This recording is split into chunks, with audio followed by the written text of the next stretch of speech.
All right, test. Get comfy. Oh. All right, everyone, lazy Ben.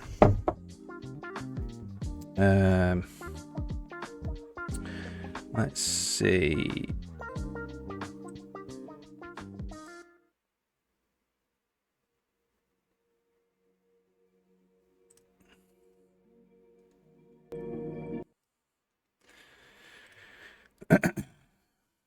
Okay, where did we get to?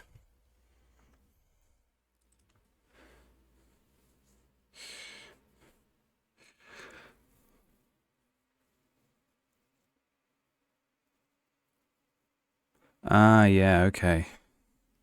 So we've done placing these down, these little brushes. We put handles on them. So we were going to work on possibly placing these prefabs down. And then what we might do is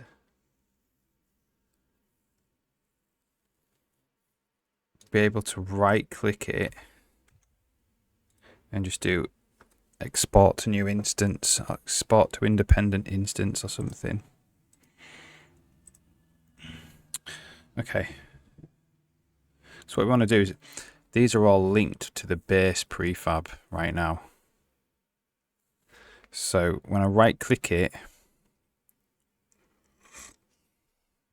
I want to unlink it from the base prefab. So if I change the base prefab, you don't actually change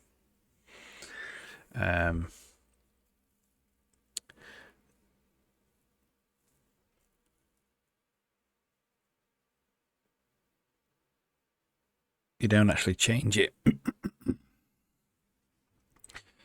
it's unlinked. So how do we want to do that? First, I need to actually do the context menu. So we'll do a context menu where first, where if you right click that handle, then you get a little drop down context menu and you can actually select that option. So this is an intersector. Intersect content for prefab content data here. Okay. So this needs to be done really through an input box if we're going to do this. So auto box ID, add input box, bounds, And how do we want to actually be the instance ID, I think, will be the ID of the box, and that creates a box ID. And then we can just say if canvas is hot, box ID, and then we don't actually need the mouse. We're not using the mouse anymore. Just check that still works.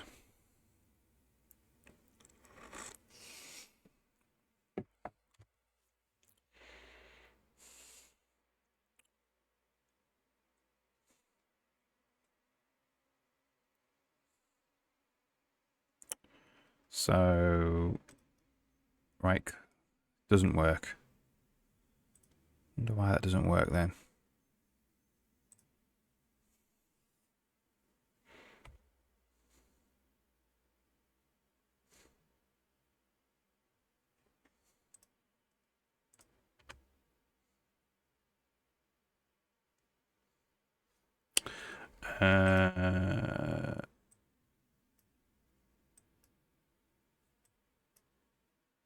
So where is this intersection happening? This intersect content.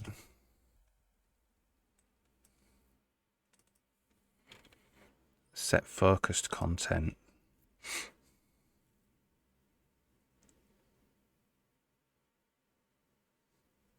Let's see where this comes from. This needs to happen in the right place to be able to use input boxes.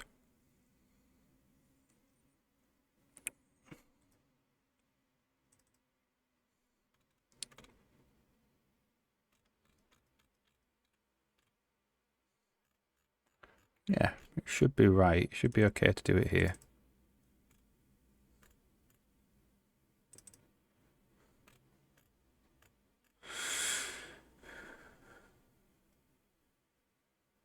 I think.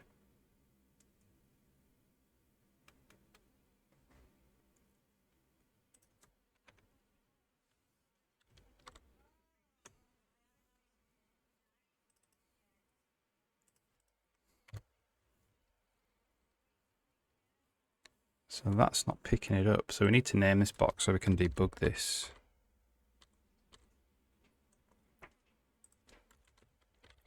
Say prefab handle.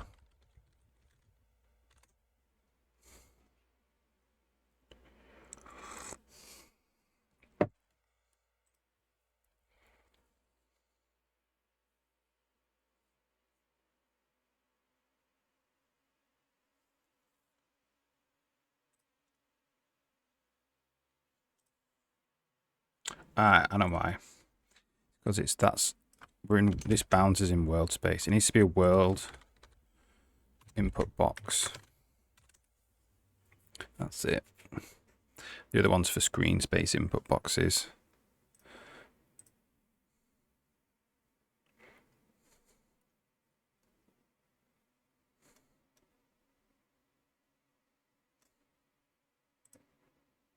There we go.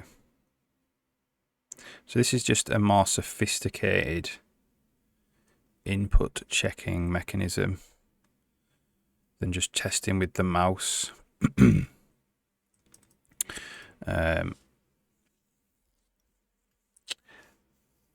Because we can do things like this. We can say if canvas on context menu box ID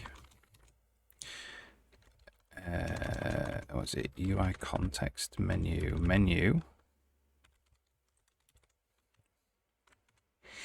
we want the canvas ID and canvas. Let's just see where we've done this before so I can copy it.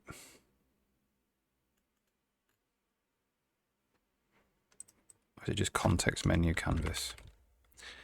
Context menu canvas. How do we do this?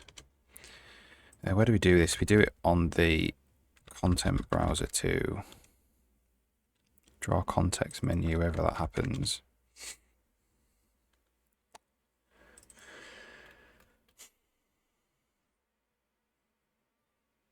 This is it. That's the API I want. Editor context menu, and this is box ID. So we might call this input box, that's a better name. And then we're going to go if menu on menu item, draw menu item,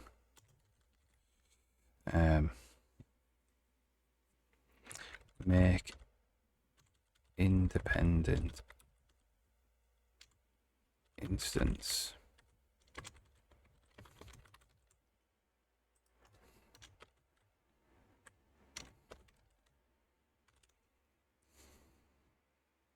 Okay, let's just see if that happens. Let's see if we get that context menu.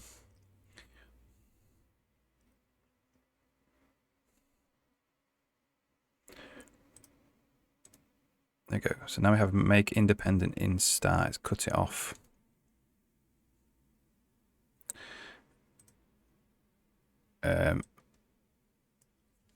Must have a maximum box size then.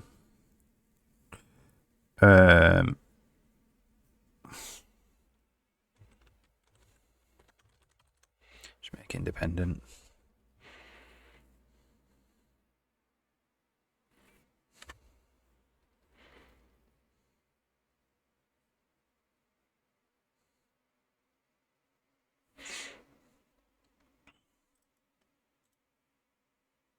And that will just allow us to, if we do this, it'll make an independent instance. How are we going to do this then?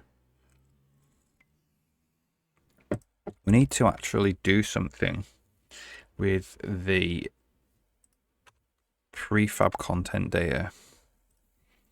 So we need like independent instance ID or something.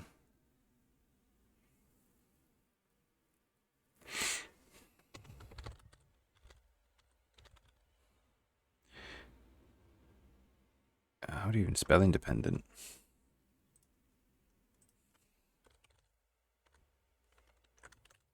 Oops. Independent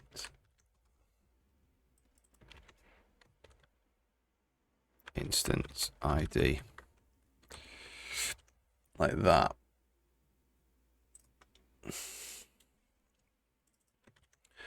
And just add all these.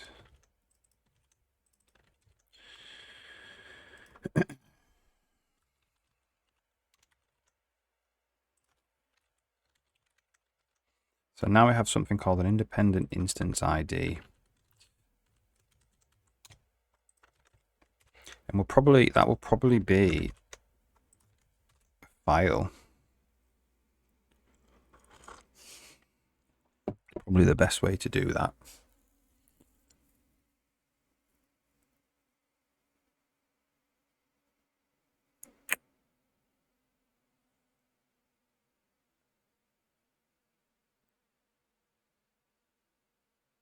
We can just probably copy the brush ID.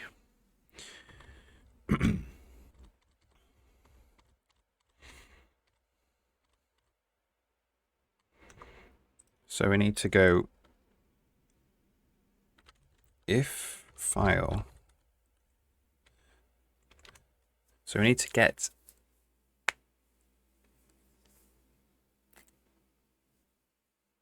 the actual brush file name.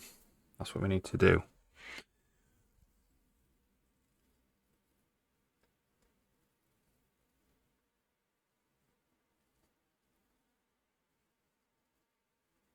I think.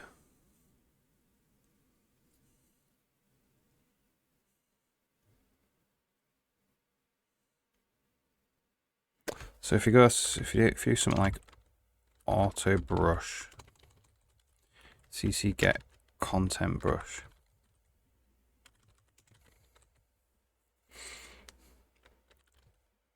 instance brush ID.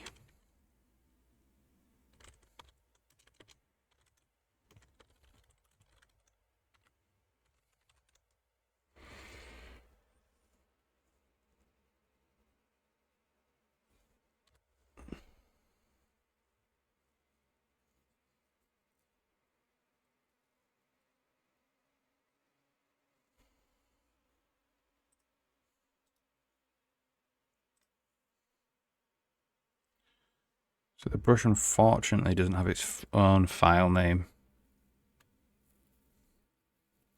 Oh, it's not. We don't copy the brush.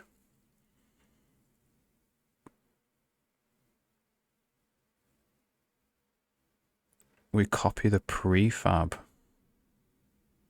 over.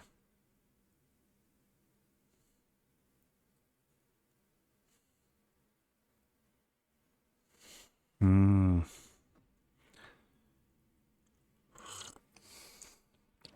We copy the brush and the prefab. We make a new brush, essentially.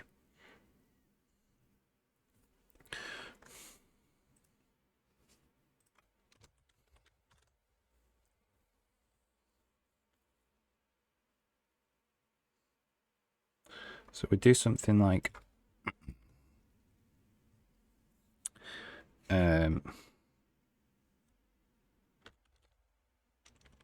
we'll say instance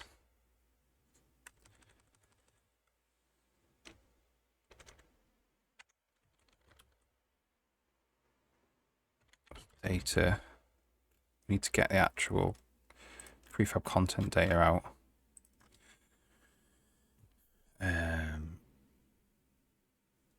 Instance get data prefab content data.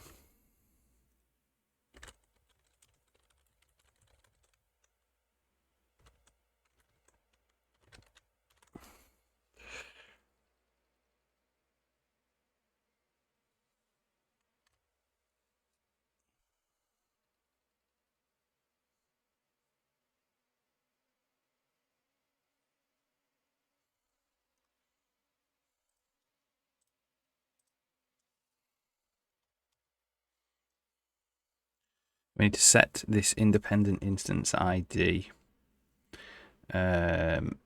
using this. So we need to just make one of these.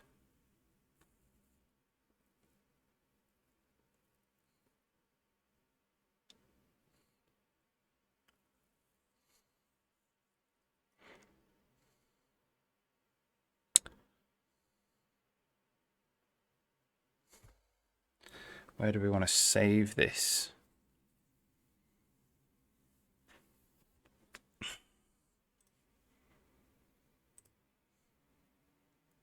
It'd have to be like levels, boat, prefabs.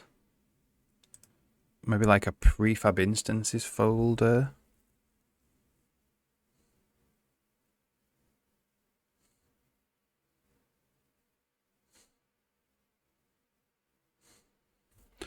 Or prefabs instances. The thing about instances is if we call the prefab instances, that wouldn't work. Maybe you have to do it here.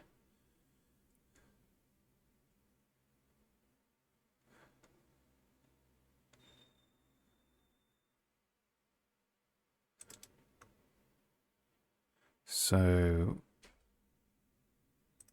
this would be prefab instances like that.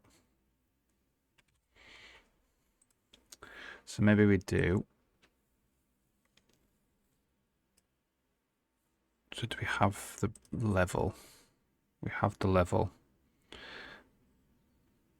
which is boat. So we're going to go levels, then the level, then prefab instances.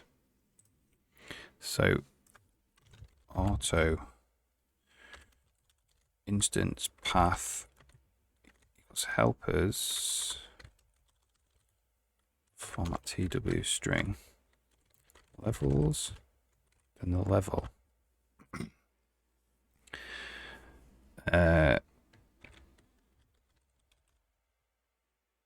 Let's call it instance.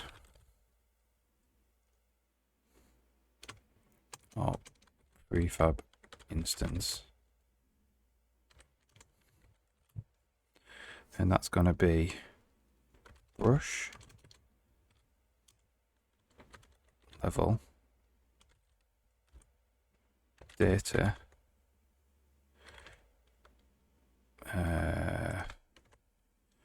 independent instance ID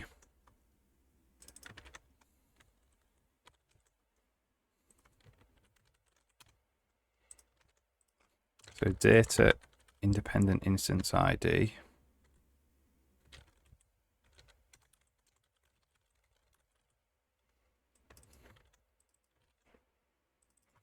I'm spelling this wrong all over the place. It's independent.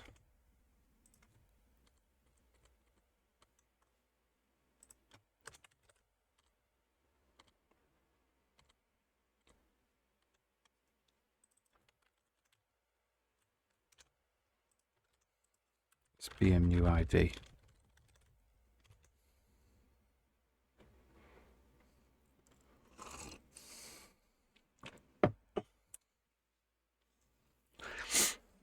Like that. And that'll make a path. So it's levels prefab instances.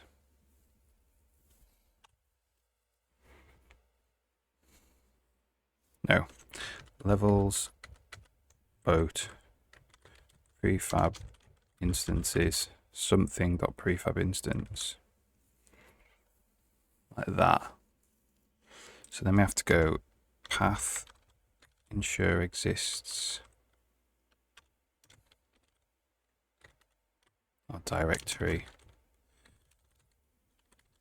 ensure exists the instance path. Then we have a space now to put this new instance.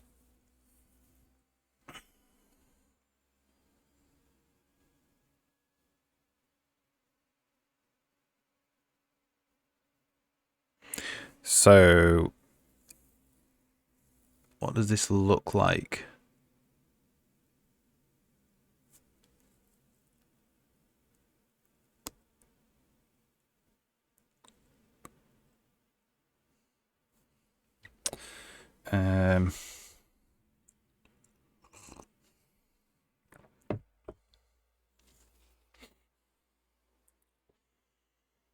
It probably needs the content brush and the game board content in it.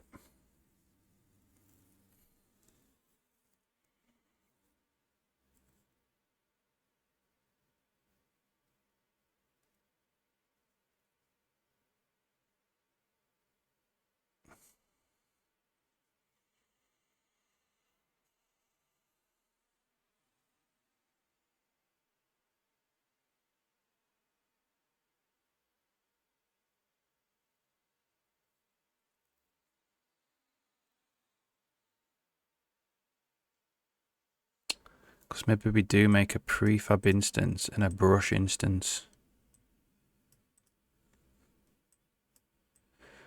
as well.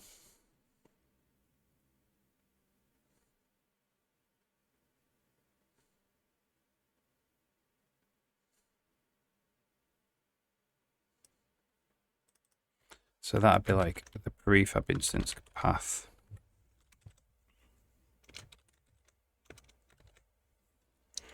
Like that. And we'll do it. We'll do that. So we'll have the ID twice.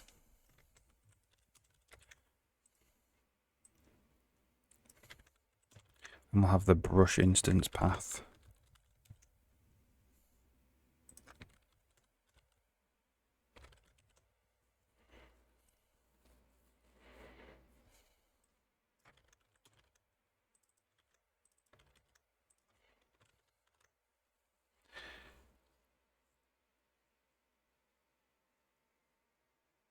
And then we just do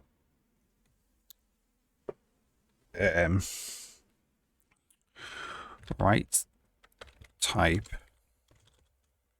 to text file, and the path is prefab instance path.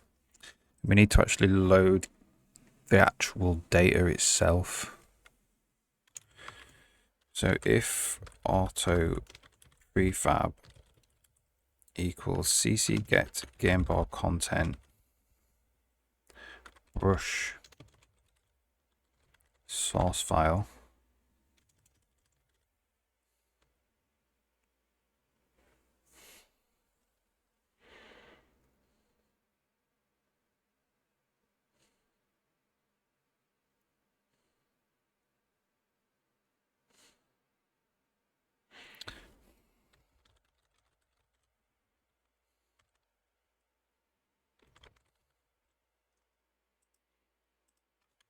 We write that prefab out.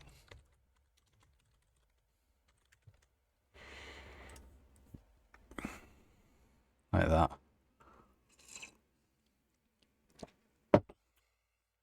And then we actually have to write the brush as well.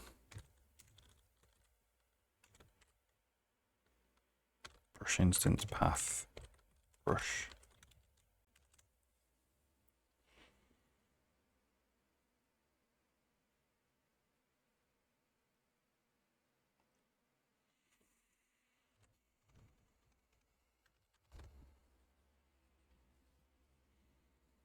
I think that's it.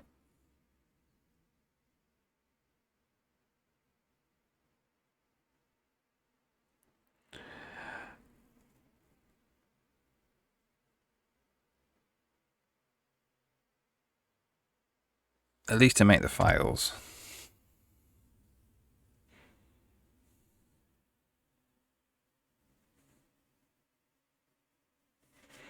So let's have a quick look then. Make independent.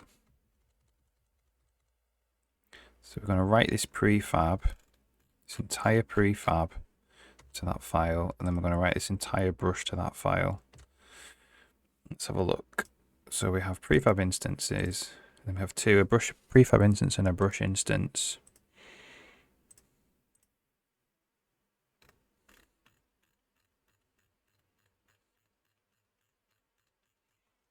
Yep.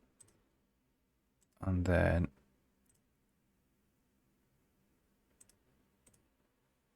that's the brush.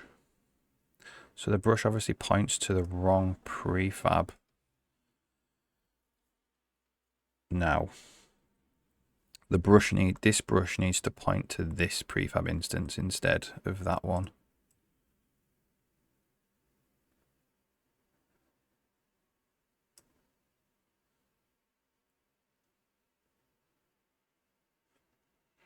Thumbs.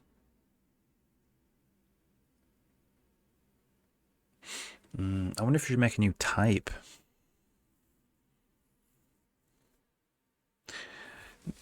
I'm trying to think of the easiest way for this to hook in.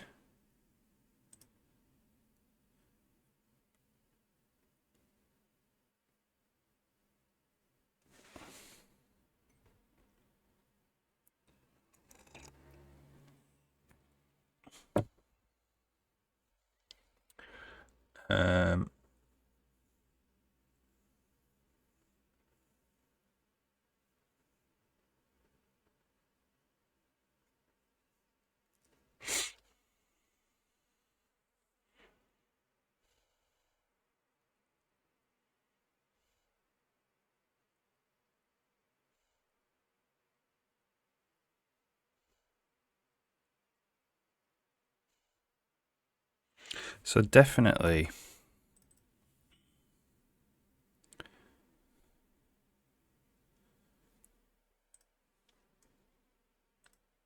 the prefab instance can stay the same.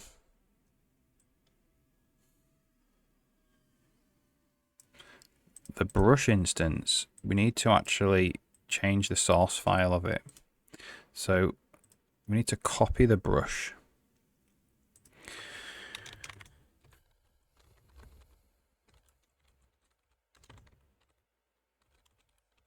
And I have to say the new brush source file is equal to the prefab instance path. And then we're going to save out the new brush.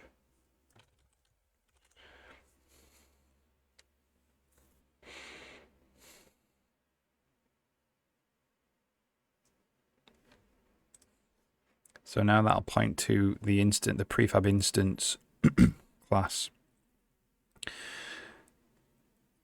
The thumbnail path.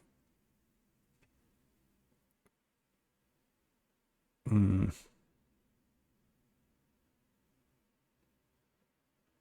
don't know if we want to delete that.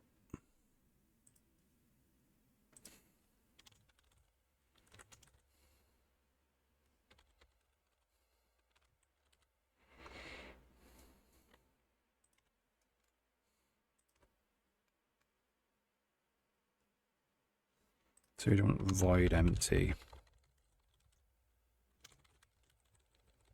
We don't actually want delete and empty.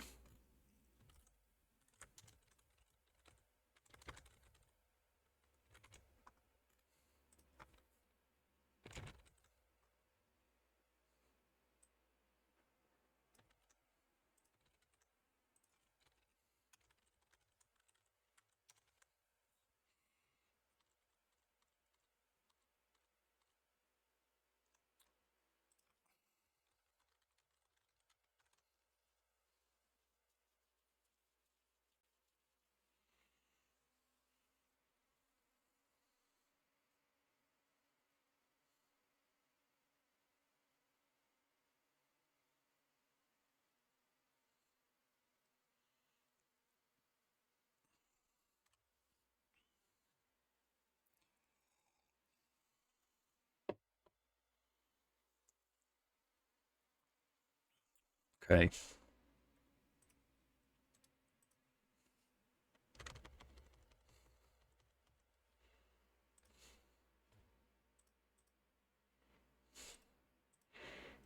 Did we do it to the wrong one? We did. So now this points to the prefab instance file. Thumbnail is gone. The prefab instance file, it just remains unchanged.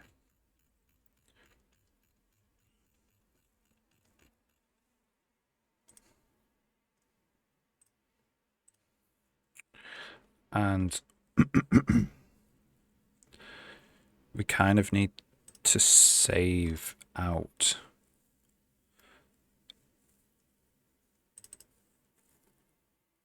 So the instance's brush ID now is the independent instance ID.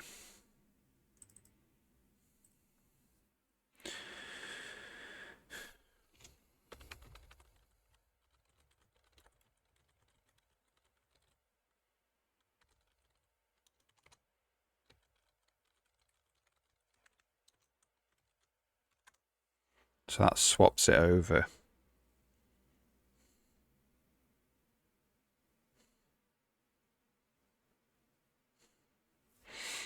I still want to retain the original brush ID, so I can, if I want to, I can reconnect it to the actual prefab.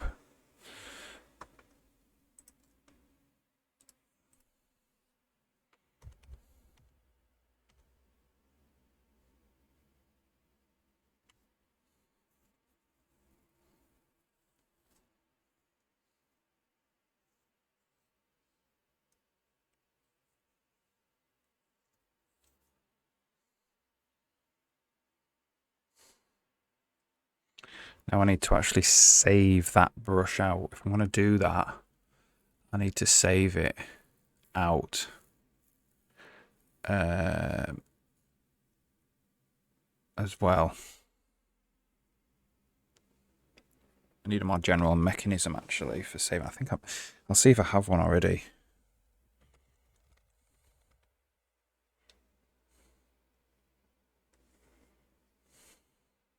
Because this brush comes from a file. So the file needs to get resaved.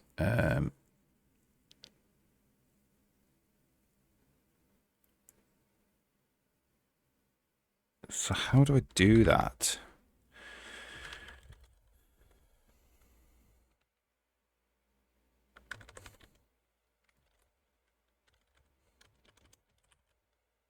Save content. We've got save content, but we don't have it by ID.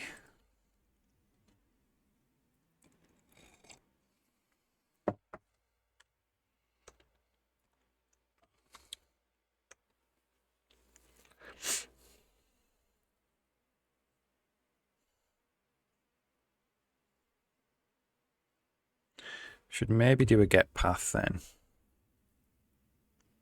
So we can actually get the file path of the brush.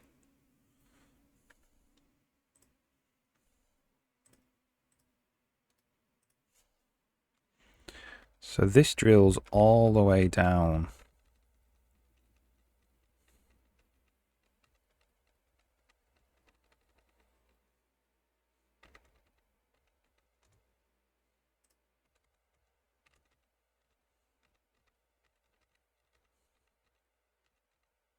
So the asset has in it the file. That's where it comes from on disk.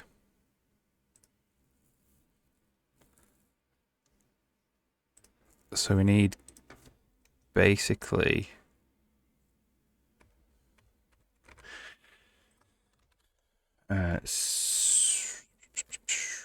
get file for an ID.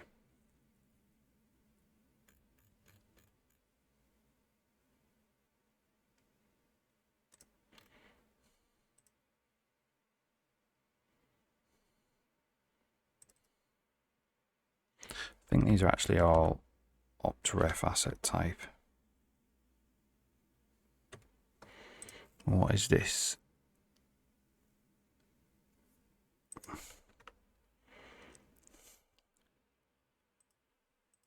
This is opt-ref asset type.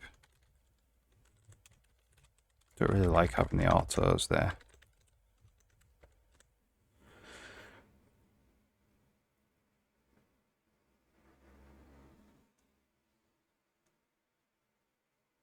What's this? Standard optional U64.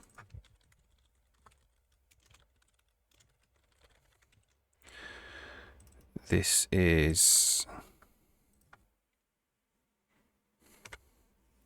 standard optional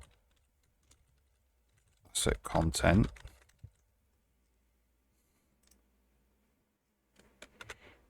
Opref asset type.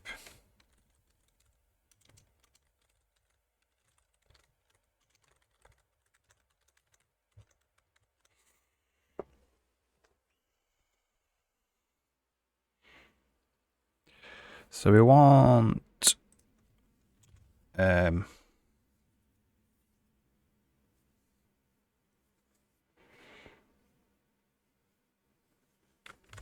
get path really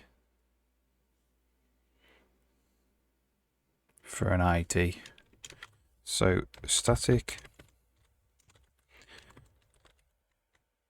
inline cc get path U64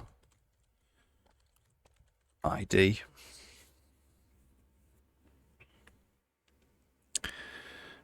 And what does it want to return? W string view probably.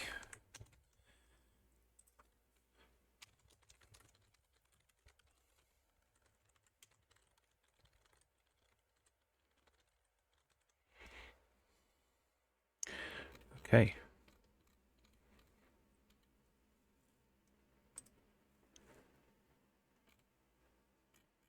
So we'll just do W string view get path U64 ID. I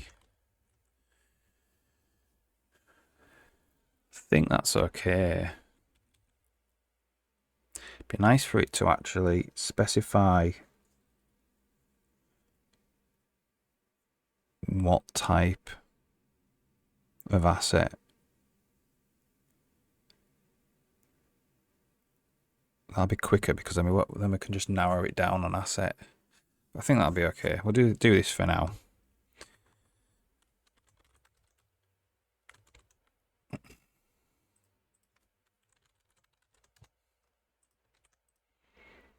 Okay. So let's do get path.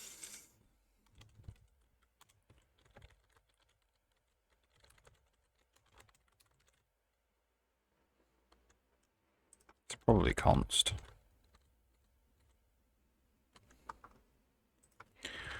Return editor assets get path ID. That's probably const as well.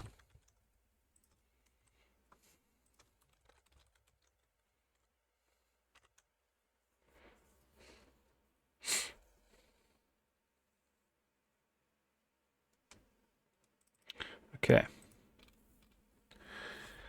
So we'll lock,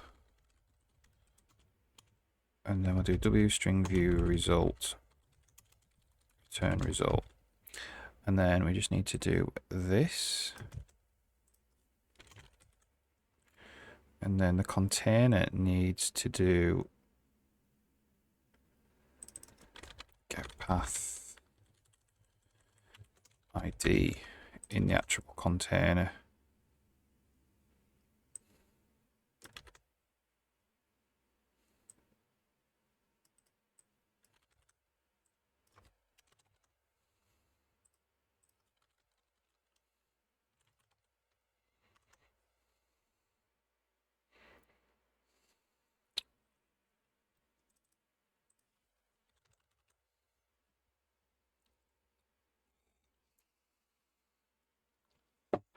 Right, so the container needs to get path.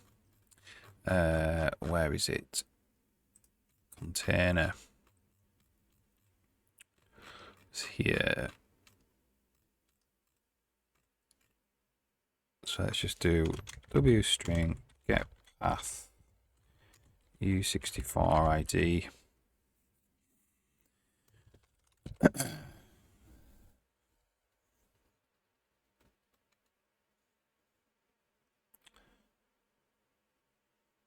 So W string view result, return result for auto assets asset. Well, it's auto asset equals assets find first, and the test is arg.id is equal to ID.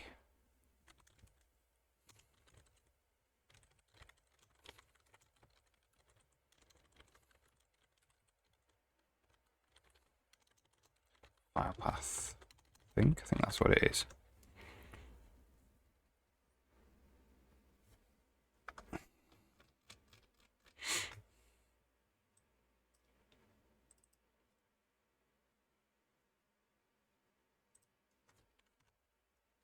So this needs to be const as well.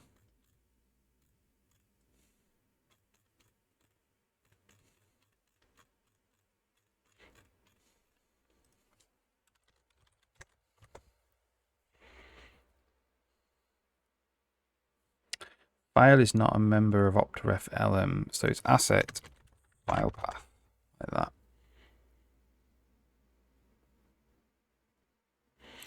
Okay.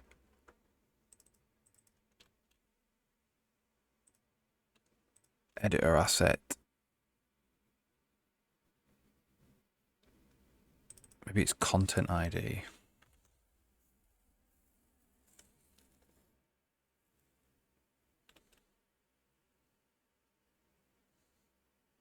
I think it's content ID. I think I'm looking at the wrong thing here.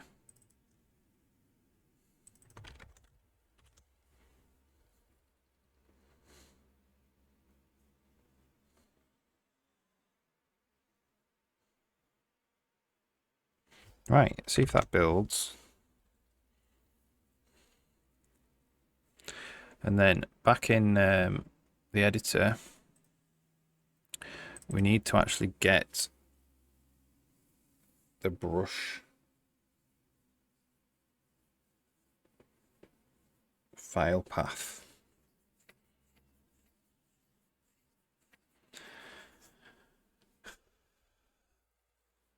I believe, I think it's the brush file path. Because we need to save it. So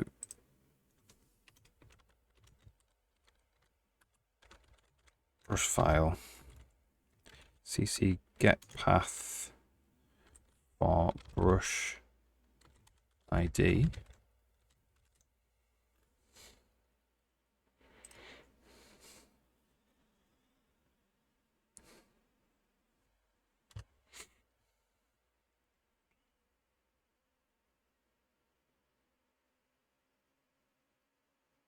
No, it's not the brush we need to save. It's the instance.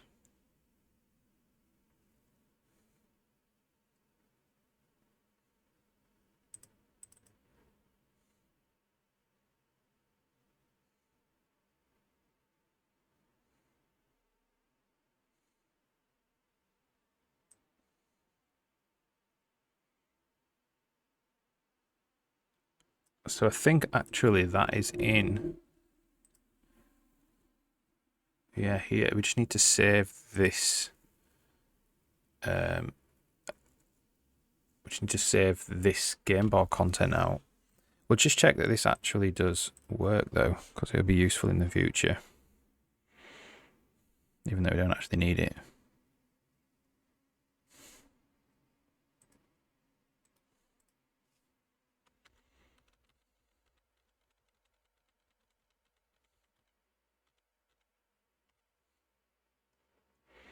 So where are we now? We're in image. We're looking for content brush. Let's put a breakpoint here.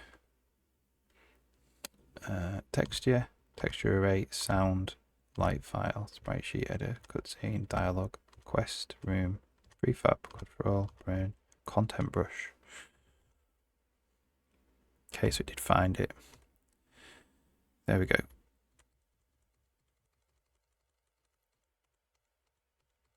So it does work. It's good to know. But we don't actually need it. What we do need to do is push and undo redo state there, I think. So game board editor, push undo redo game board, editor game board.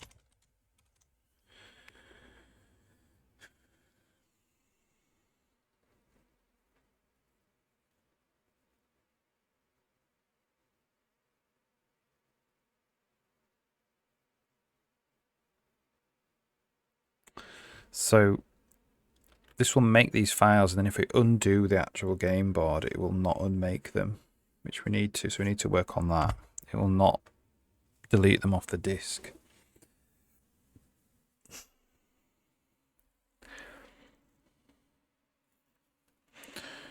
Right, so what I'm going to do is try and trigger a save.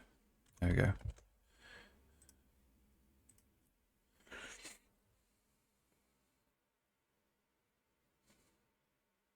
So we have independent instance ID there now for each one of these prefabs. So if we make this an independent instance, it disappears because we're not rendering independent instance prefabs yet. But we should have one of them as an independent instance. So 1607.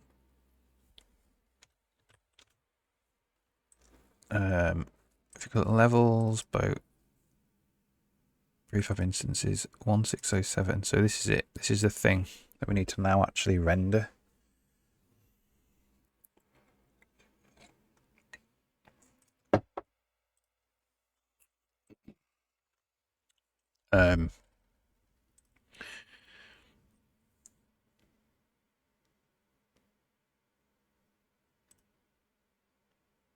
So it's when we actually render prefab content data,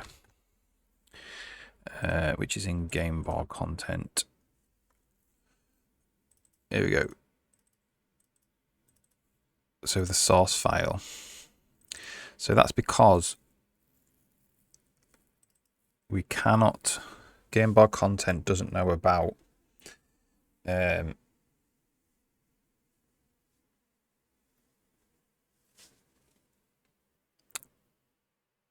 prefab instances.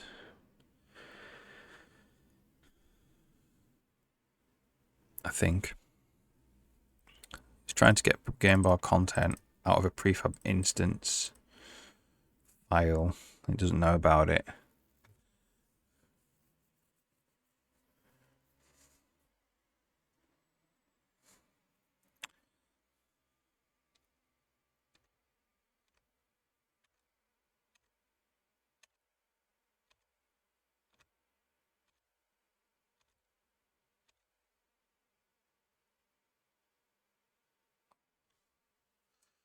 So it's the wrong.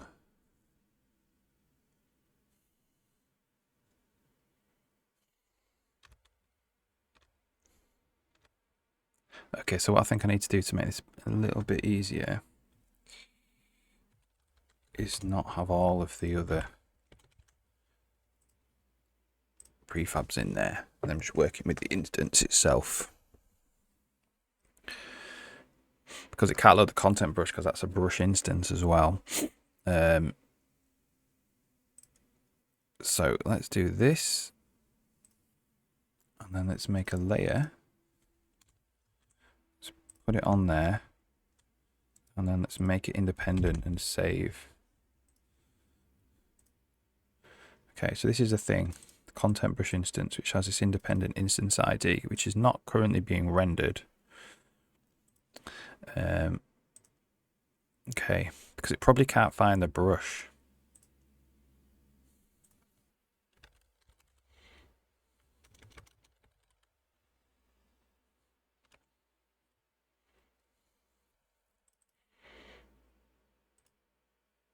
So that's the brush ID.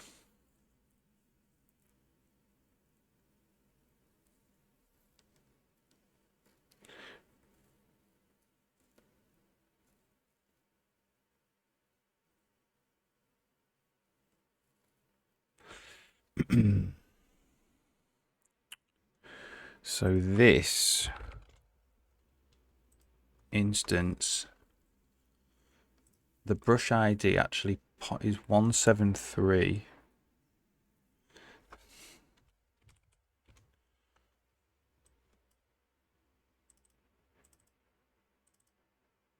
Which is this one. So just delete the other ones for now. So that's it's wanting the brush. It's a brush instance, right? So content brush with that. It's because we haven't associated the extension brush instance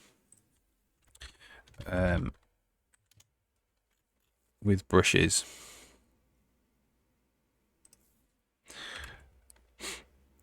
What I don't want us to do is make brushes out of this.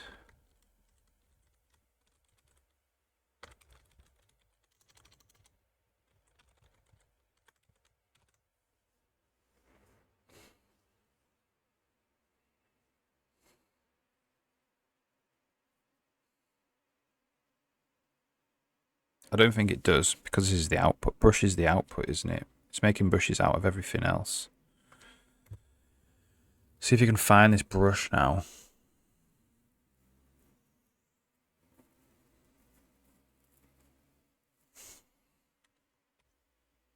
No, it can't. So let's see where it's going.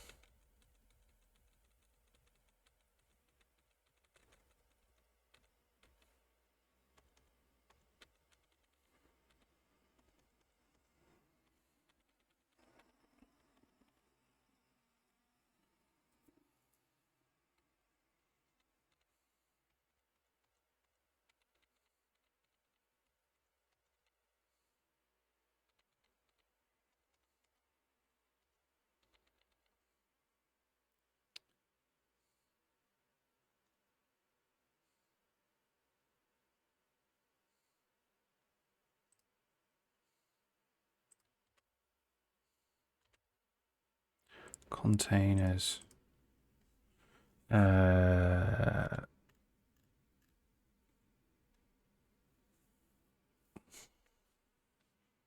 Game board content. Content brush 81.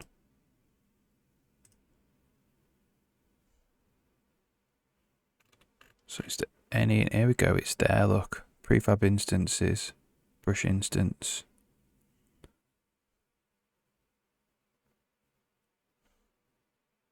173. But the content ID is different now. It's 322. That's why it can't find it. So it gave it the wrong content ID. Yeah, because the content ID is just the hash of the file name. So what that means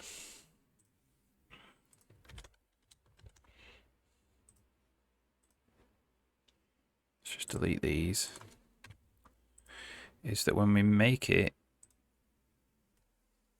the brush ID is that. It's a hash of that.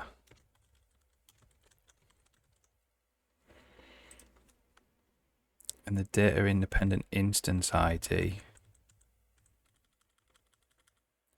just has to be a new ID.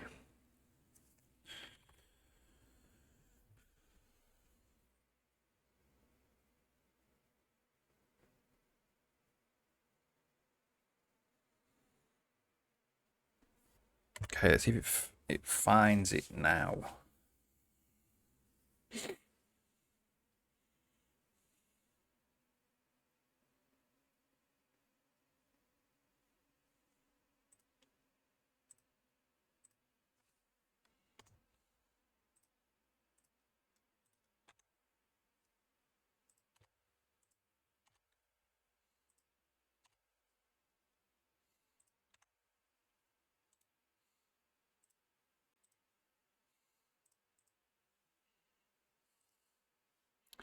Let's just save this before we start looking through the code. So does it find the brush now? It doesn't find the brush. 8.3.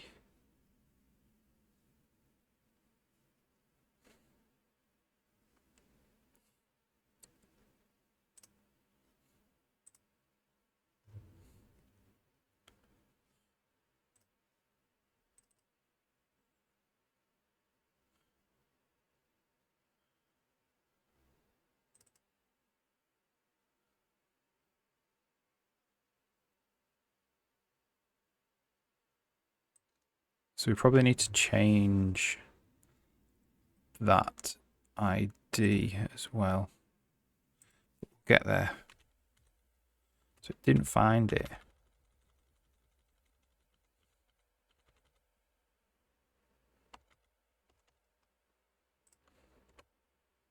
Texture, texture array, sound, light files, project, all the editors, content brush. So the ID we're looking for is 8.3.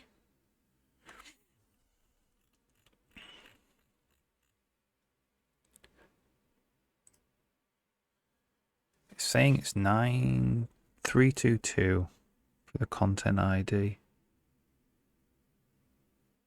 Still.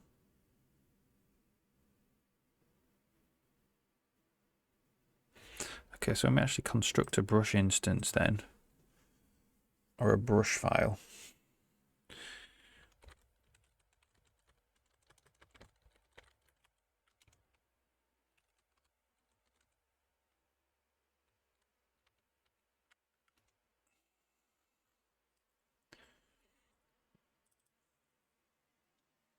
Oh, it's the ID of the brush file it uses. Right. So, mixed up there. So, it's the new. So you can set all this to the independent instance ID. So we're going to say new brush.id is that. Okay. Let's delete that. Let's delete these.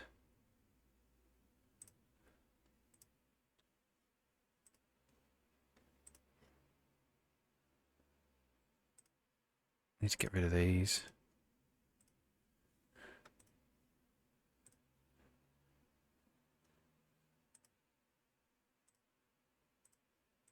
Stop prefab, get rid of that. I don't actually know which one we're loading.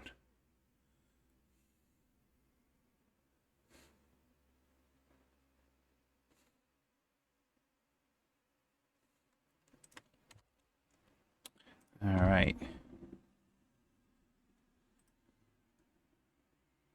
Oh, we deleted the actual prefab that we were actually using. Oops.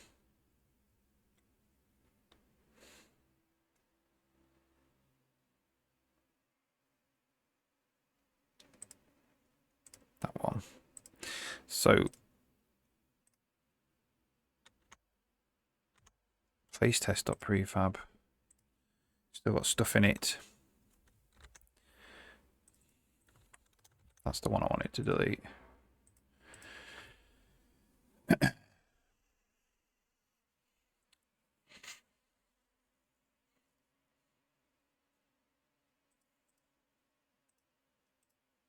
Make a new layer, and then we'll get this prefab, place it in, make it independent, save it. What I want to know now is, does it find it? It does. There we go.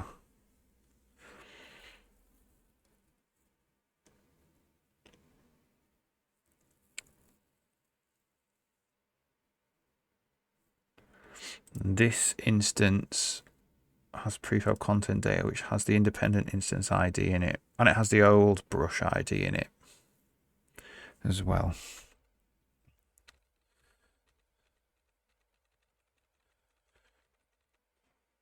Okay, so I want the renderer for the prefab content. So it's just not finding the prefab now. So the source file is a prefab instance. So this is what I don't want it to do is generate thumbnails for this.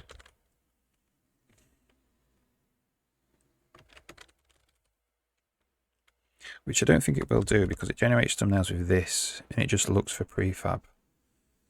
So I think all we need to do now is associate that with .prefab instance. Just allow the content cache to load game board content with prefab instance extension.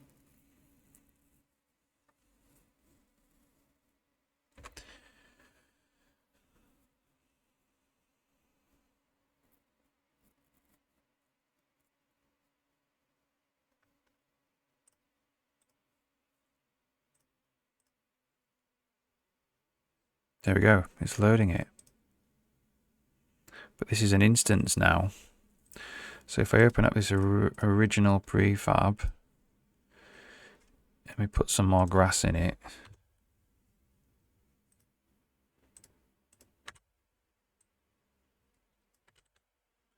Then we go back, it doesn't update it, which is what we wanted.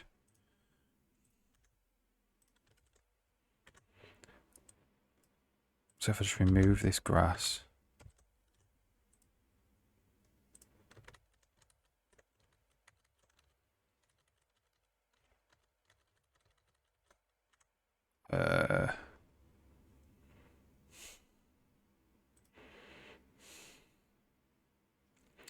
add it back in.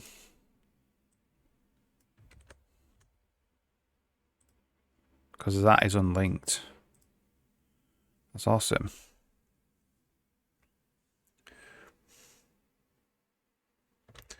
All right, so what I want to do, so we'll save that, and we will just check that it doesn't actually load. We need to have some indication that it's an unlinked prefab. And I don't think it does.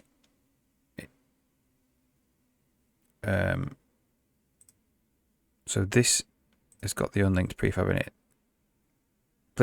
Place test itself is a prefab, but it hasn't made a second prefab with the second brush with the prefab instance data in it, which is not what I wanted, which is good. So what does this mean to unlink it? It means we need to be able to edit it, really.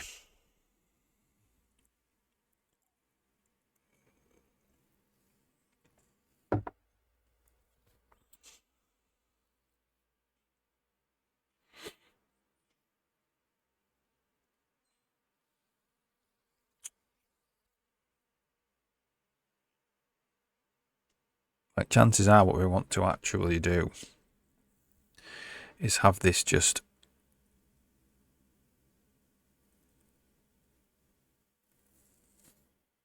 we want to unlink it because we're like, oh, we want to move the barrels over here this time. Woot Dragon, hey, how's it going? Hope you're alright. Just working on unlinking prefabs.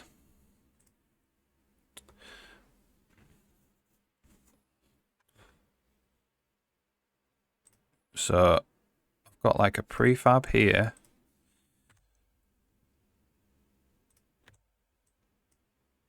And then this came from that. This one came from that. But I unlinked it before I added the grass. So what that means is the grass didn't get added to this instance, which is, so sometimes it's really hard to explain, but sometimes you want, when you change the actual root prefab, the changes to get reflected in all the instances. But sometimes you don't. So that's what I'm working on. Good and not good. They just announced VS 2026 and it has forced AI built in, so Microsoft can, yeah, okay. Apparently you can download the insider preview right now. All right, interesting. My worst fears are coming true. Yeah. AI's here to stay, probably. Unfortunately. It's the next big avenue for tech companies to go down to make more trillions of dollars, really.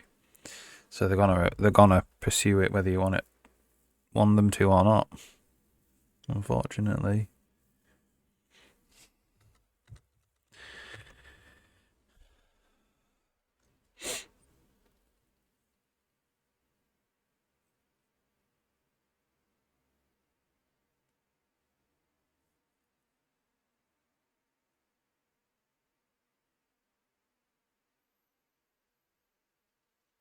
So we need,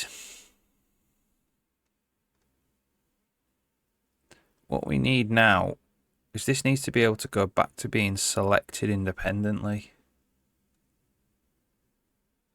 So you can select the barrels, you can select that, you can select that, you can select anything independently rather than just the prefab as a whole.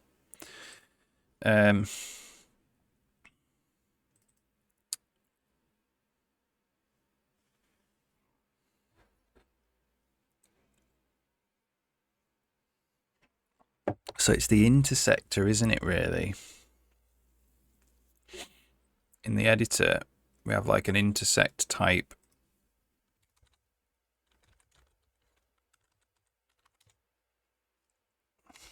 Which is this. So we want it, if there's prefab instance data, we want it to follow a different path, really.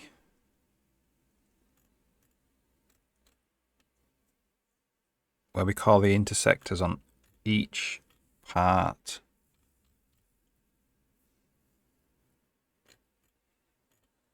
Of the game content independently. Lots of people are planning to stick the VS 2022. Yeah, let's have a look. VS 2026. Visual Studio 2026.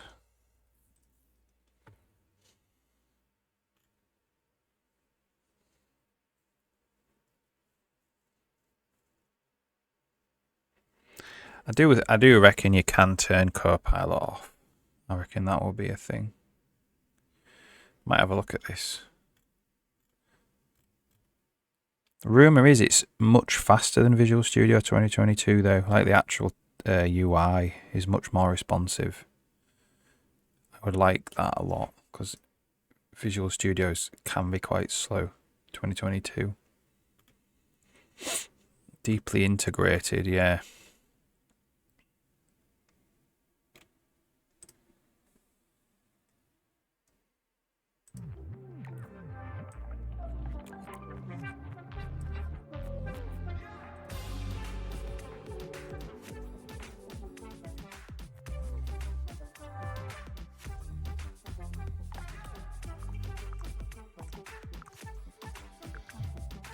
No real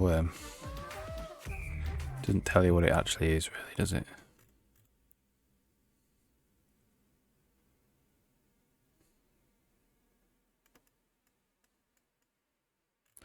Aye, well, we'll see what it's like.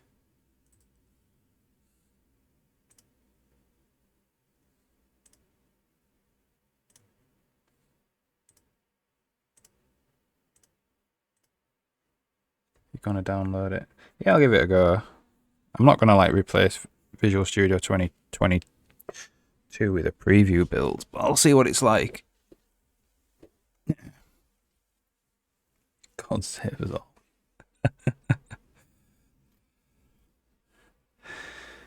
I think the thing is it's important to try it for yourself rather than just listen to other people's opinion, because you can't live by other people's opinion, really. You need to make your own opinion.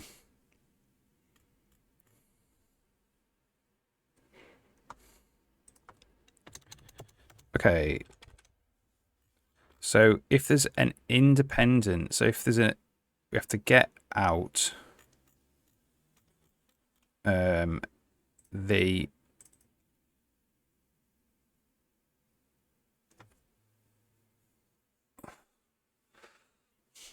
how is this going to be easy to do?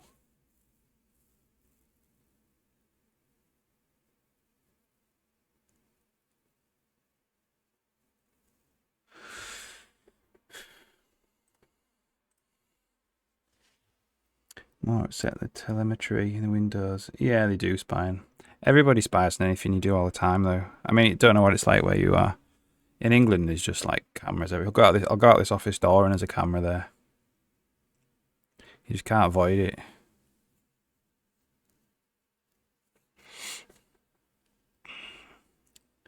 You just source code into the machine as well. Yeah, I mean, that's it. All of GitHub's in there anyway, isn't it? You just know it is.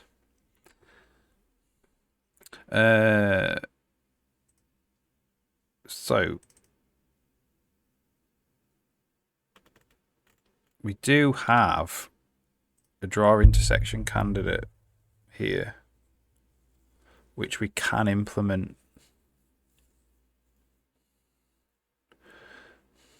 So by default, it's going to draw the outline across the entire content instance. So basically, like, this is a constant instance, prefab content instance. Draws the outline across the entire one, but we can overload that behavior. But first we need to actually select, well, let's overload the behavior first. So we need to draw intersection candidate for an enum value.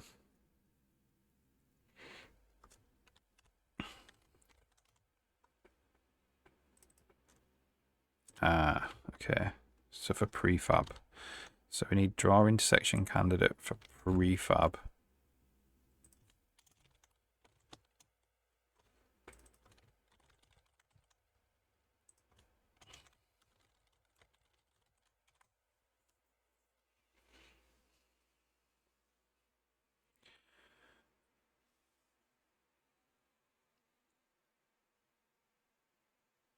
Personally enjoy Visual Studio 2022. Yeah. I ever think it's been okay. Been quite buggy, I've found.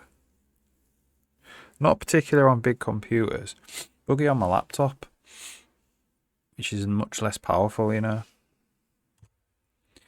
So this is going to pass through here and return false and draw the default anyway. But this gives us a little hook in, so we can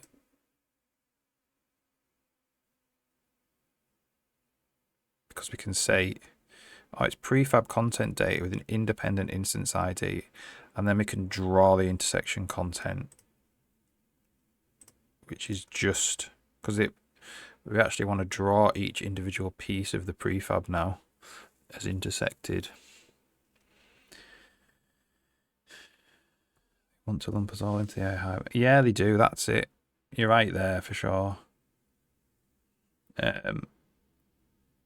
It's the next avenue of profit. You know, it was smartphones.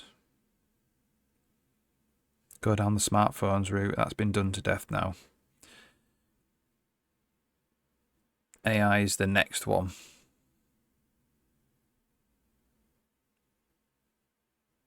But it always happens. Before smartphones, it was, what was it? I'll go all the way back there. It was like e-commerce and Web 2.0 and all that. You remember that?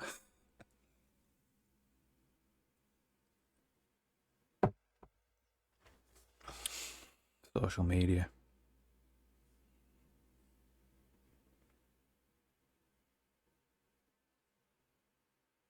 I think, you know, if you use a computer, you're gonna be submitting stuff to AI, aren't you? Just like if you walk in the street, you're gonna be filmed everywhere. So there's no choice, unfortunately. Don't think it's very good, really, but every developer into AI.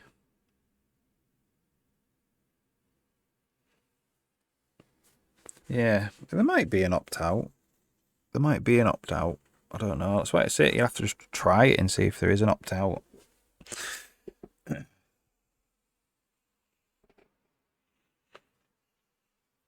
Okay, so all we're gonna do is say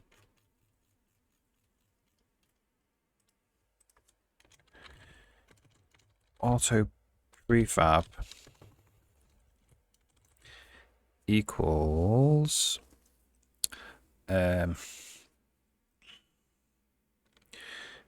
instance get data prefab content data. If there's not a prefab, return false. And then we're also going to say if prefab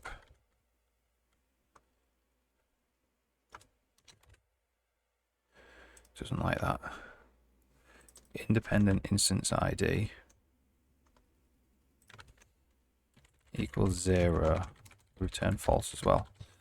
So now we're in a path where we can actually draw intersection candidates for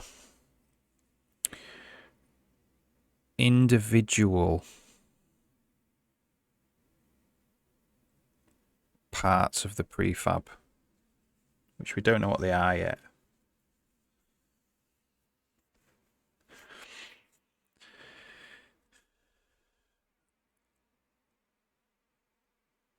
So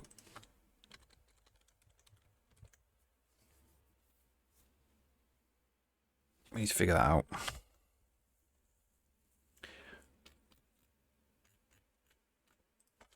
So intersect candidate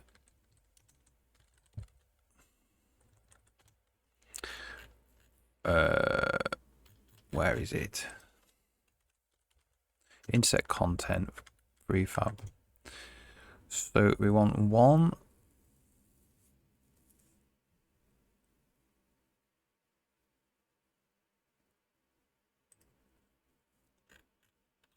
so we'll probably just have a new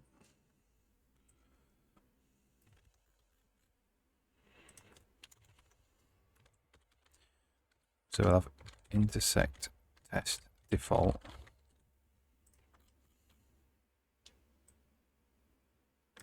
or default intersection test or something. I'll just default whatever, which is this one.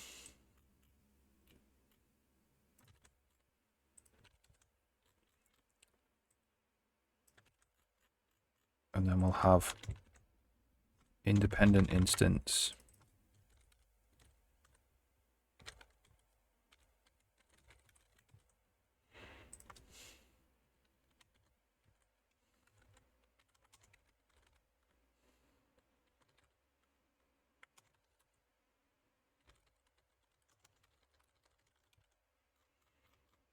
and then we're going to say auto prefab equals instance get data prefab content data prefab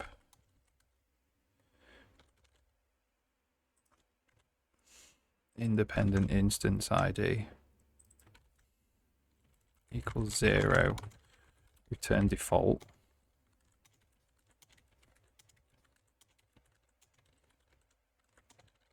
else return independent instance.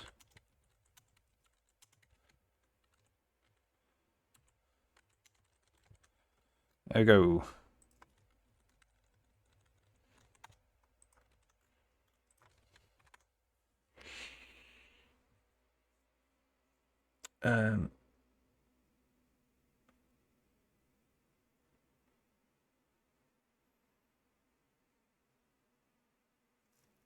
Yeah.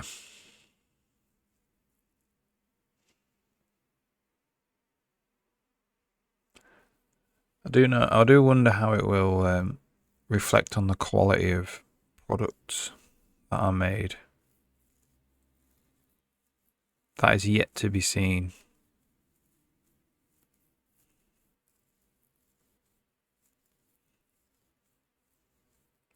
And the quality of the coder making the products.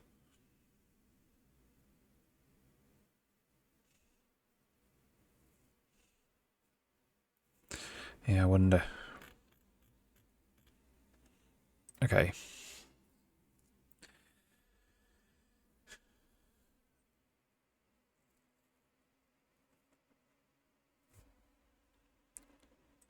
So now we don't have anything because we're not actually written that yet. Put one here, so we can still do that. We've changed this into an independent instance. So we need to be able to select each individual one independently now because it's an independent instance. So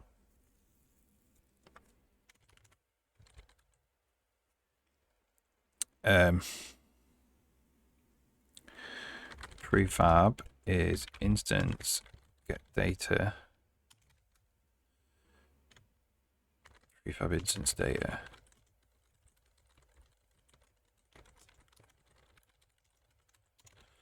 So we need to basically go through each of, so prefab, what does that have in it? So it's the independent instance ID. So we need to go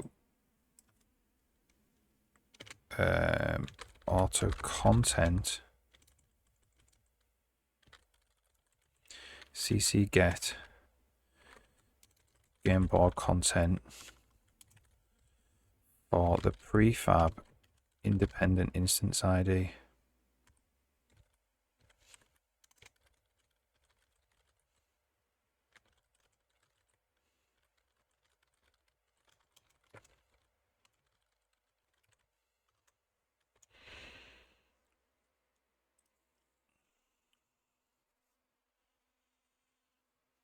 I think it's bad. It's only giving them more power over us at the end of the day. Yeah, I mean, we have no power anyway. It's all gone. Anyway, I think. Nobody does. I mean, they control... These big tech conglomerates control everything. Absolutely everything. Including, like... Well, everything, really.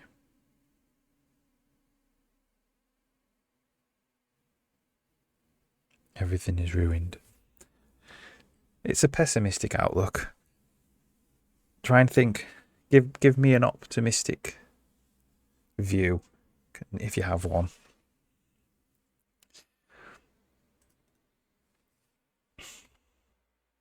Okay.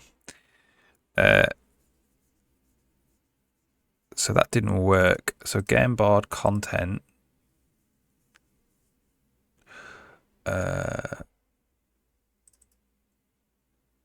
Is that what we actually need to get?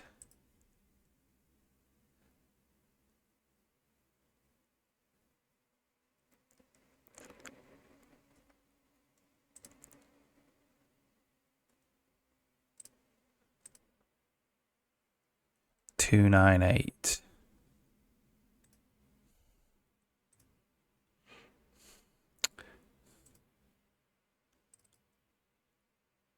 It's 2498.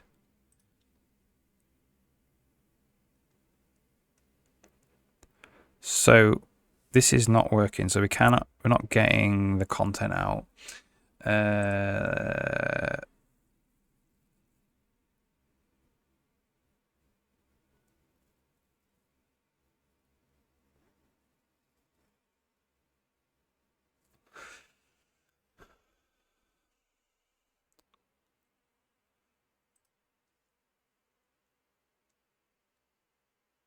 Probably because it's not loaded. It's definitely not loaded, is it? So we need to actually store the path. Really?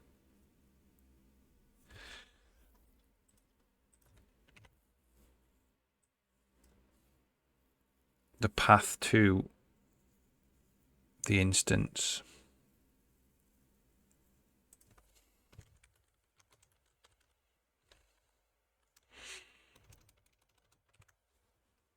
We'll see.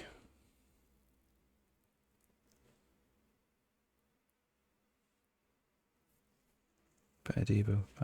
Yeah.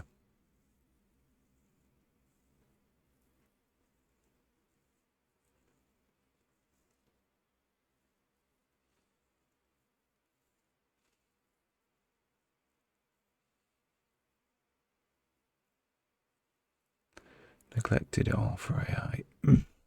Well, download it and see. Maybe it does have a few of those things that you are after.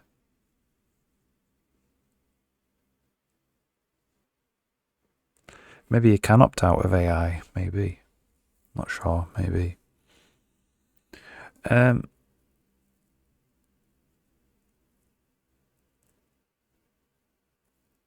We do actually need to store the path.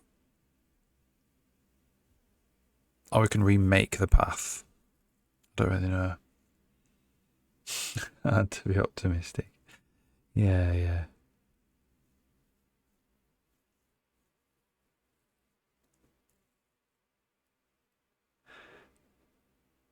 It's too early as well. It's too early, I think, to say what's going to happen.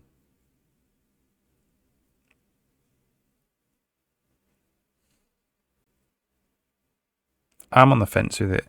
I'm not so like I agree with the data. It's like stealing the data, personal data and stuff like that. But that's not unique to AI. That happens literally everywhere. The whole AI, how it turns out, I'm on the fence at the moment.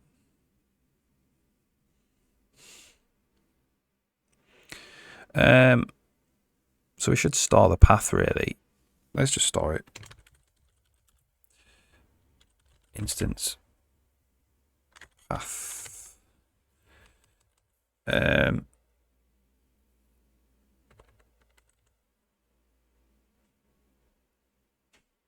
So we want the prefab instance path.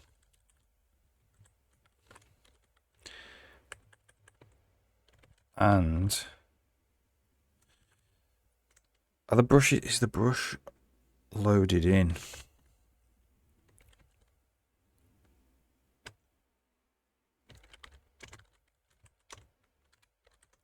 So content brush loaded. Content brushes are loaded at the start, so I don't think we actually need to store that. Could just do it.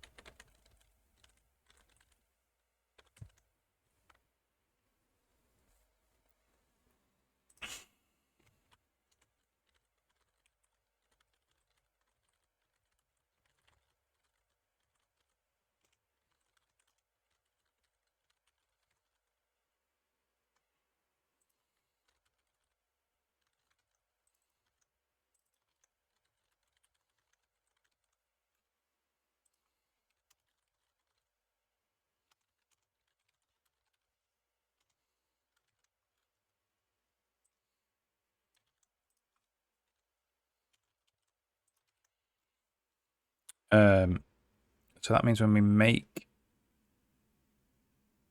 actually stamp down.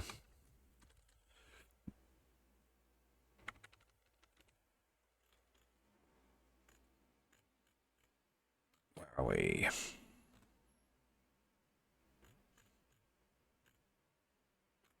No, it's actually in the intersect code, isn't it?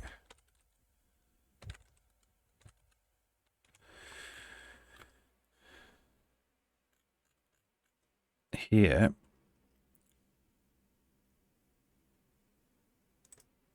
we just want data.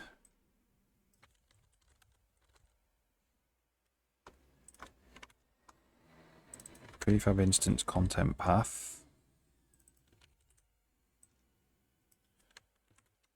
Data.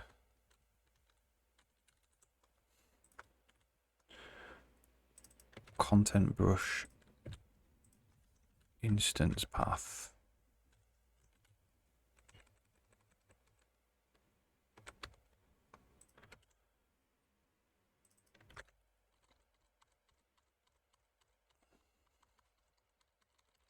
Come on. Going in a loop.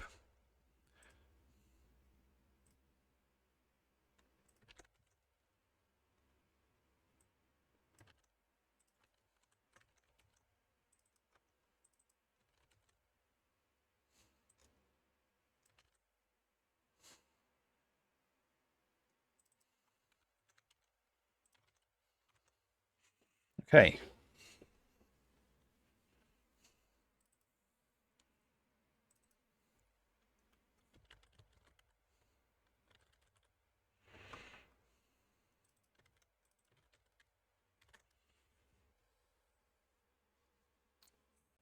Legal grey area that's still been... Yeah, that's right. It's all brand new in it.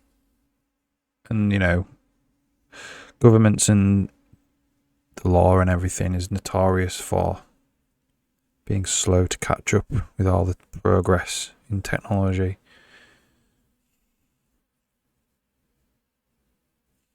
Since you have all yours on live stream, you don't have to worry.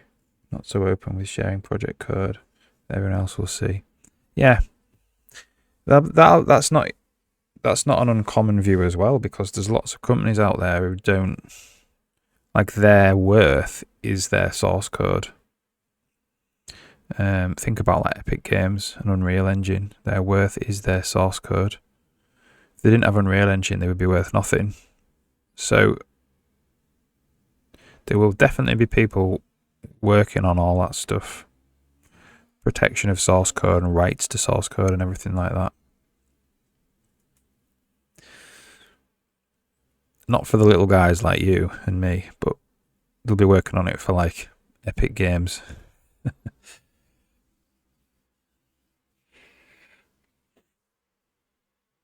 But hopefully it filters down to us plebs, you know. Okay.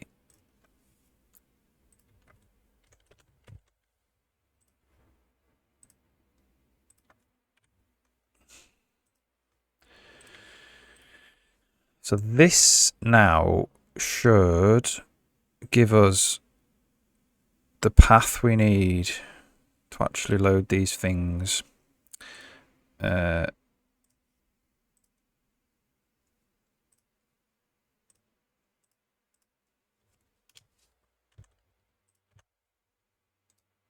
Make independent. So the prefab now has the paths. Still a bit of find it, because I need to find it by path. So we'll save that. So is it okay? Is it okay to have the path?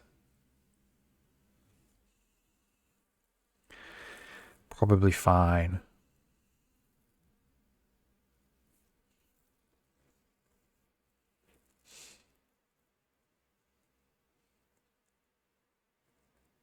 Yeah.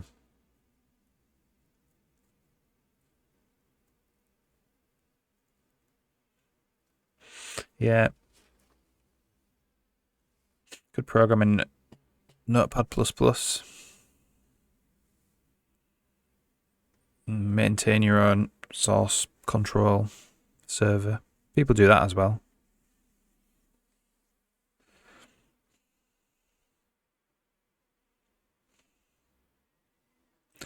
Right. So this, the game bar content is actually prefab. Prefab instance path.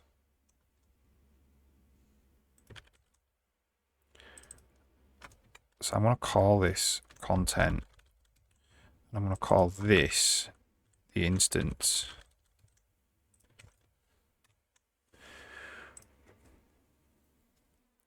There's already something called instance.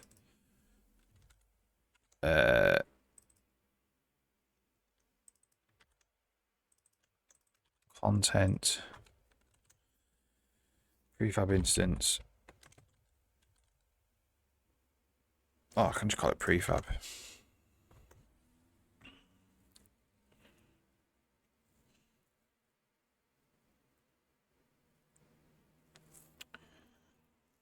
I was Googling how to use MSVC in code blocks.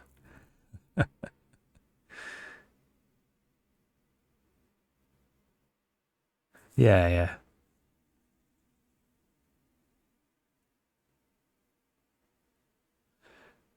I'm pretty sure you can do it all in Notepad. You can build, you can put on run, build and stuff. Plug it all into this.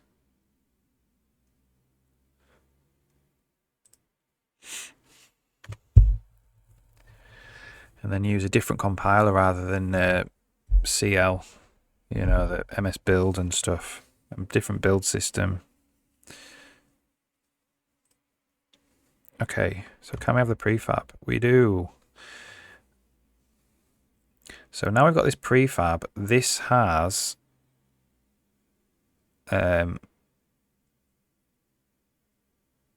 stuff in it that we'll be able to run intersect content on.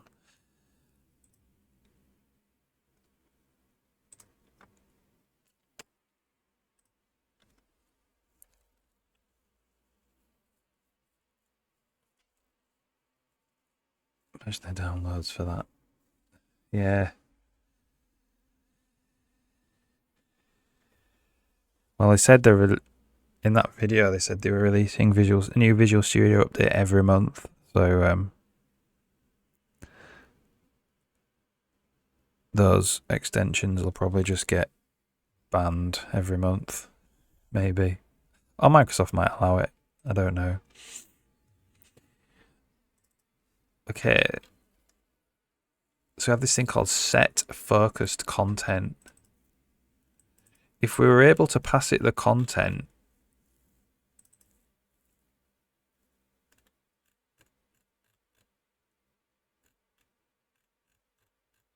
okay. What is going on in all of this stuff? This is old code that needs to be deleted. I don't want to delete it yet because it's got code in it that I might need to refer to.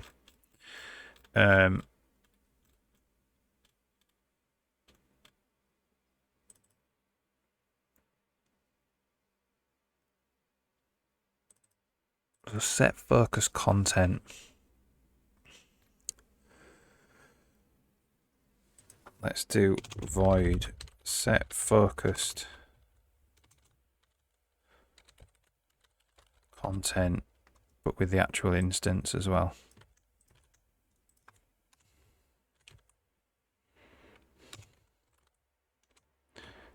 What do we call it?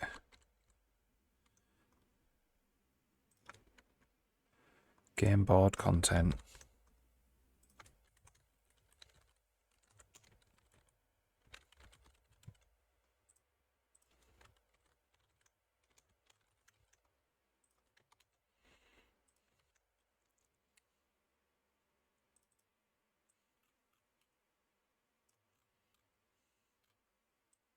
Put it in the wrong place.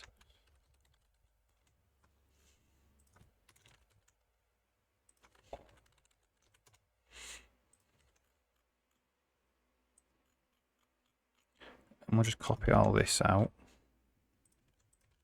Stick it in there. But content now, content arrow. It's only one of them.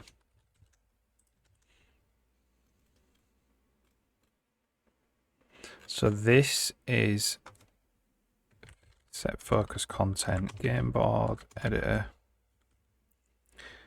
No, game board content editor. Canvas.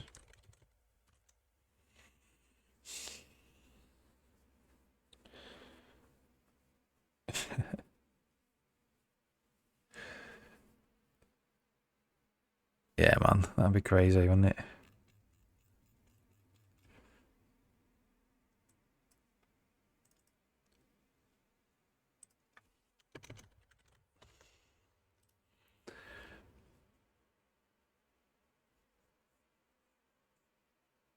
All right.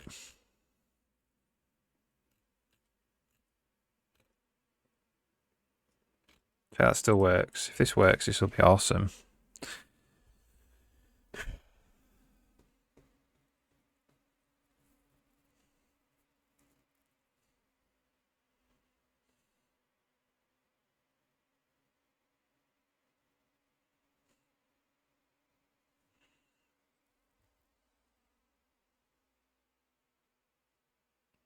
There is a really good piece of software.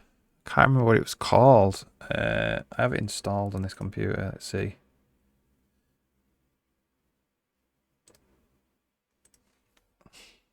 Give me a sec.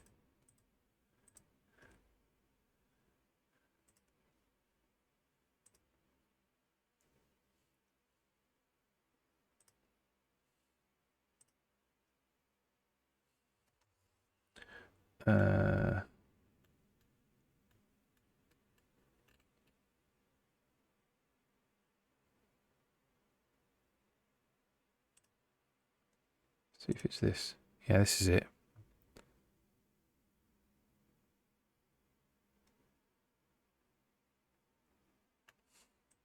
This is called Shut Up 10 plus plus. This is good. So this goes through and like allows you, it updates the Windows registry and turns off loads of really annoying things that you don't want. Disable reset advertising ID. Disable suggestions. Disable tips tricks. There's loads of them. It's called Shut Up 10. Yeah, it's good, isn't it? Really good. Okay, so what I want is I still want it to work on normal things. Yeah. But on this, now, we have a prefab.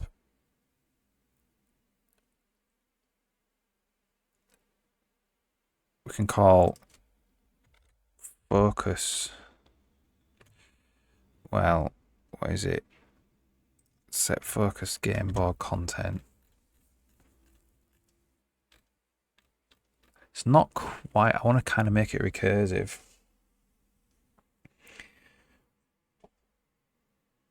Yeah. Right, I'm just going to I need toilet. I need to make more coffee, so I'm going to have a 2-minute break, but I'll be back.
Right.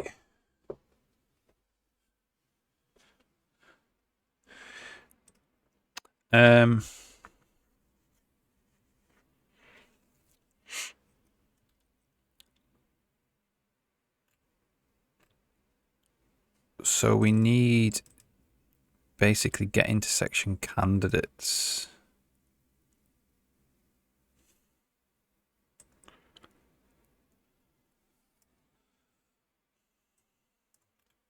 I think.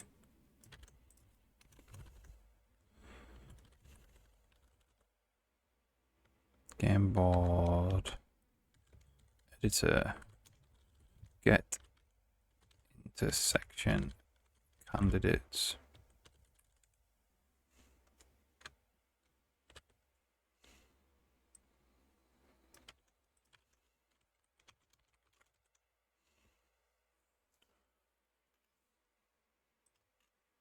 Which is this?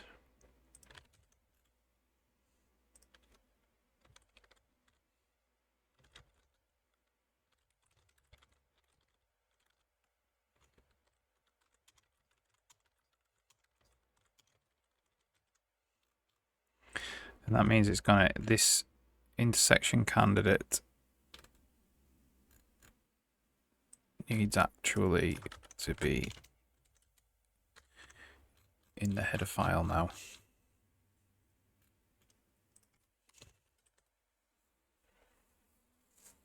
Hopefully that compiles.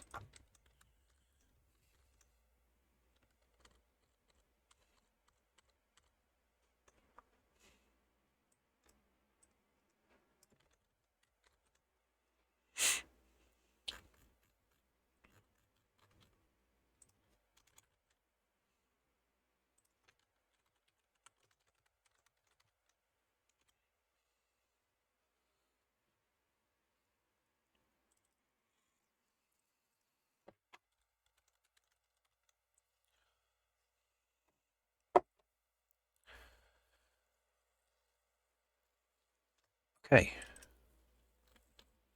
So it just needs to return candidates. Whoops.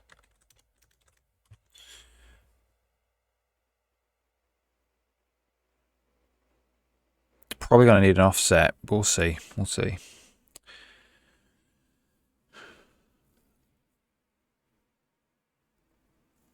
So on intersect content now.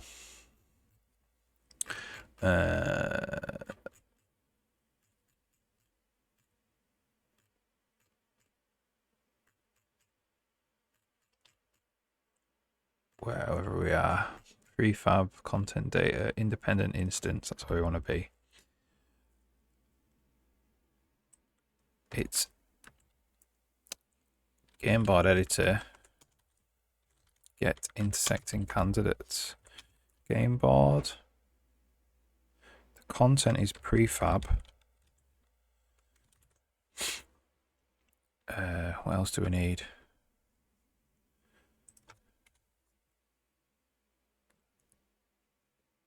Editor canvas.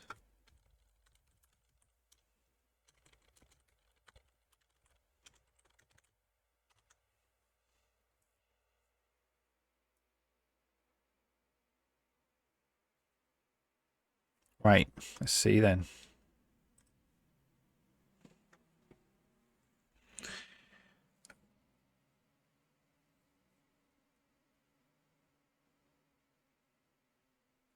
Let's see if this code runs through first. See what it looks like.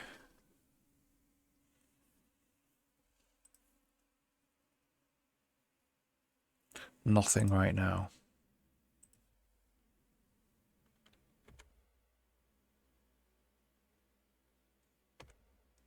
Oh.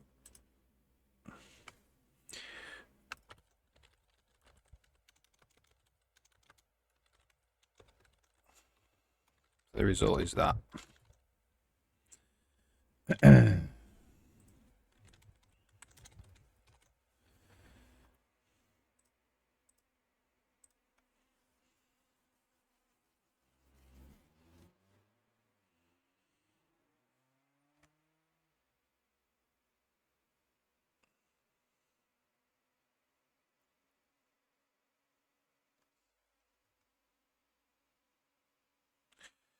So my concern is that it doesn't know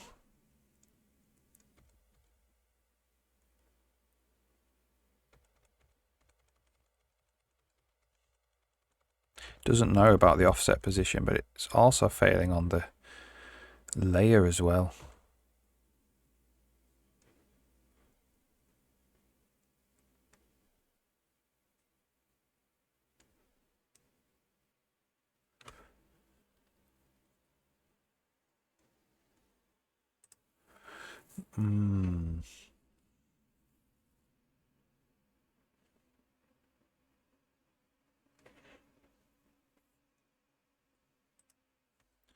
Yeah, so the layer doesn't actually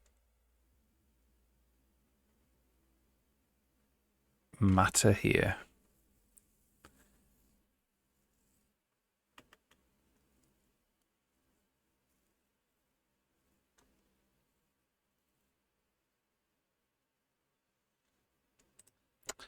It only matters on root content.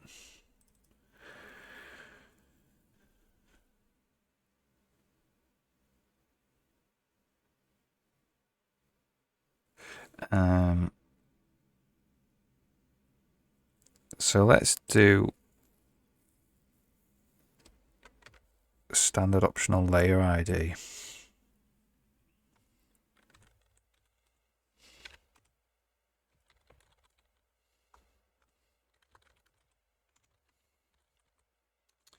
U64 layer ID.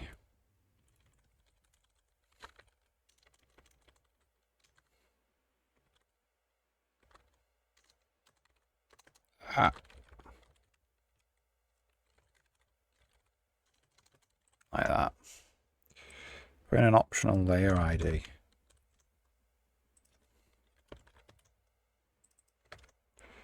We can just say if the layer ID is not equal to that.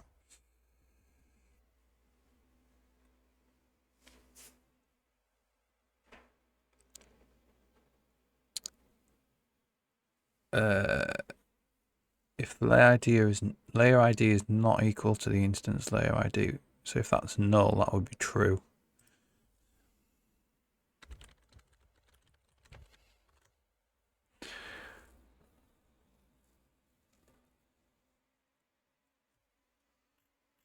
And then this needs paintbrush.layer ID, selection layer ID.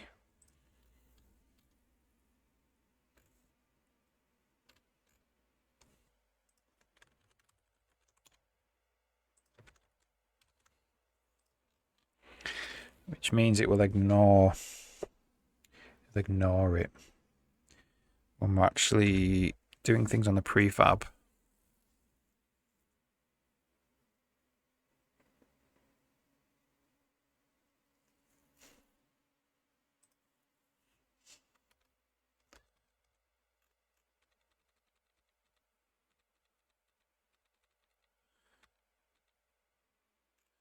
Okay.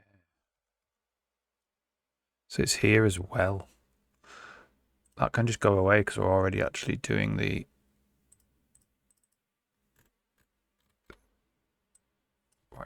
test already.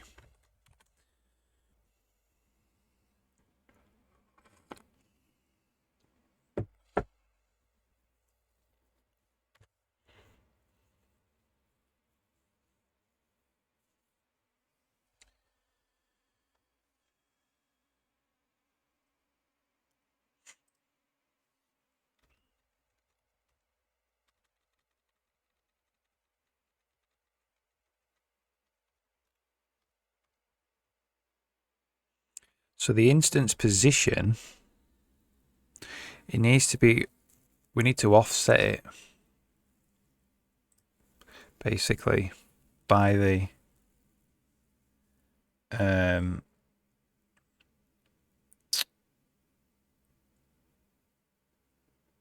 prefab position. Let's put in a bit of music.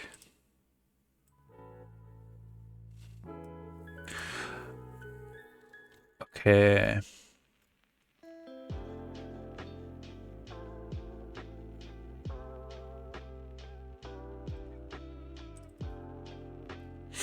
Which means that these need an offset, all of them.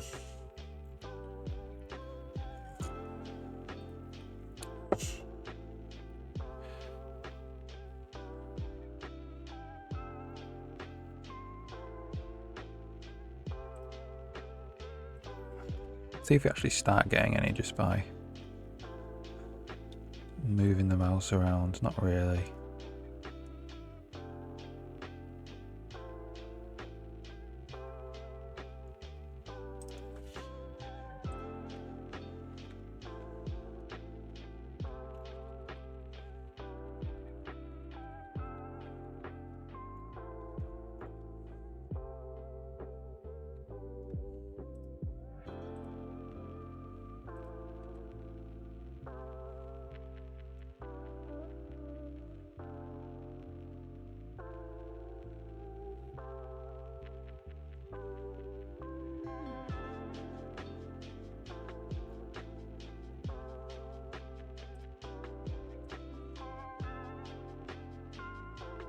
Oh, we are getting some stuff. Maybe it's just not drawing it.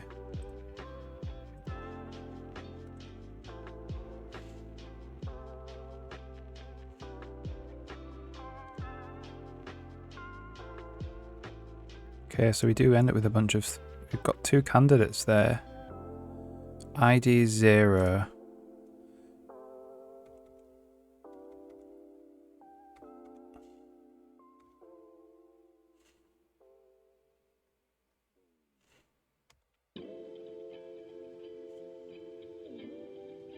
So it's type prefab.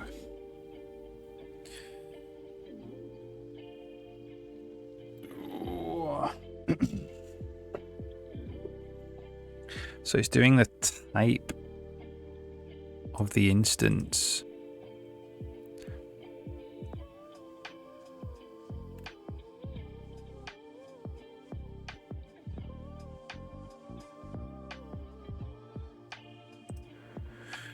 Which is not actually true.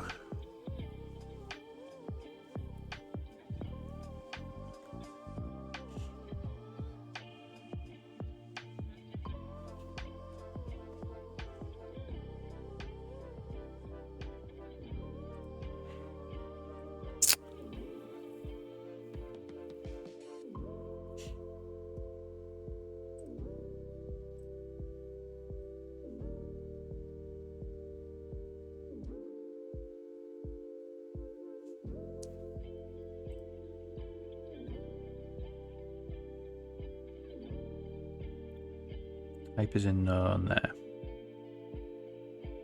I wonder what this ID is referring to as well. But it's just going to set it to this. It says cloth there. Maybe that is actually correct. So it sets it to cloth.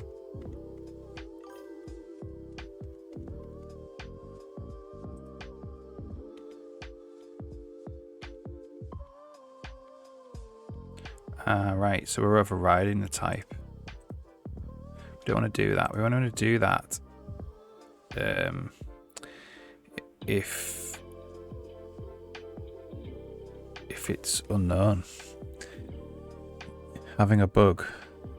It's not a bug, no. It's I'm implementing something. So I'm just getting it to work, basically. You've got a lot of closed braces. Lambdas are so ugly. Yeah.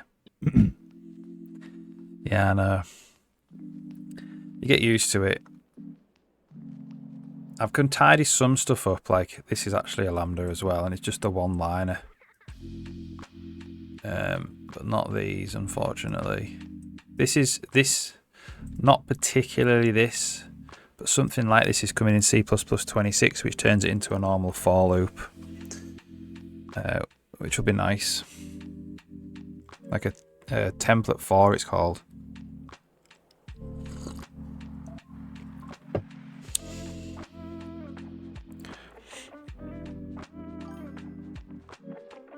Yeah.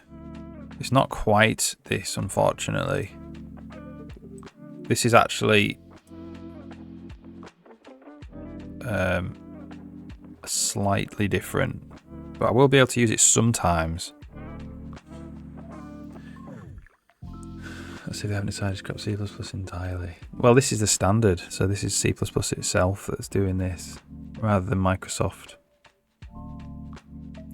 So we only want to set it if argtype is 0. So, normal.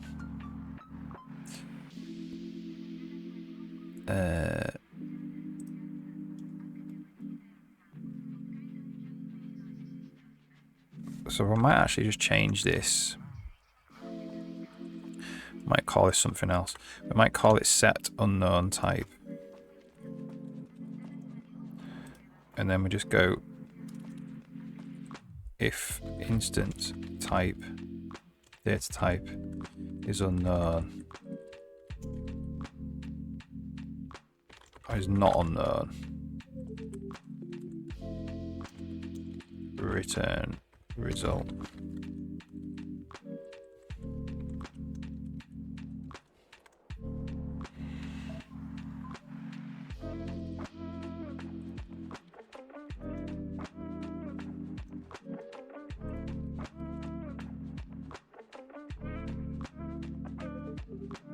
Put me here now.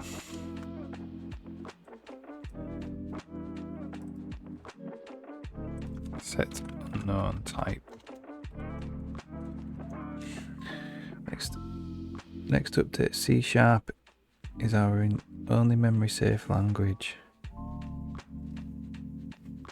I'm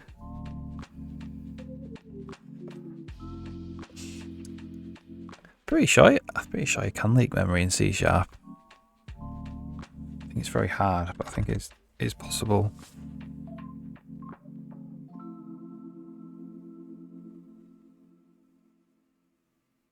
But yeah, like they love C#. That is their thing for sure. Okay.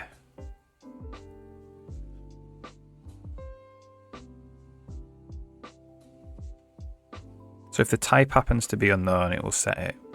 That's what that means.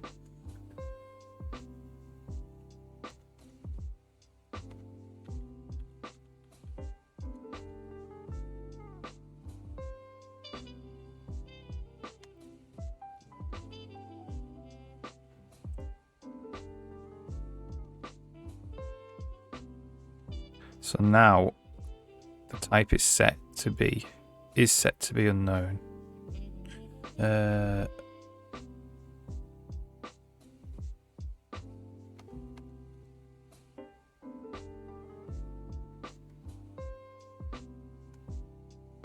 No, the instance. No, what are we looking at here?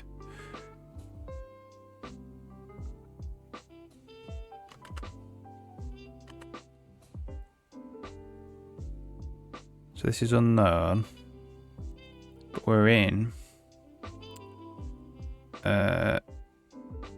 normal sprite content data. So set it to be normal, it should. Sets it to be unknown, so there's a bug there.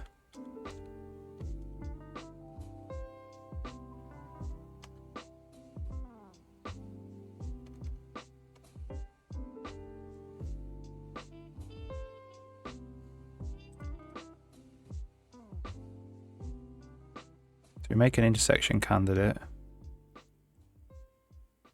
The instance is normal. So it should set it to be normal.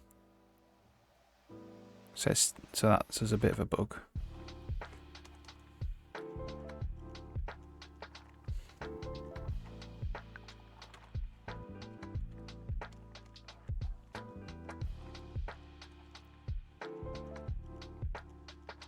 It's this type. If type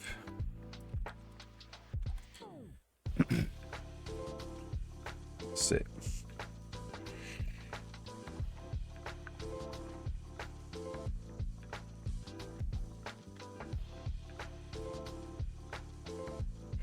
be fair, I think we go through this rigmarole here, but it might actually be in the instance. Actually, so we might not have to do this.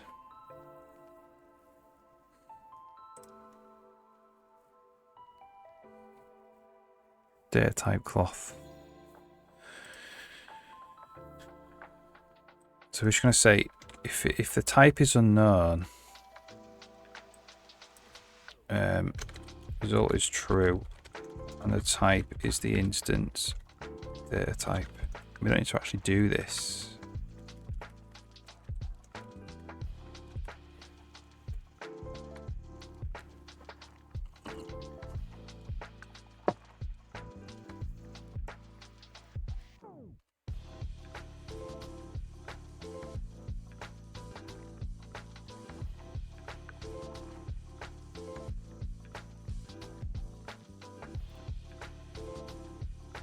So we set it to be cloth.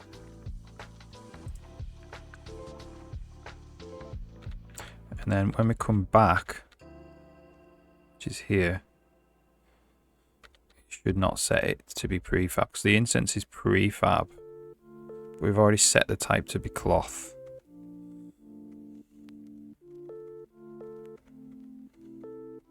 Which means it stays as cloth. So we can actually not do anything apparently.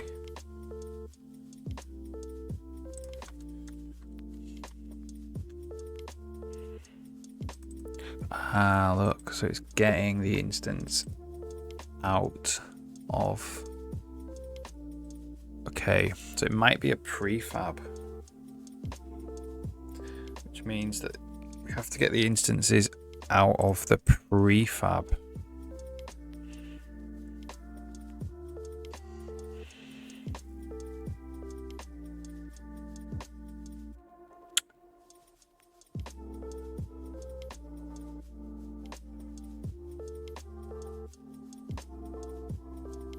Okay. That's what's happening there.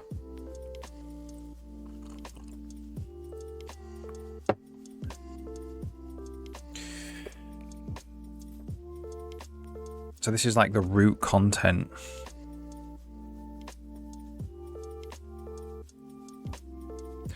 So we do have candidates, but they're not in the root content, they're in the prefab.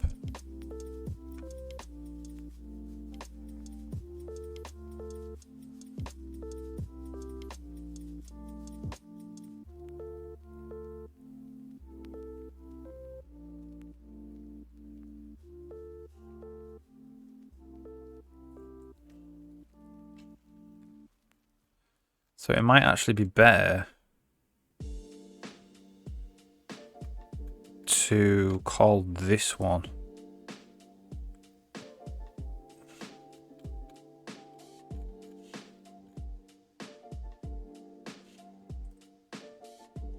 which we can do.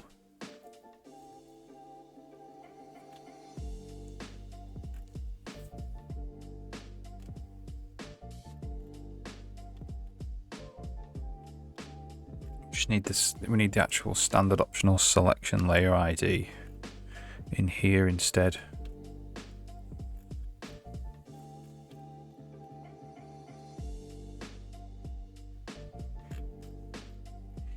So we're going to actually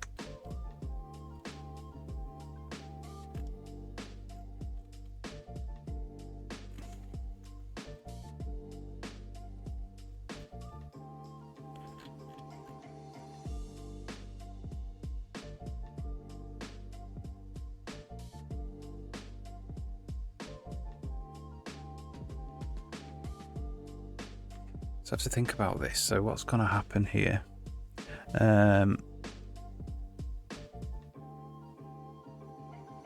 It will still get called on the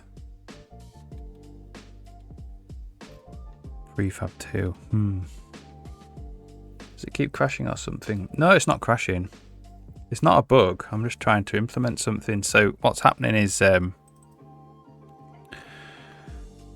You have to imagine this is a recursive thing, so it is a bit challenging to understand, but I'll try and explain it. So this is a prefab, so they're not individual objects, right? They're all lumped together as one object. But what I've done is I've made it an independent instance. So put another one down. So this is the actual prefab, right? And you can right click on it and say make independent. When you make independent, it means that each thing can be separately selected, whereas here it's just one thing. So you could make it independent, and then you can move the barrels a little bit if you wanted to. So what I'm doing now is the intersection for an independent prefab. But the thing is, prefabs can contain prefabs as well, and they can contain prefabs, and they can contain prefabs. So it's a little bit complicated, unfortunately.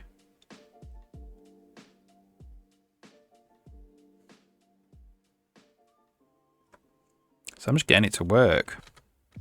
Or trying to explore ways to get it to work. Yeah, it's cool. And because this is a prefab, when I save that, that becomes a brush as well. So I can select that and paint it in another prefab as the whole thing. So it's recursive, you know. But I want to be able to make them independent, you see. When you make them independent, they're still in a prefab, but each item is independent rather than just the whole thing. And it unlinks it to the original prefab as well. But I want to do it in a way where you could easily just say, no, it's actually we'll link it back again. Gotta wrap prefab within prefab within prefab. Yeah. Well, that's already implemented actually. That all works. That's what I did yesterday. It's just the selection bit now. I need to be able to select this. So what's happening is we have this thing called intersect content, and we have intersect content for prefabs. And if it's not independent, it just does the default one. If it is independent, it goes to this independent instance. And what that does is it calls get intersection candidates, but as the prefab as the game board content as well. So this has come from get intersection candidates. First it was a prefab, and then it comes and it calls it recursively again, but using the prefab as the store for all of the things. So now we go, get intersection candidates, and then it finds prefab. So now we're in normal. Hang on a second.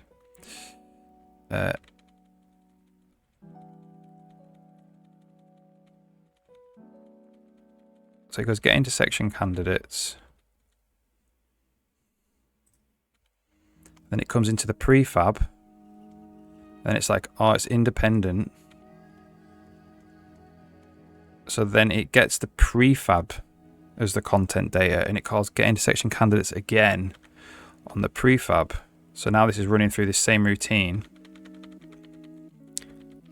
And now it's going to test for intersection on each individual data content in the prefab. So this is a normal sprite. So this is probably the barrels or something. And it will do its intersection test. So that's all. That's as far as I've got. And then once it gets out of this function, it didn't intersect anything there. It returns from independent instance, and then it goes to here, and then this is what we do with these. Are all the things that we've found that are intersecting.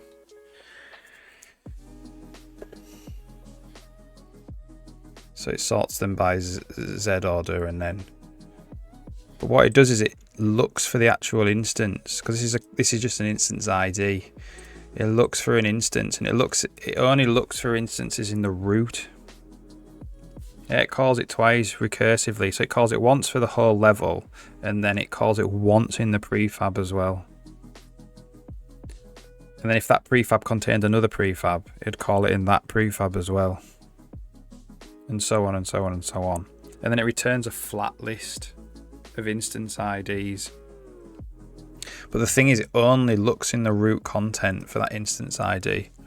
And the root content, the instance ID might be from content from a different prefab, you see. So that's where I am now. So I need to write something where it finds the instance of anything, including all the things that are in the prefabs.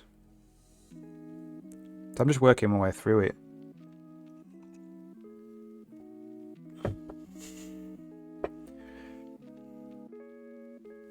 You know what I mean? It's a bit hard to explain, really. Like when you actually run the game, this all gets compiled away, and it's just a bunch of meshes in the game, and it doesn't. But this is because this is the editor. Everything has to be like uniquely selectable, and you know, prefabs have to be able to be broken down into independent instances, and then you might want to cancel that and link it back again with the root prefab and stuff. So all that's, it just means that it's much more complicated to like do this collision detection stuff, this intersection testing.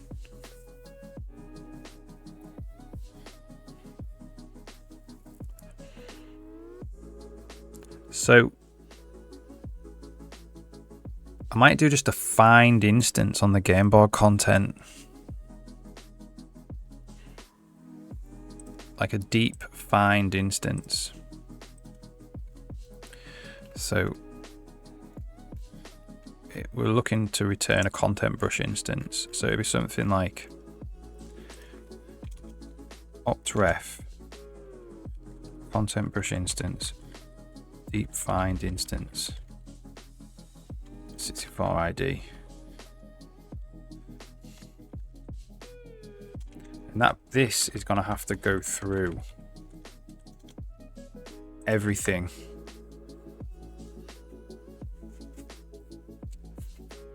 Including all of the prefabs and stuff.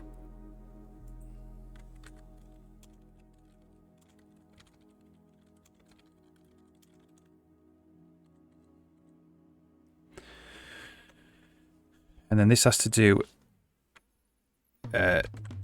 deep find instance first instance ID.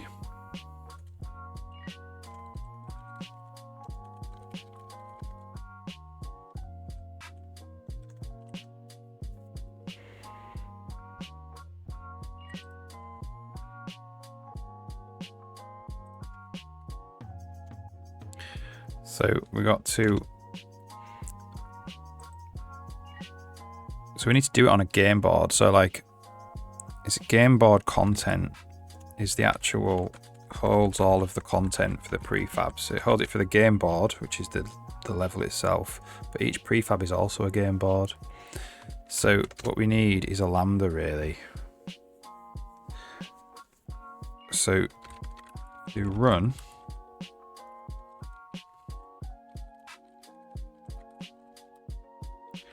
we say game board content and that returns void. So we want to go auto content or root equals cc get game board content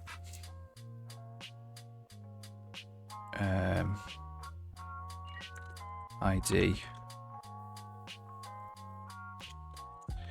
If not root,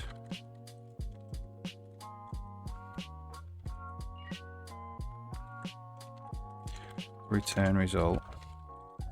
Else we just do run on the root like that.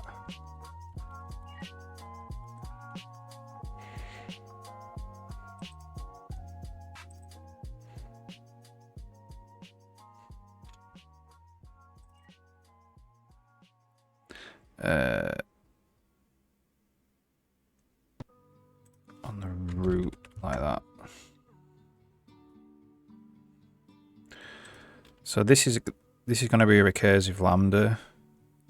So let's just check that that actually works first.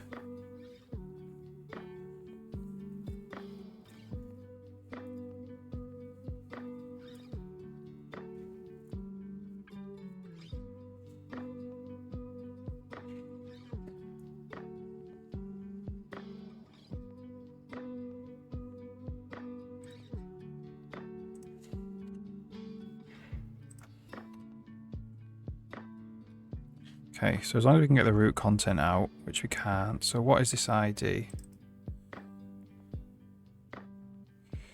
It's the instance ID.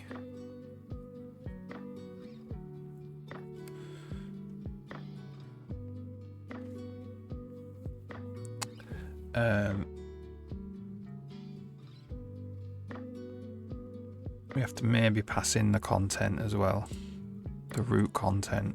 Oh, we have it. It's this. This is it. It's us.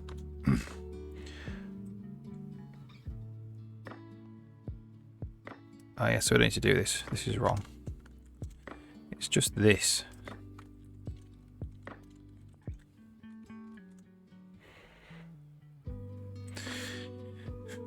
Like that. So we got to go auto instance equals content brush instances find first, and the test is arg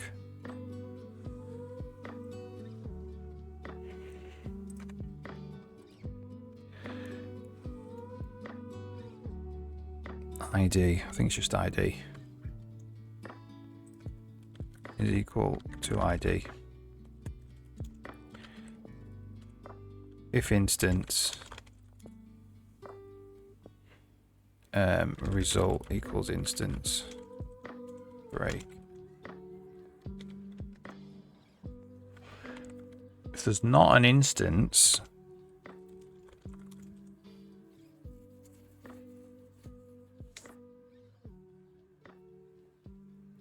else if instance data type is a prefab, we need to get the prefab out.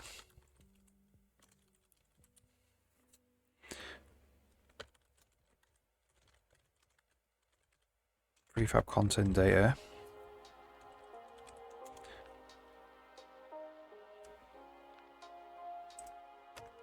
And that has an independent instance.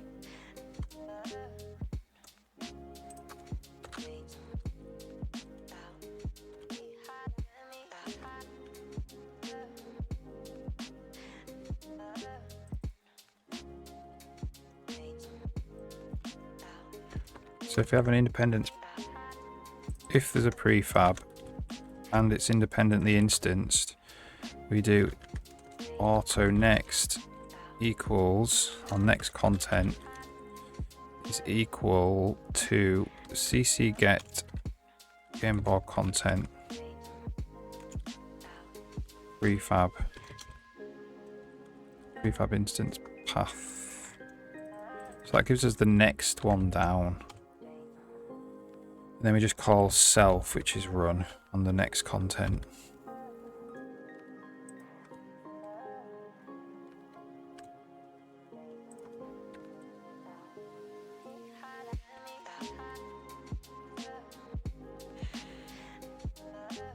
All right, illegal break, just to return.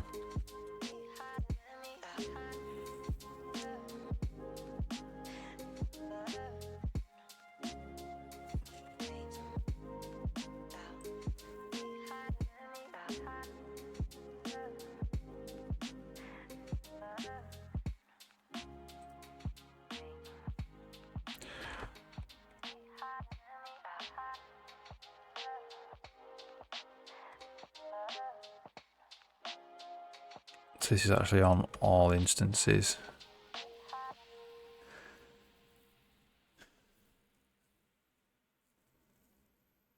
So it's actually a 4.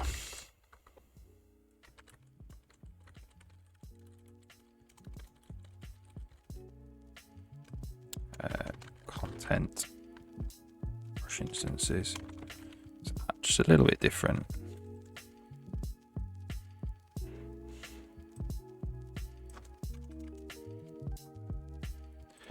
If instance.id is equal to id.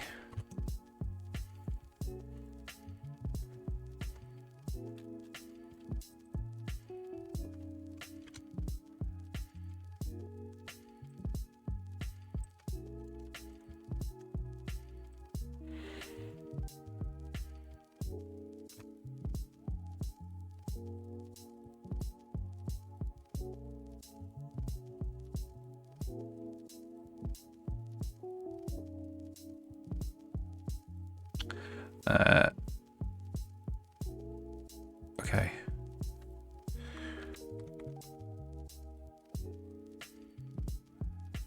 So it is a prefab. So when you get the prefab out, and we can see that it's got an independent instance, it's got a prefab instance path in it. So we can get the next content, which is what the prefab contains, and do this again. There we go. So we actually find the instance that we're looking for, which is cloth.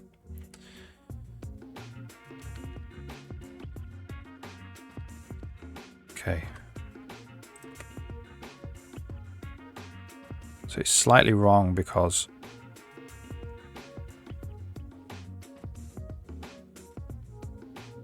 we need an offset basically.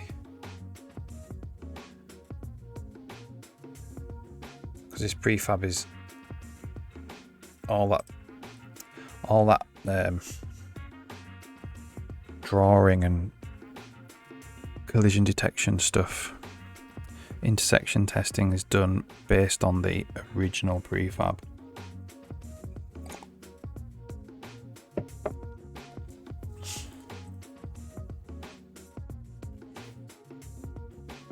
Okay.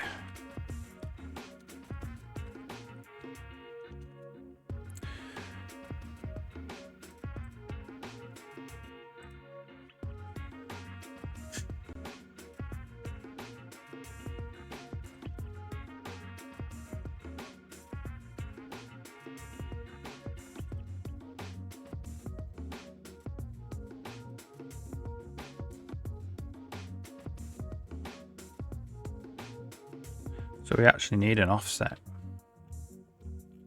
Right now we're just saying it's 0.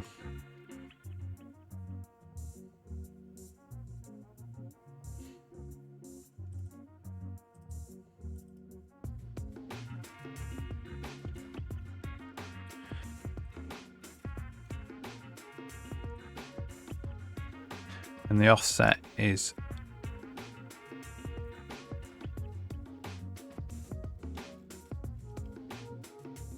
so the intersect needs all of it needs an offset really.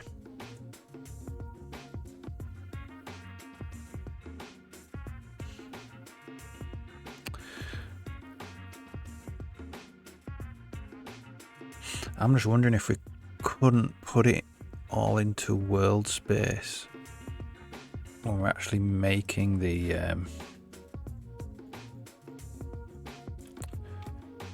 so here this is where making it independent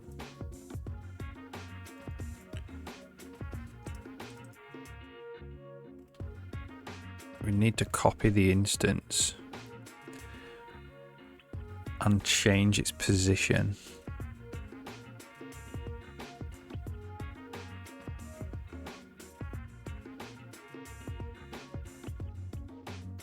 No.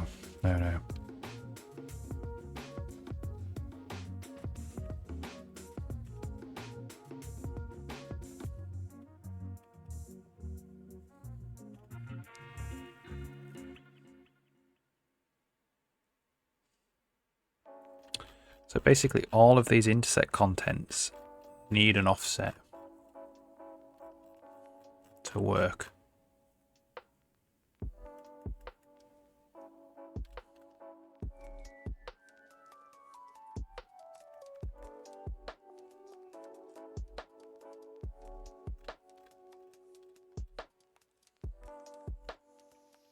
and the draw intersection candidates.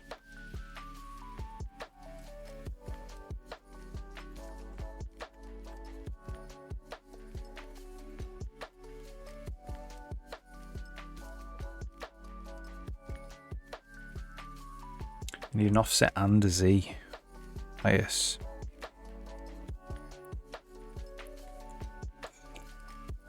It's exactly the same as the renderer. Has an offset and a Z bias. We need that as well.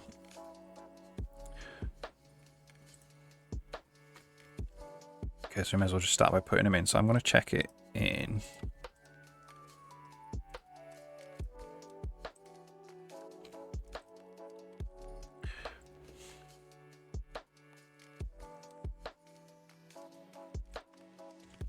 So we need that.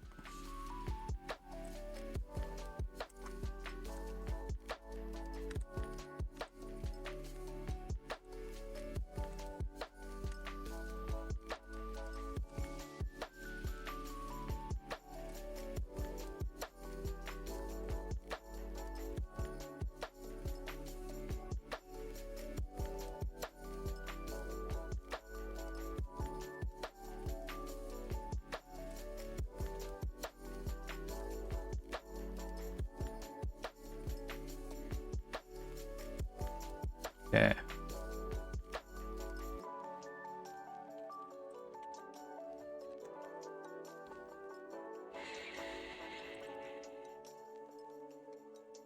So this is offset Z bias or Z.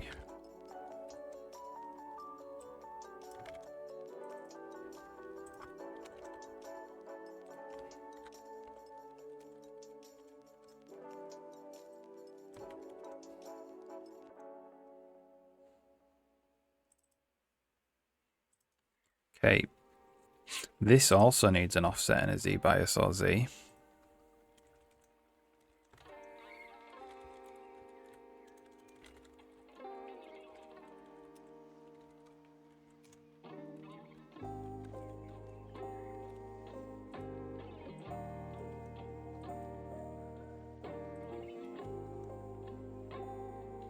This is offset Z bias or Z.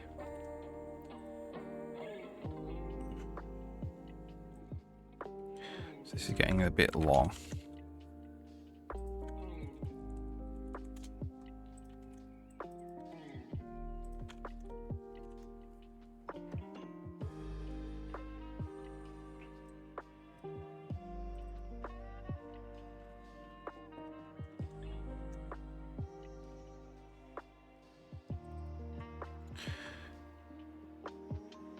This is just vec2 vec2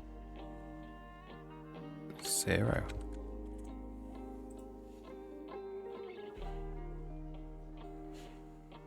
I believe.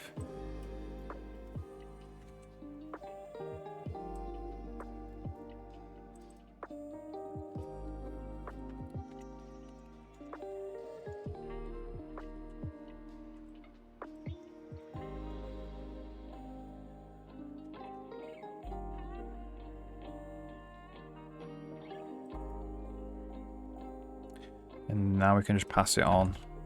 Offset Z bias or Z.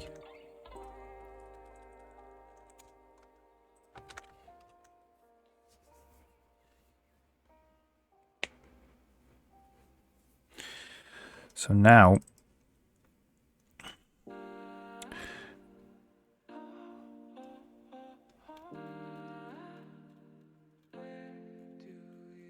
this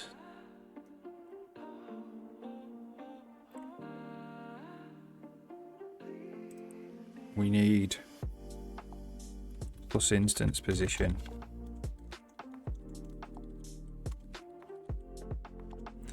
And then plus instance Z bias. So auto Z bias is equal to instance.z bias plus Z bias or Z. auto Z is Z bias or Z, Z or Z bias, like that. And then this just gets passed through.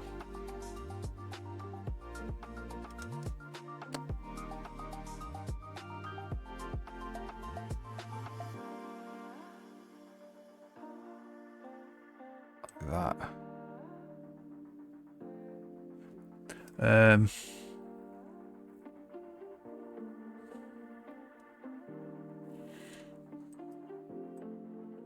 So I think this is just Z bias or Z dot is Z. Z bias or Z.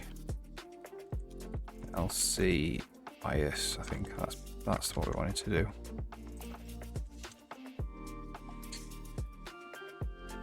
That will actually put on the offsets.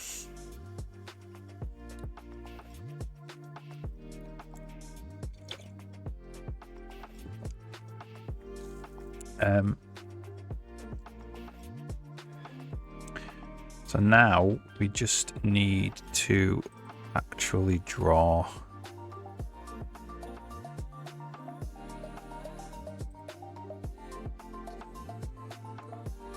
this is instant position plus offset.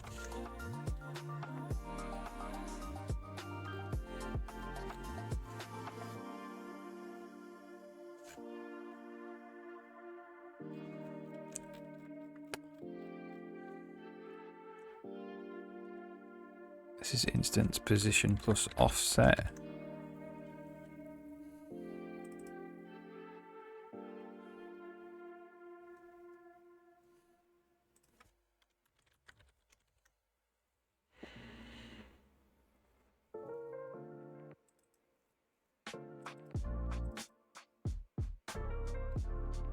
So I think I might just do auto position equals instance position plus offset, like that.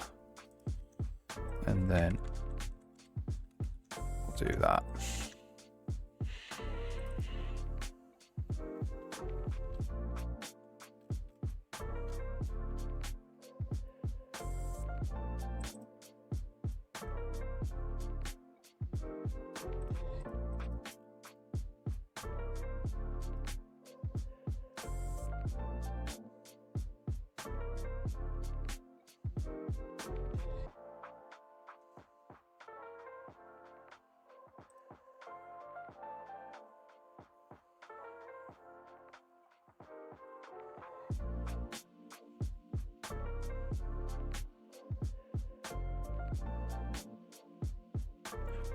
This is minus offset. This is taking it back into this, changing the actual test back into the object space of the whatever we're working on, the cloth. And that's plus offset.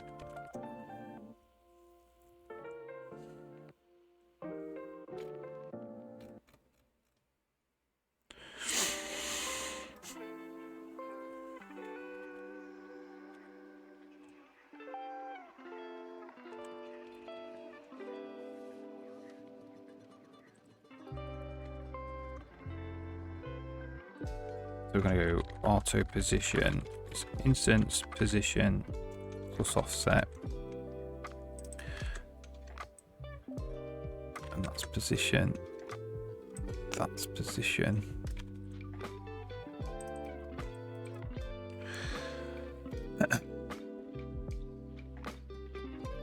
We'll go back down and do Z bias as well.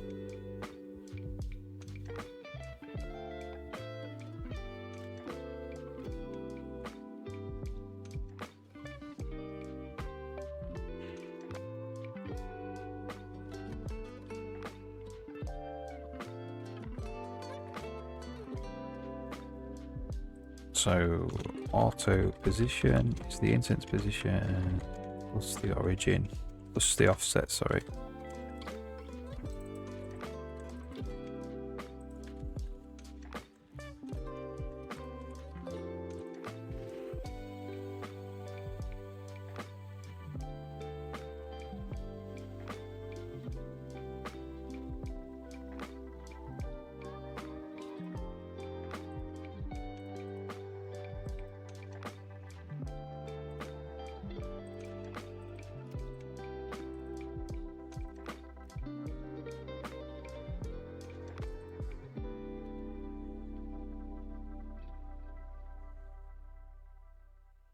So the arg bounds.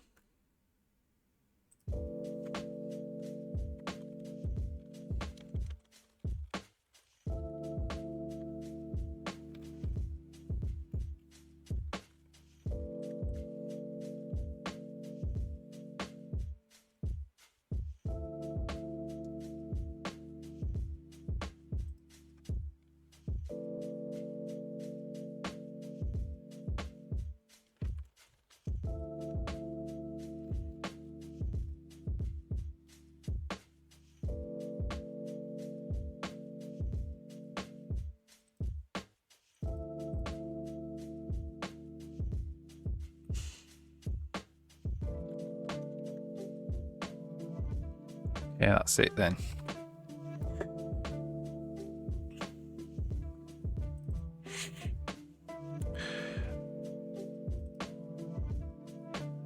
All right.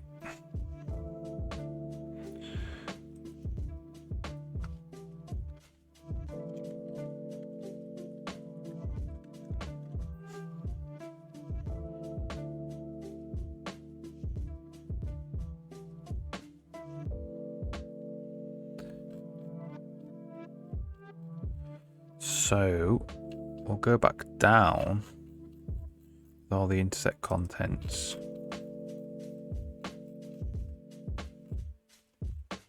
And put in the Z.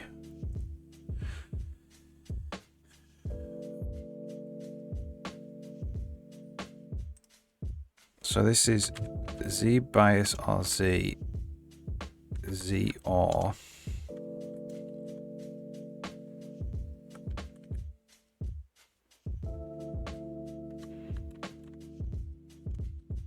Just that.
Yeah.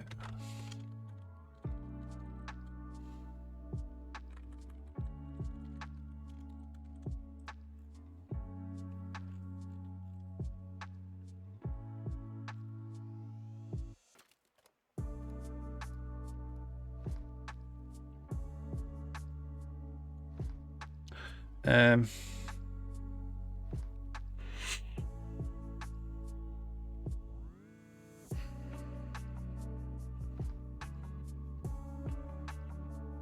think that's fine. Okay.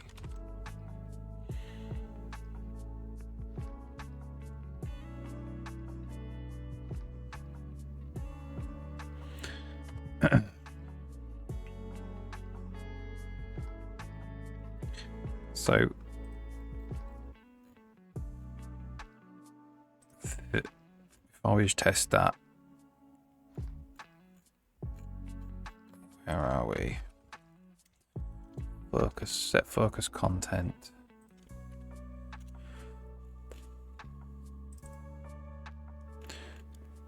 So this has got to be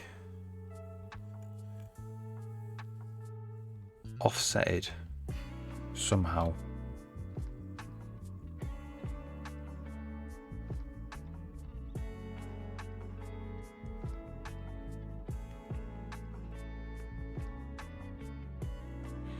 So I think maybe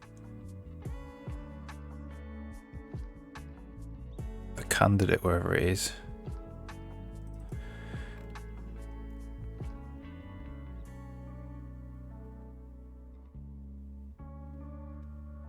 first, it's got to actually store its offset.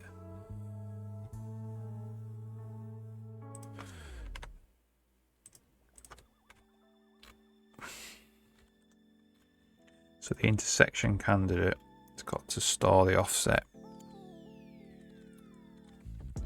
of position P.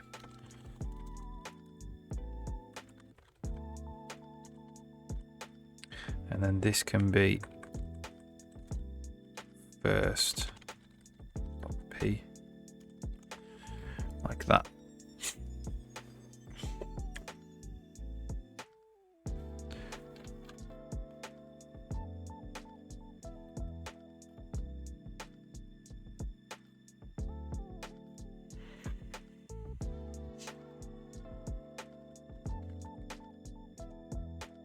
So let's go down to the bottom. Here it is.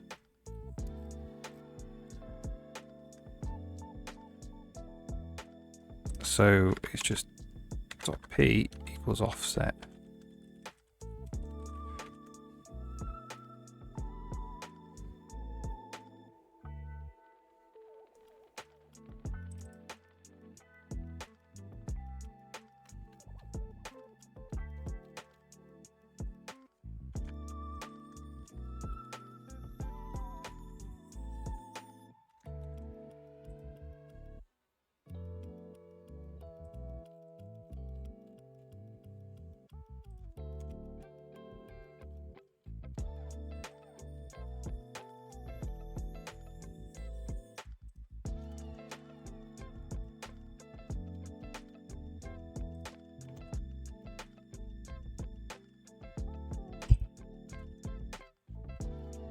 Okay. Right then, let's try that.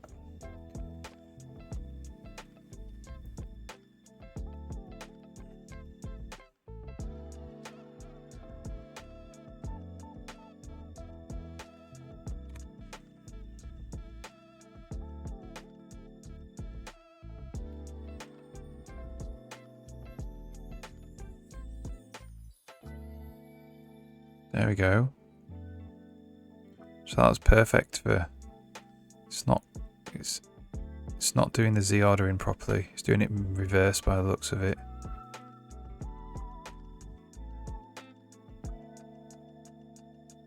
But it is selecting them.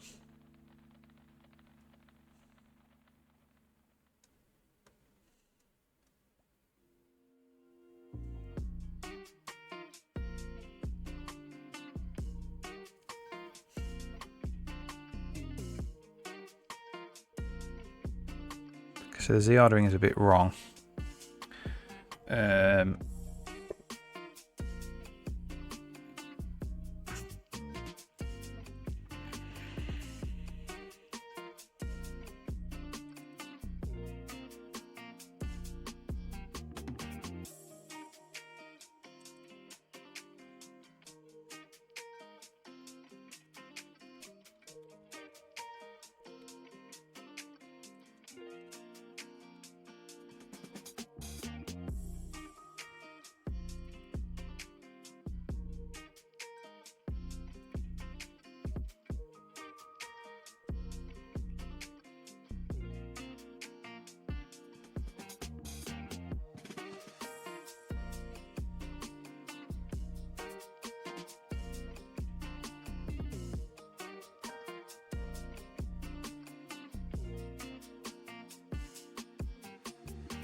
Okay, what I need to do is I need to...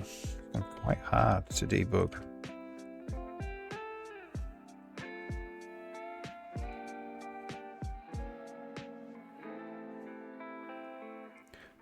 So it's not working for the animated rig, it's working for... It's selecting the thing behind the barrels. Like I need to fire a breakpoint when it equals when candidates equals 2, I think.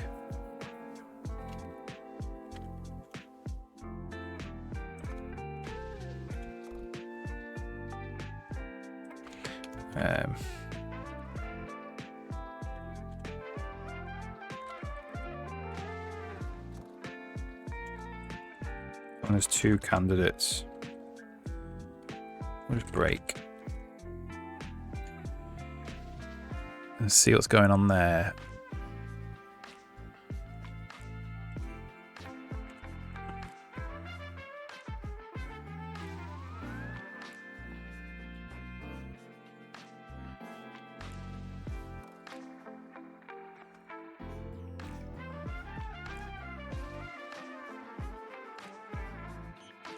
So we've got Z is 1 and Z is minus 46 for the cloth. Z is 1 for the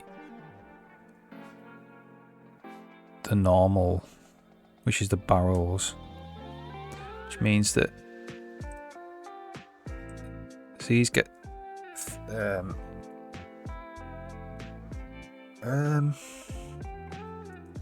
so the cloth should be in front.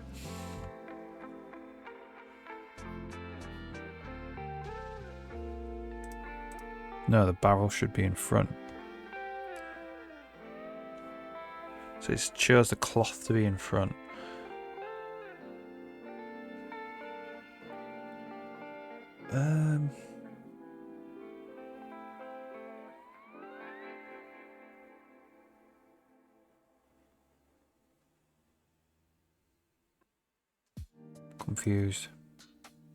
Confused. Let's just check that's still working on the original prefab.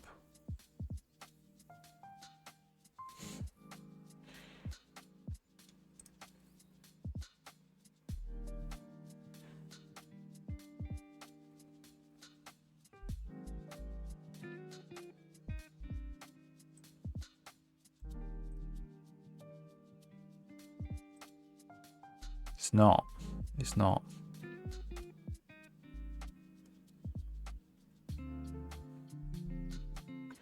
So I've obviously changed it somewhere.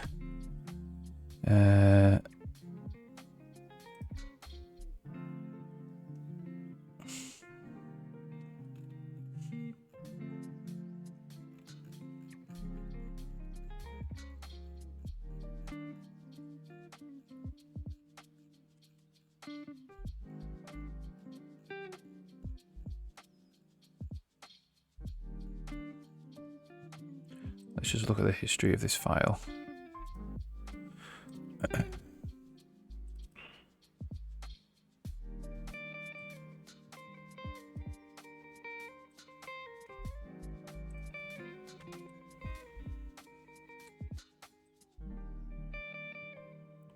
Actually find it without visual assist because it doesn't work on these.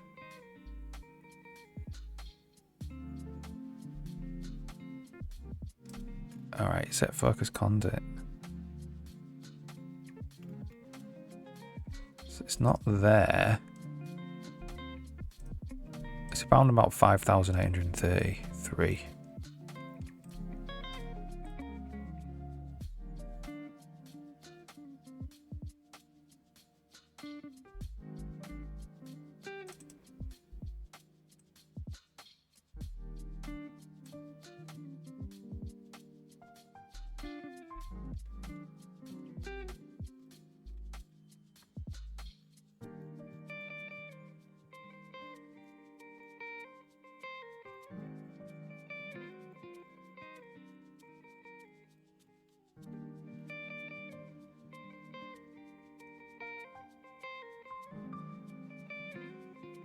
Seems to me we should be sorting it the other way round.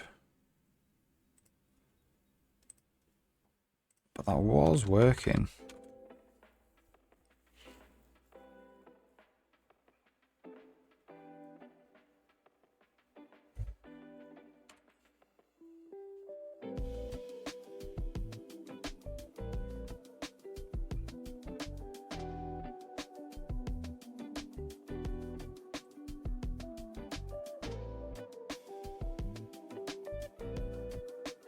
So it's not working for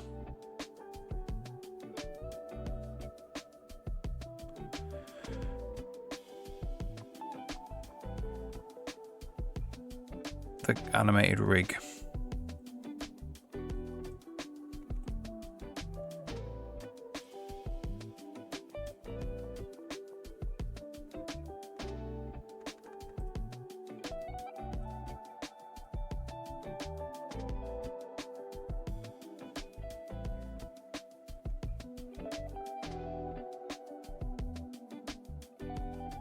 It's doing 2 there.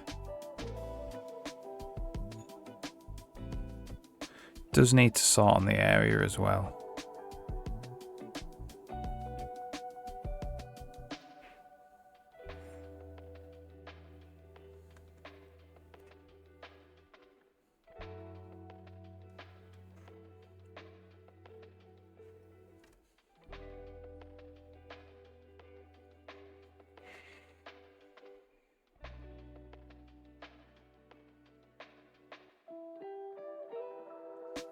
Oh no, those E's on the grass need to be right at the front.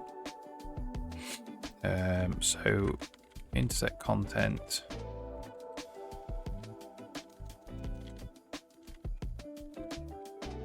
Grass.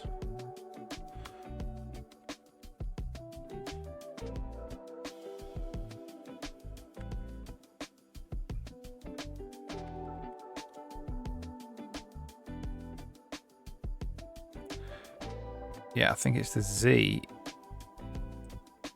It needs to just be in max. Well, maybe not in max. It needs to be. What is it? Quad Z max.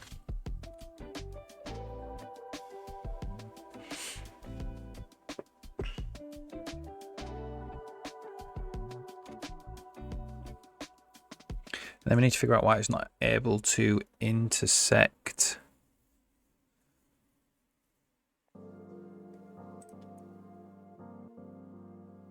So we can get everything apart from that dude. We open up the actual prefab itself. And then select this grass. Yeah, there we go. It selects the grass first. Selecting the grass blade behind him, but it's because the handle's in front. Okay, so why are we not able to intersect the animated rig?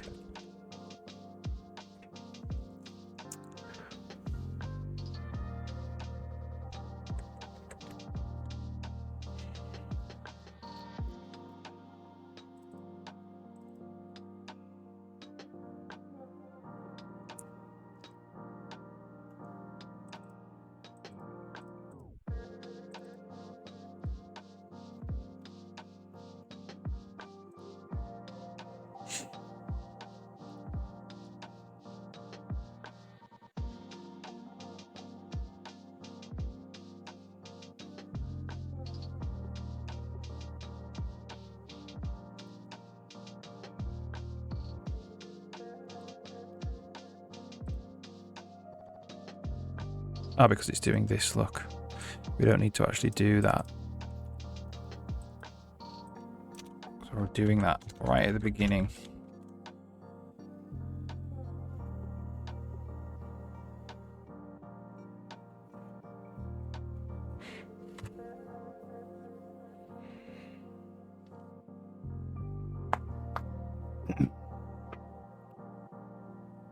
All right, cool.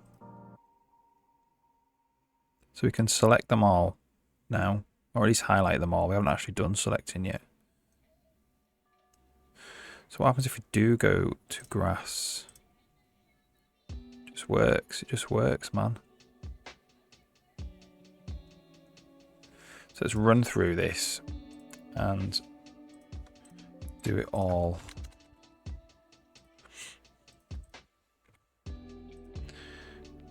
In one step.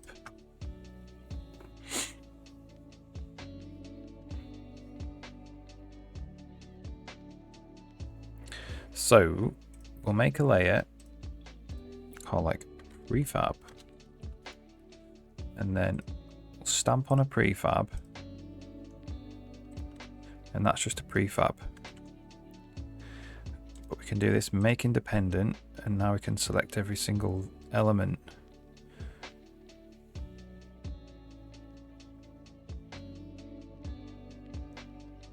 Brilliant. All right, that deserves a 2-minute break, I think.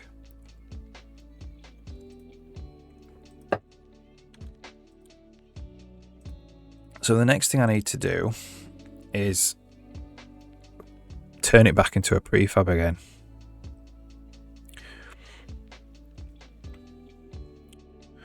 Yeah, turn it back into a prefab again. All right. I'll do that after a 2-minute break.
Be back in 2 more minutes. I'm just going to go and get a beverage.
So something I actually want to try is to put a prefab in a prefab and see what happens basically when I break it into an independent prefab. So I'm going to do this, save that, and I'm going to make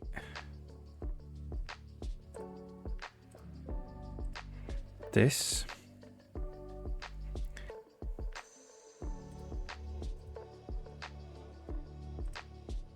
Oh, hang on a second.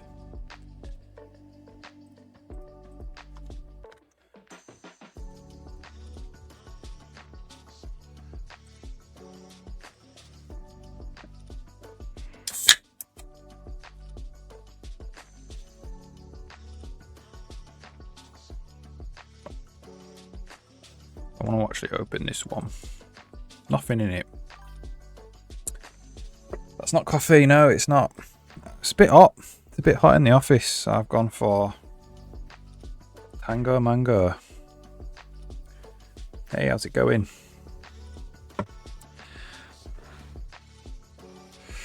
Working on prefabs today, still.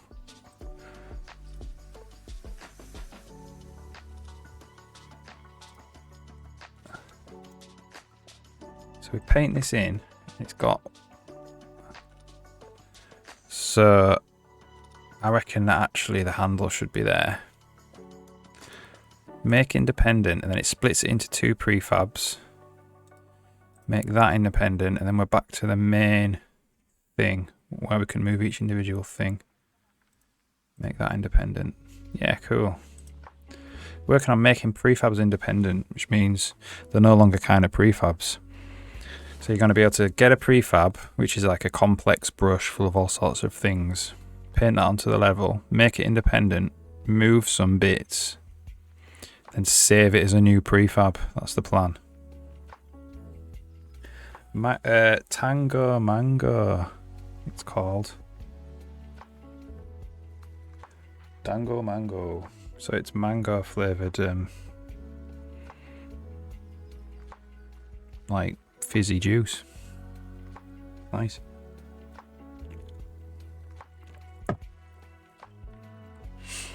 What are you up today? What are you up to today? Anything good?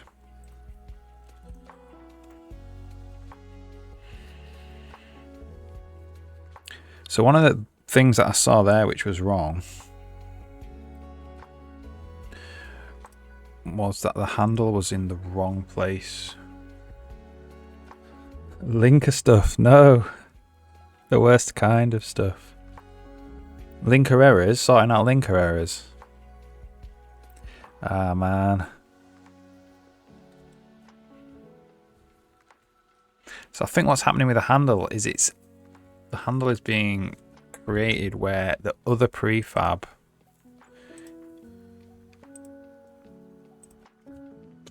is coordinate 0, 0, 0 or 0, 0. Only 2D. So yeah, it's creating the handle at the actual origin of the... Well, the origin of the prefab is wrong. It should be in the middle. So we need to fix that.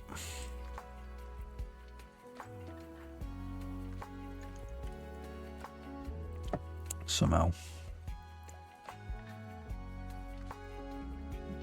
So how are we even calculating the origin of a prefab?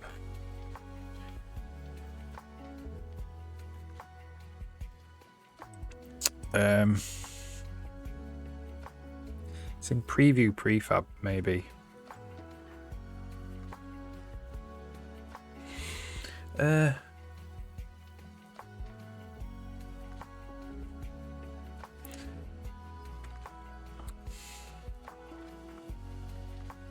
It's in the content painter, maybe.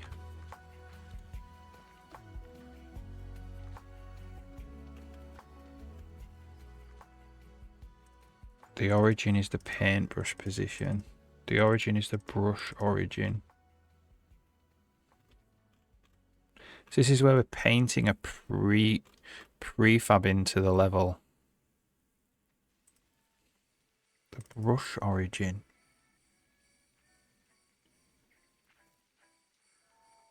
Ah, yeah, I know where it's happening.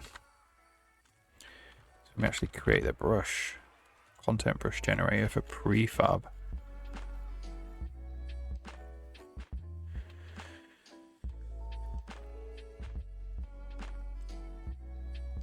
Is it? Yeah, origin.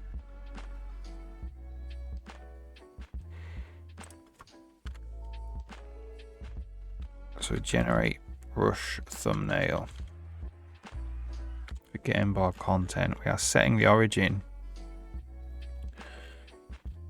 somewhere, which is the bounds. So it's the get bounds of content. So here we must not be including the bounds of other prefabs that are in the actual prefab. And so now I've kind of had everything in one file. Okay, yeah, it broke.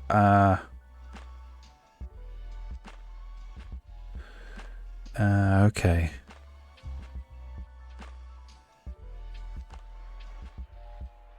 Yeah, you need to add it into your path, don't you?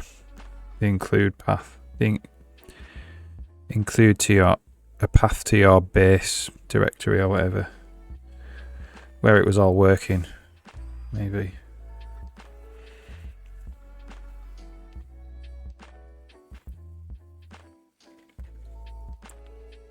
I'm not sure how you do that with Clang or whatever build system you're using. Are you using Visual Studio?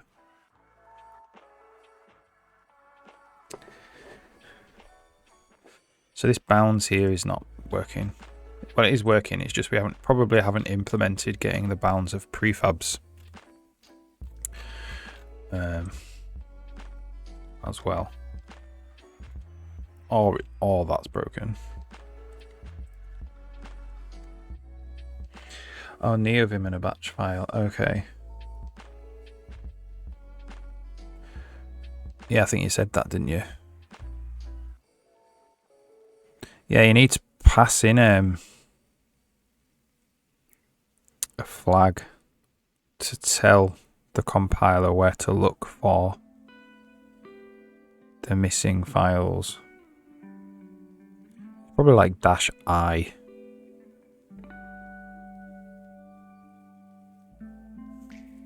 If it's linker though, it's probably library files. So I'm not sure what that is.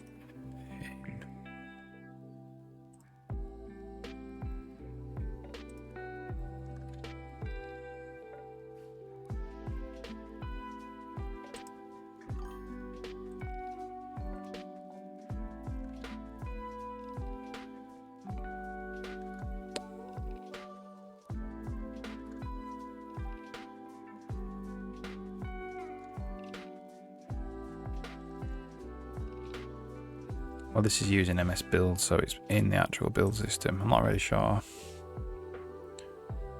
Getting the wrong format wrong or something. Ah, right, okay. So if it's linker error, to me that means it is finding the header files,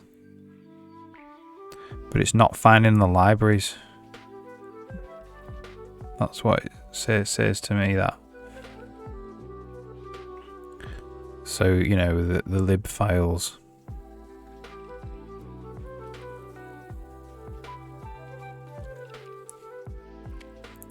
So I'm not sure what build system you're using, you see. If it's just a batch file, Clang, you need to work out what the flag is to pass the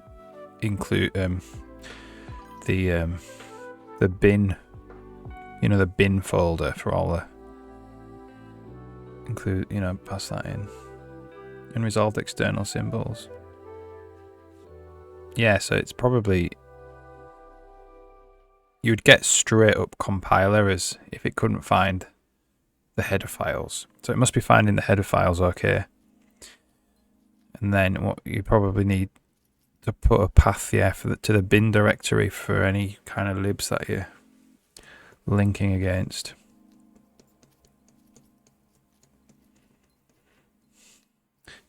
In Visual Studio, you there's a couple of ways, but you have this linker input thing, and you just put them all here. They're all the libs that I link into, and then there's the directories where you say like the library directories. But this is all GUI based, isn't it? I'm not sure how it would do it in a it would be flags, maybe.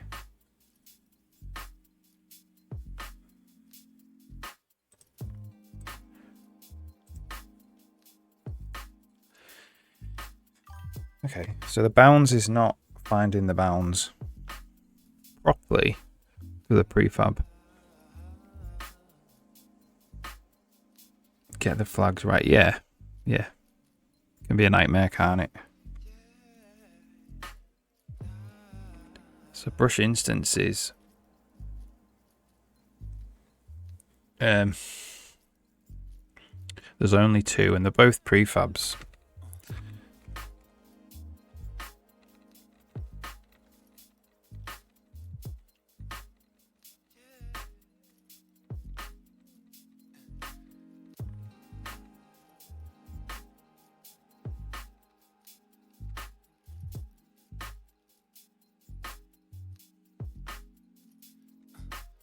It does this, and then it goes prefab get bounds, offset position. So at the offset position must be wrong. Instance position, it's not wrong.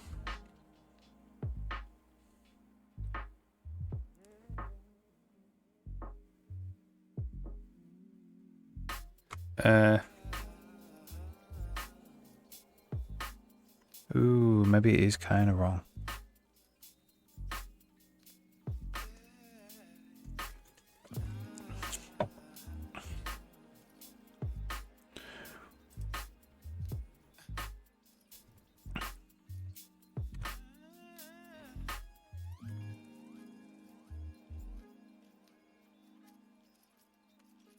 So we're just translating them all by the offset position.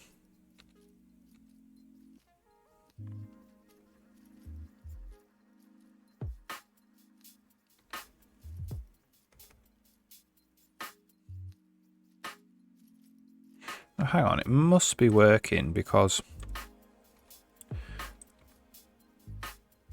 that is correct, and that uses the bounds.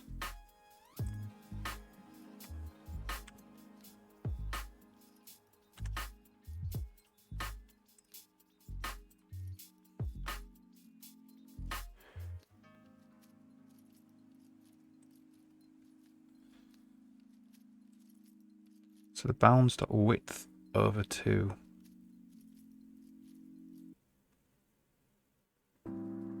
So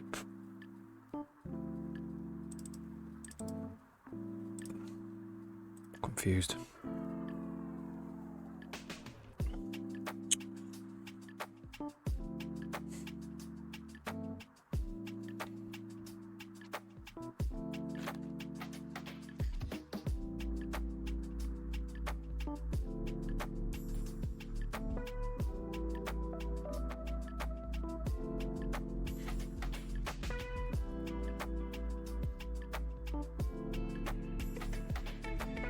Probably just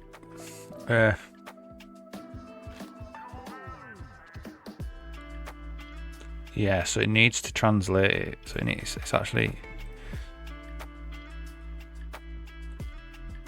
minus bounds.x plus width 2. It needs to root it at 0, 0.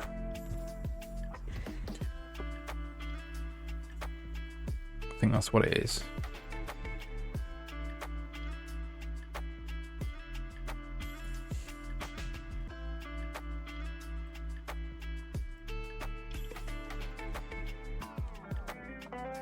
Or not.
What's going on then?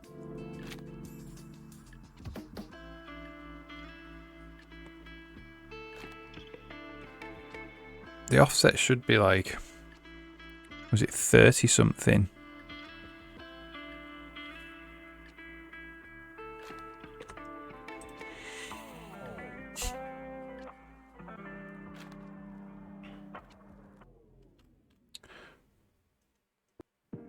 Oh.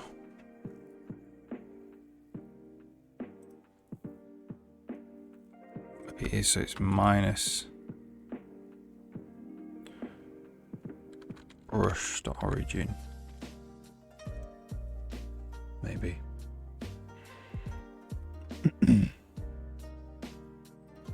Nope, hang on a second. Minus brush.origin. This might mean that it's going to stamp in the wrong place as well.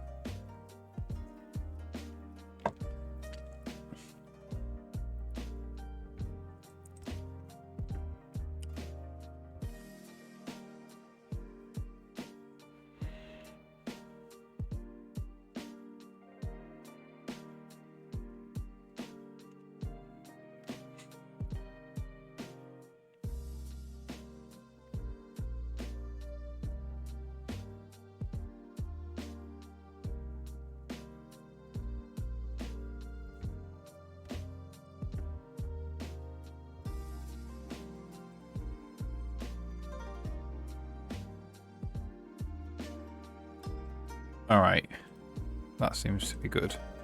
So wherever we did that, we'll just go back to doing that.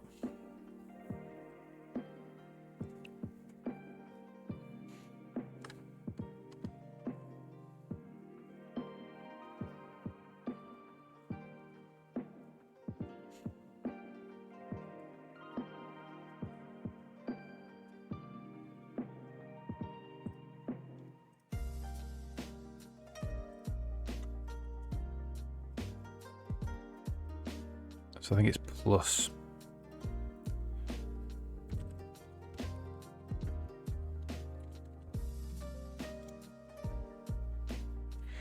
We'll just mess about with this until we get the right one.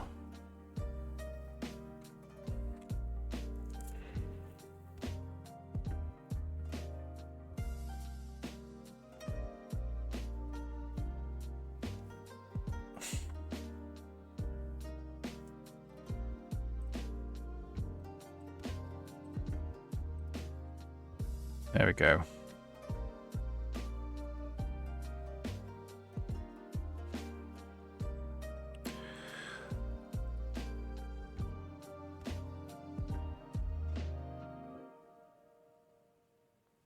Now, we probably do want it to be down as well. We want like the origin to be across y equals 0 relative to the brush, because it's just easier to place brushes like that. I'm gonna like big.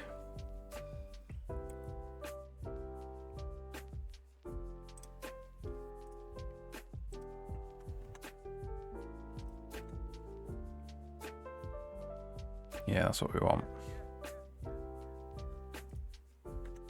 So it's placed it in the wrong place. That's because we're doing something with the origin now.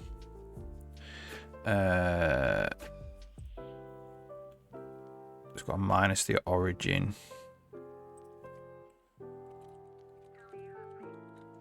I'm actually stamping it as well, I think.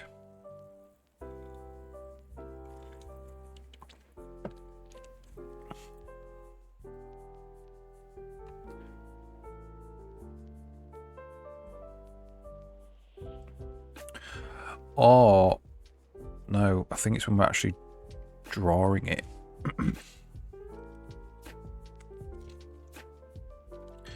So, I'm actually drawing the prefab.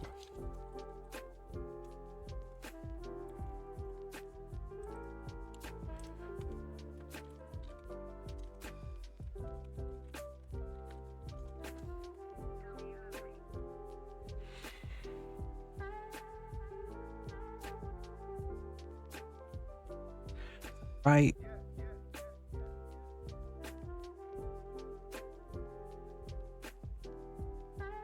Nah.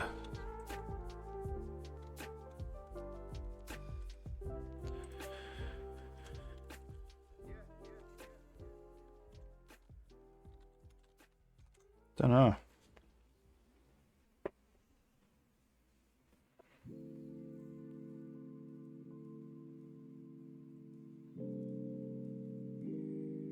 Yeah, I think it is because when we stamp it, we want to. If we're stamping it at 0, 0, we want the actual position of the instance to be 0, 0.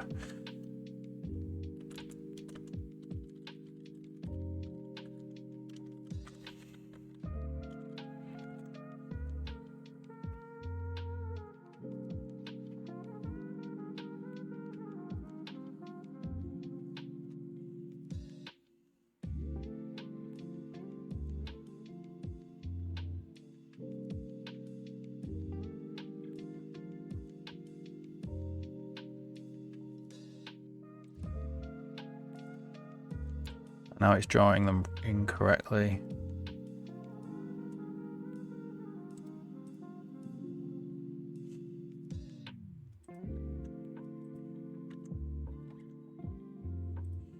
There now.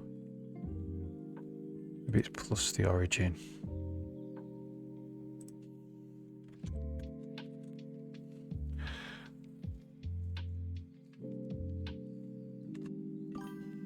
Ooh, Dragon A, how's it going? You didn't take, yeah. Now write in your own text editor.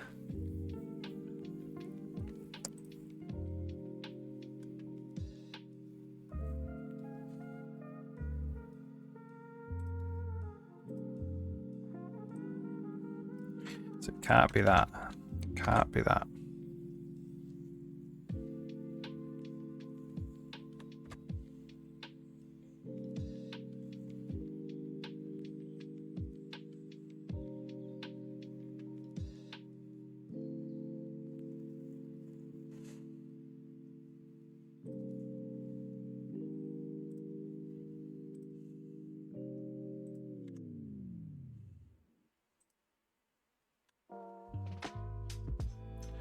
So it's stamping it in the wrong place.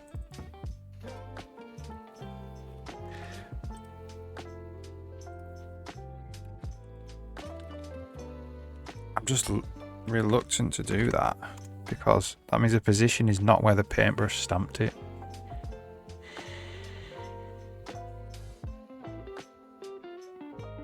Like, it might look right.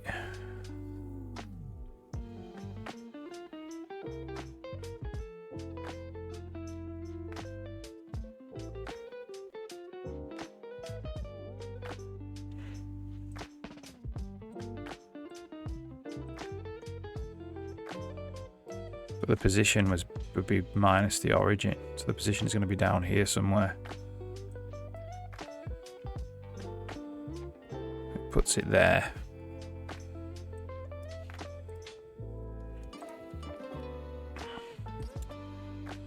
This isn't correct.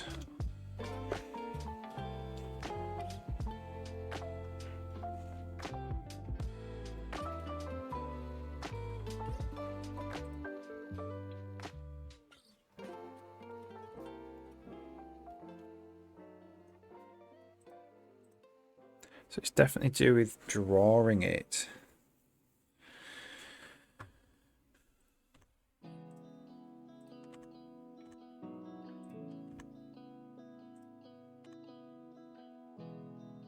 It needs to shift where it's drawing. I mean, you can see it's kind of wrong because that's the handle. That handle should be down here somewhere, wherever I stamped it. So the handle should be down there. Well, the handle is in the right place. The whole thing should be shifted. Oh, now we have a crash. Oh, we're stamping it in itself, probably. That's probably what's going on. Shouldn't do that.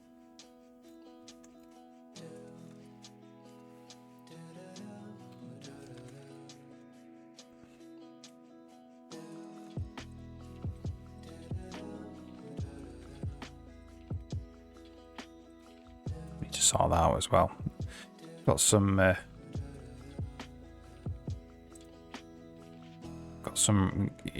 stamping a prefab inside itself causes a infinite loop somewhere.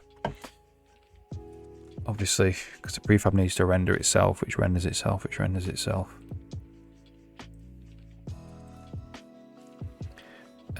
So we need to actually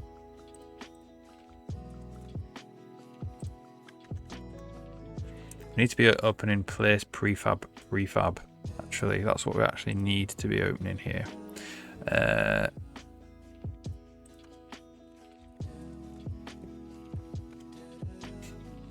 Place prefab.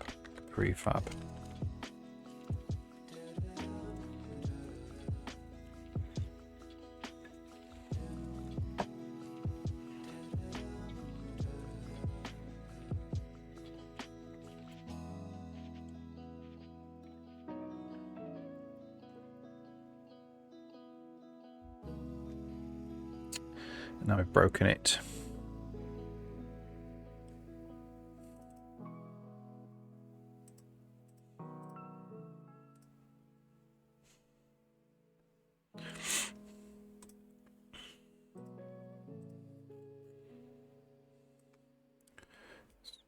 Basically, because we stamped it in itself, which we don't want to do.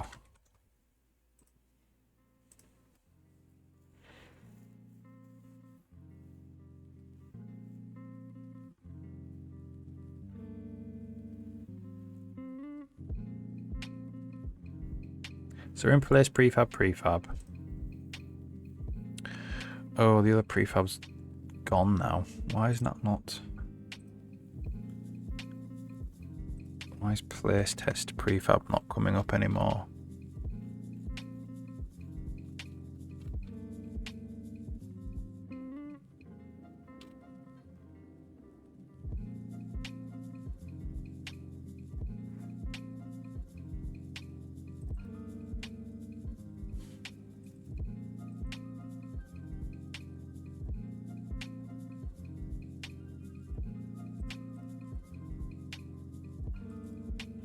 Why is that not coming up anymore?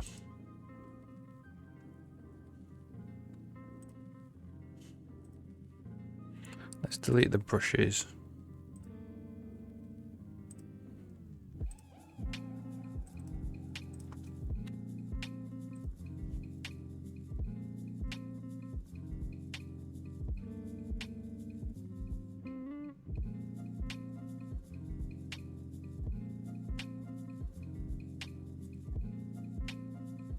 Okay, it's not there.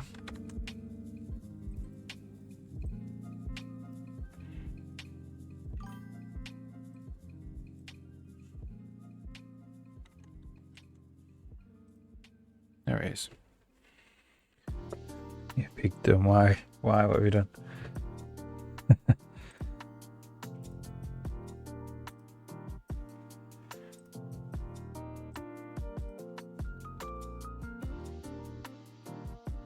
So I'm going to plant it 0, 0, roughly as close as I can. So it's the origin needs to be offsetted when it's drawn.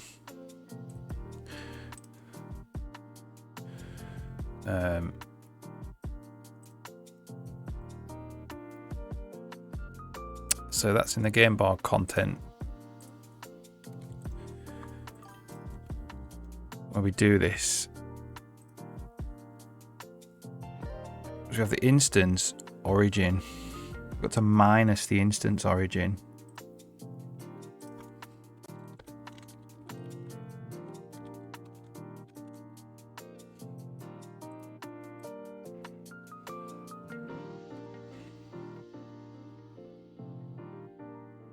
Oh, I see. Yeah.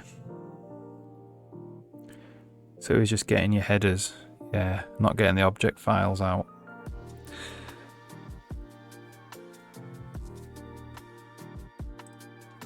That's too long. That's too far.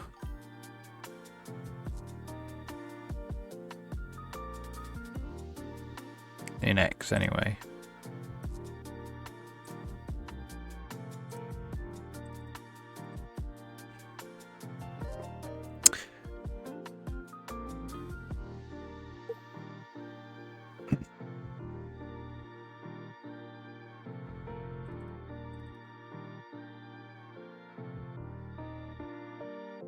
So let's just do canvas, draw quad, in world,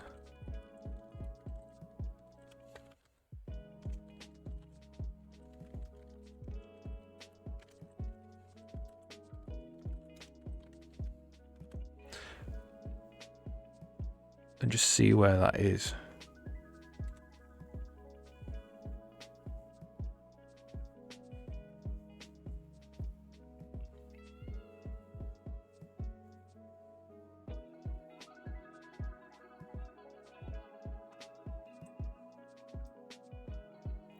Trying it 3 times.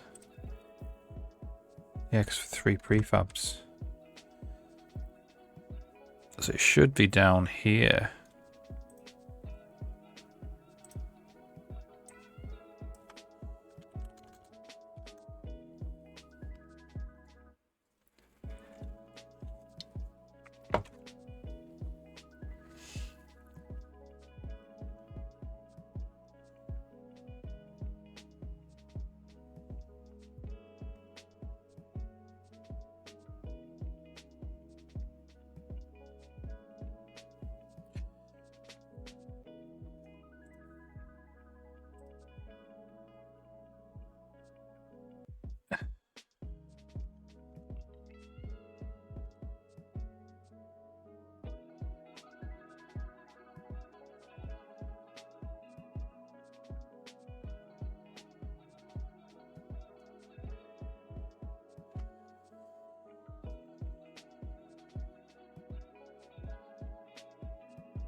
So this should have another prefab in it.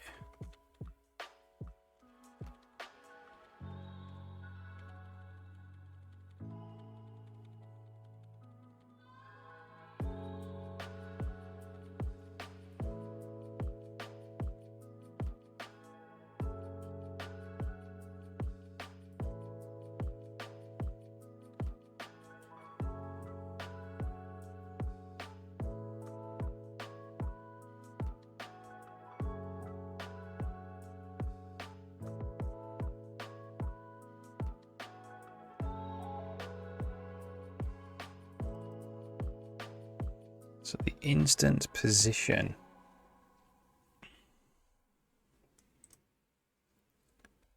is 0.625. It's confusing me a little bit.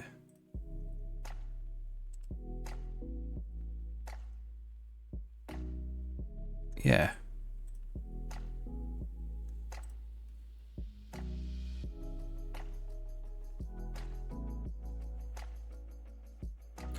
Oh, I know what's going on. It was actually right.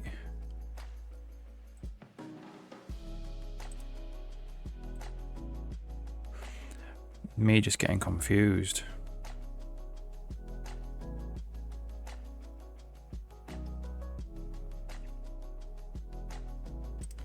Me getting confused there.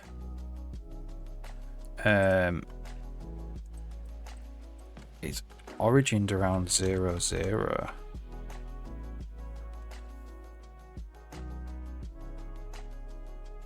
Not around the center of the prefab, I think.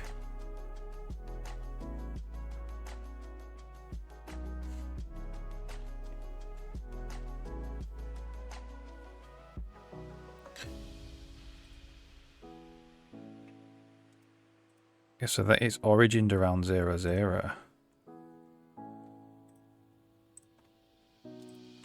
So when I do this, it needs to be back where it was.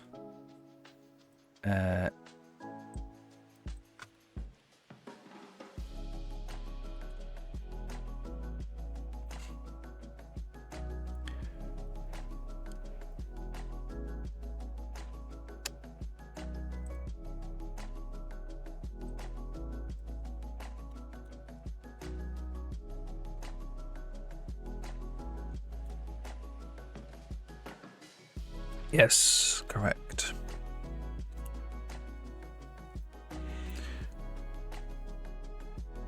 I was thinking prefab's origin should be the middle of the bounding box of the prefab. So if we load up this prefab, which would be like here somewhere, but it's not. We're doing it around the 0, 0 because most of the time that's kind of what you want. You just build it around the origin, and then when you stamp it in, that's the correct origin there.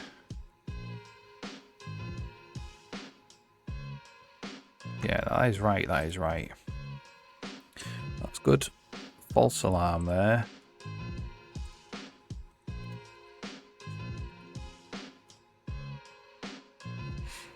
Okay, so what we need to do now is save as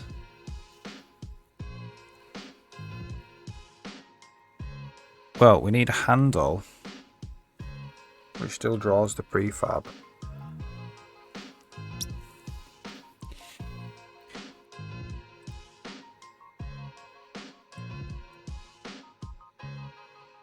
So it's make independent.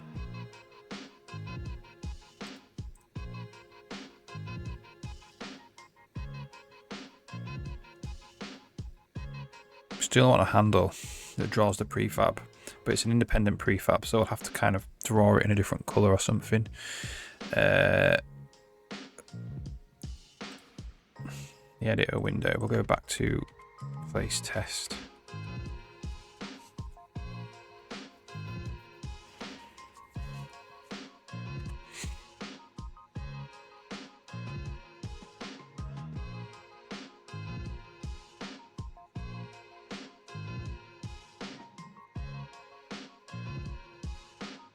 So when I break this into its independent parts, I still want to know that it comes from a prefab. So I still want to keep its handle there, basically, because I want to be able to right click on it and be like save as new prefab or whatever. So in the game board editor,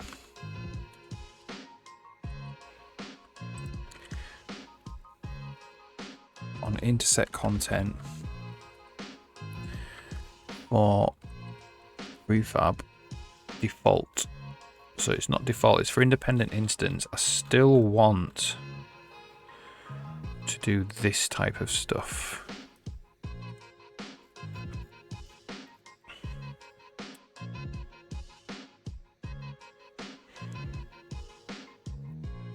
Do it down here.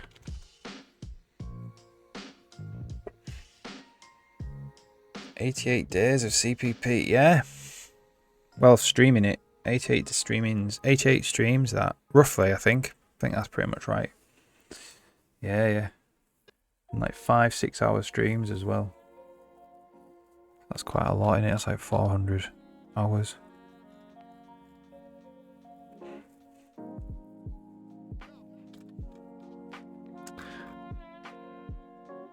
Alright, so we want context menu. How's it going anyway, Nukebird? Are you okay?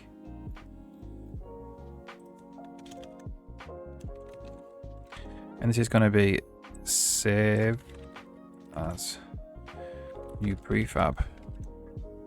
Working on prefabs today.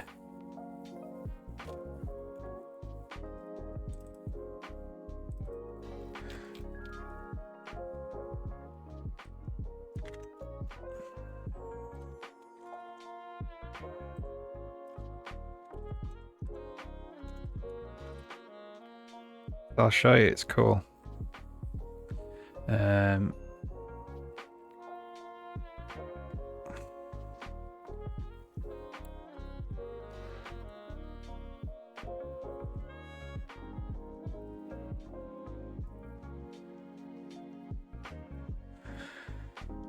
So this is like a normal kind of level that you would put together, but it's a .prefab file. So when you save it, it makes it a brush itself. So you can actually select it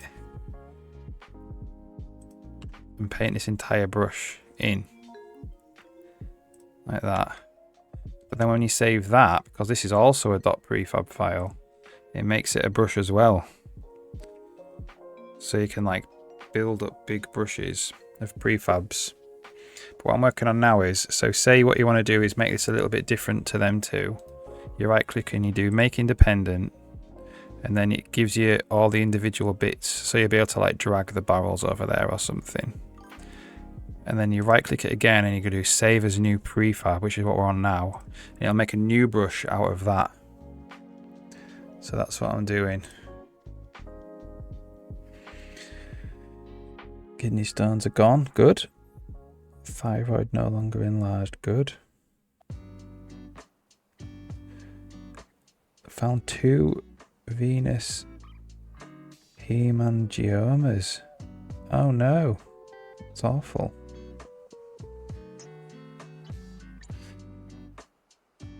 On a diet to fight with fire. Oh, that's awful. Sorry to hear about that.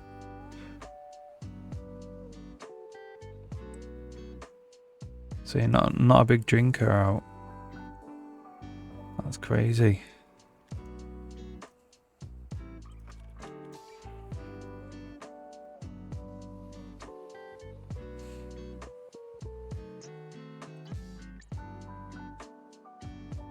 So what have you got to do?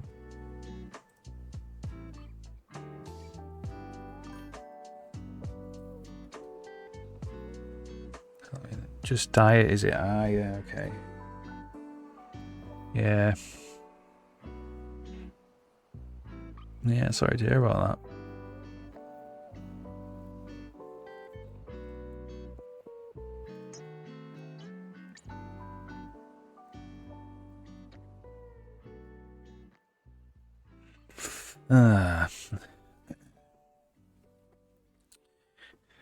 Okay.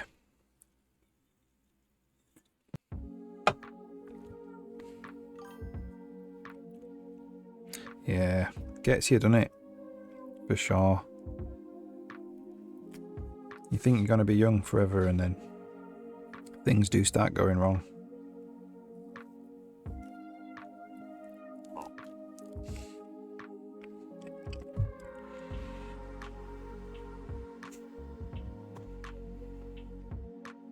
Okay.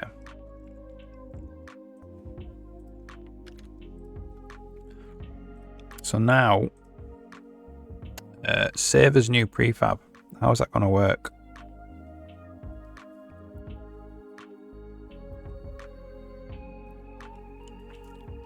You basically need to copy the... Well, let's put a breakpoint there and see what we have.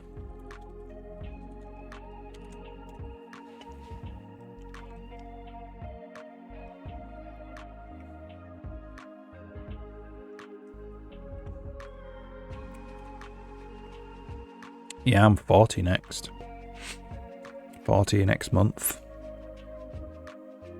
End of the 30s. I tell you, the 30s have gone a lot faster than the 20s did.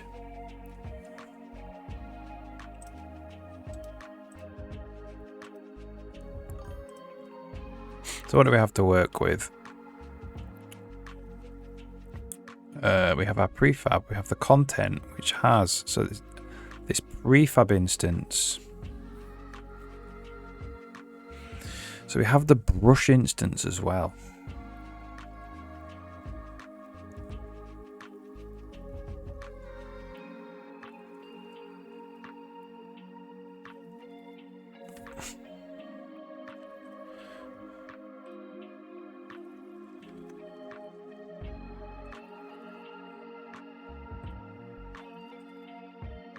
I just want to know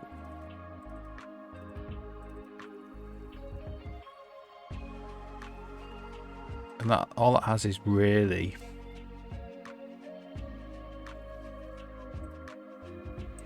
where the original prefab comes from. So I think we just need to copy this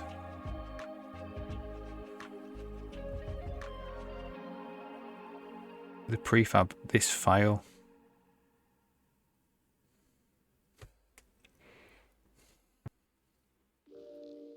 into the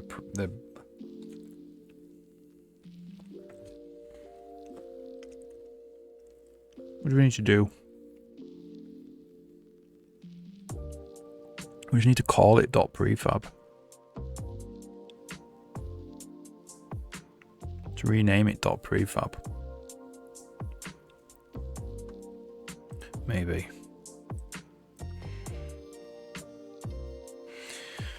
I look good for 40. Thanks.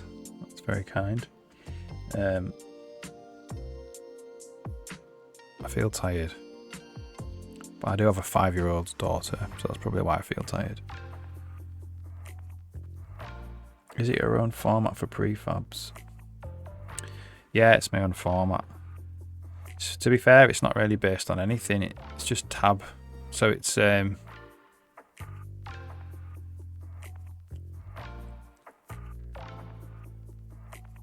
so it's like nested with tabs, like Python might be.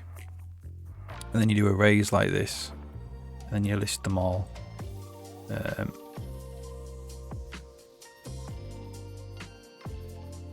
Try and find something more interesting.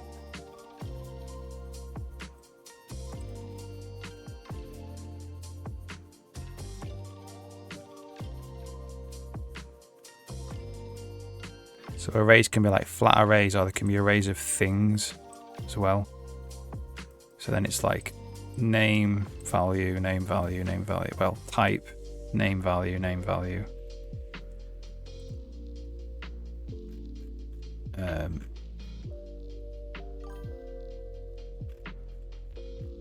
Like I don't really render out these. I have like a serialization system that does it.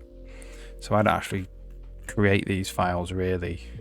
I just kind of like write the it comes from reflect type.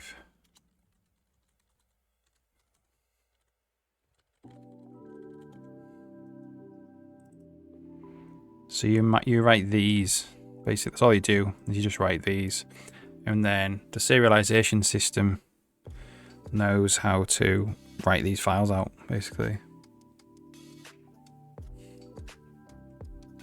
ID formatting. So what I did to generate my IDs, I just take a hash. So at the start of the program, when I launch it, I get RTDSC.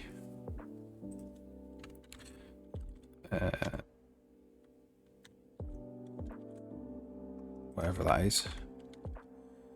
Win common.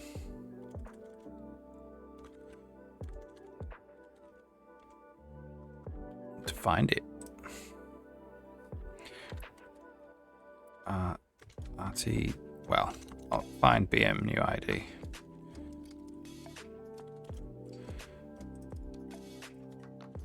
Okay, so RDTSC at the start, and then I just mix it to get new IDs. That's how I've been doing it.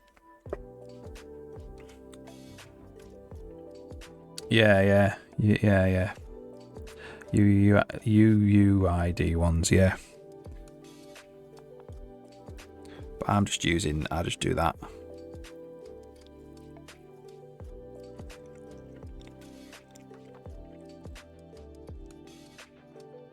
If there's anything that's going to be in the game that really needs a really strong ID, I might do it differently. But this has been totally fine for the editor. Like I've never had a collision or anything before. So this just takes like RDTSC is just the number of ticks since the CPU was reset. Basically.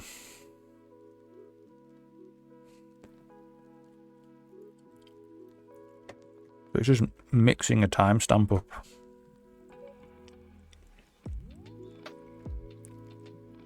And like I use it for my dynamic seed for all of the random number generation that needs to be dynamic. So what I mean by dynamic is it needs to be independent of the when you're running the game. So some random numbers you want to be the same, but like the next one's random compared to the one before, but you want them to be the same number each time you run the game. Sometimes you want to do that. So like procedural generation of levels or whatever. Sometimes you want it to be truly random. Well, not, it's never truly random, but you're going to get a random number all the time, independent of which run of the game or the editor.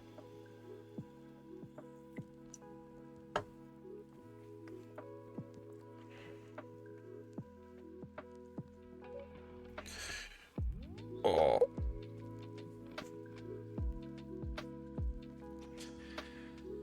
Yeah. So what was I doing? So we just need to rename it a prefab. I think, is that all it takes?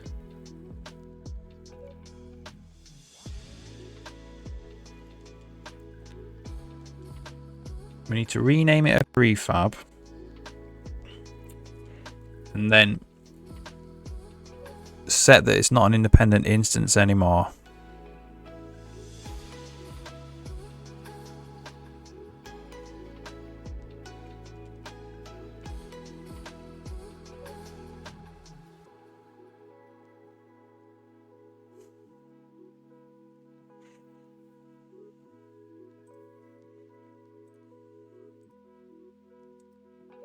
You make independent, save as new prefab. So the prefab comes from here. The prefab, did we reset the ID? 7050.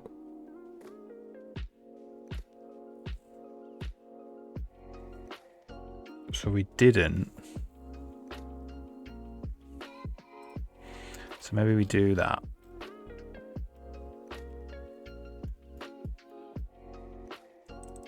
We're writing it to... We're not copying it though, we're just writing it.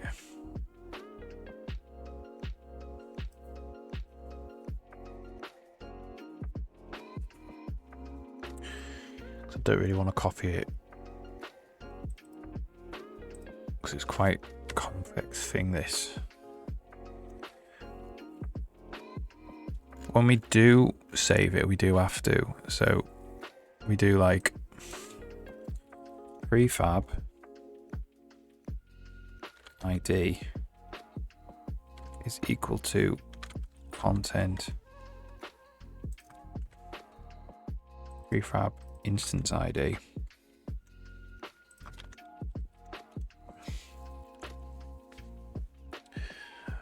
And then we want to save it. So write type to text file. The path is going to be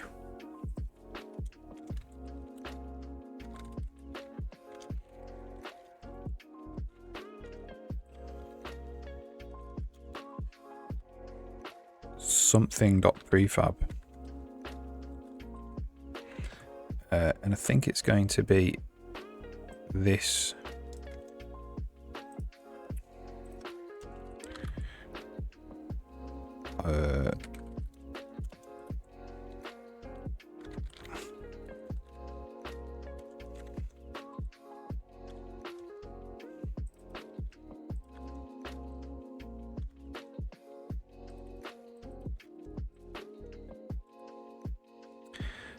And the type we want to save is the prefab.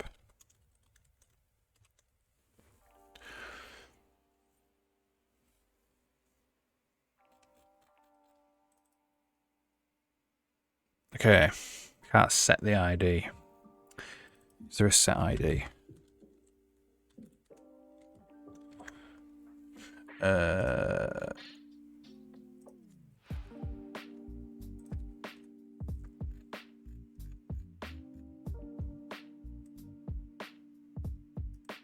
We have this thing called path on disk as well. All of this really needs simplifying. So rather than allow just a set ID, I'm just going to say that this is friends.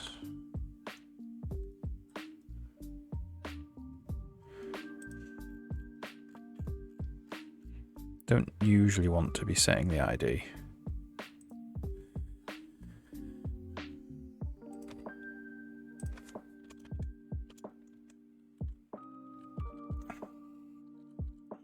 Hopefully that will compile.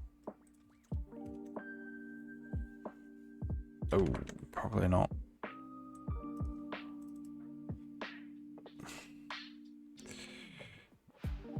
I need to forward declare this. You got KM content parents. It's from the editor.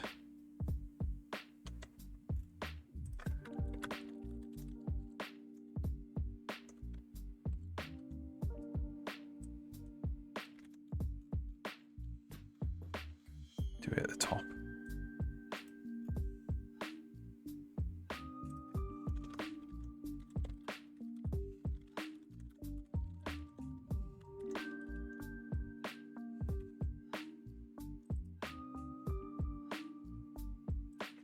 Prefab content here is a struct.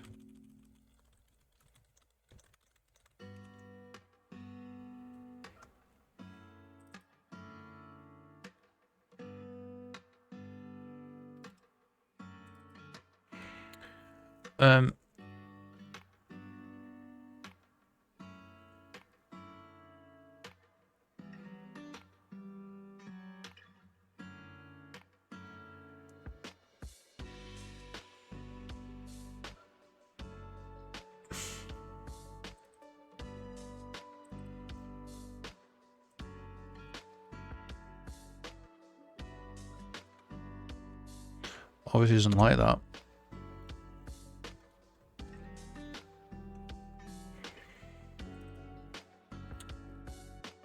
Okay, whatever.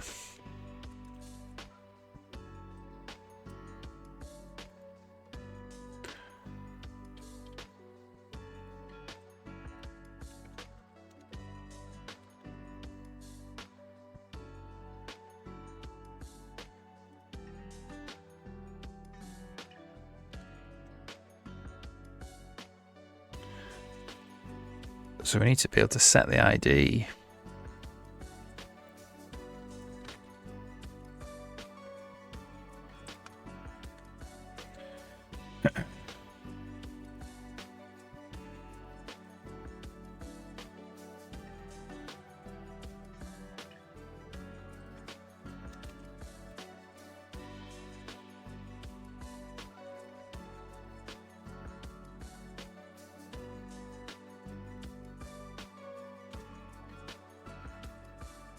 What's it like in completely the wrong place?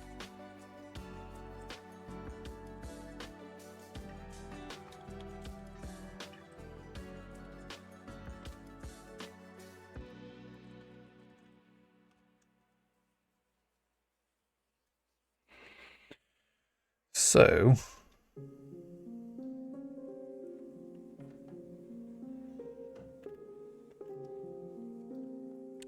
we set the ID, then we save it as a prefab.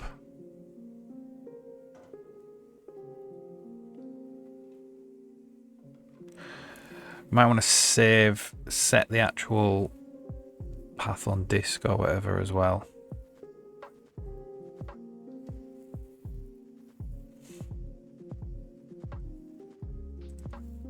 Whoops.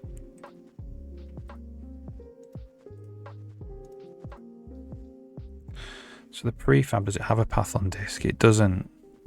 So I'll just leave it not having it there because it's probably going to end up going, because a lot of this stuff is going to be gone soon, which is going to be good.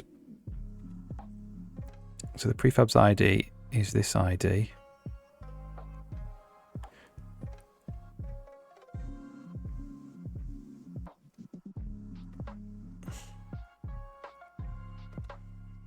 So we rename it a prefab. So as soon as we write this,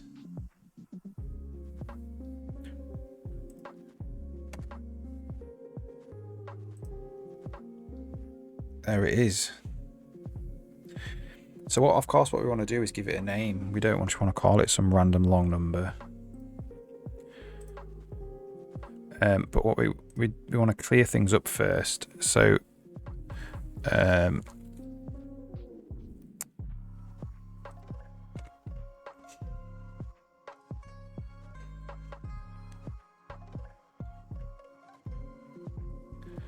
the prefab brush ID becomes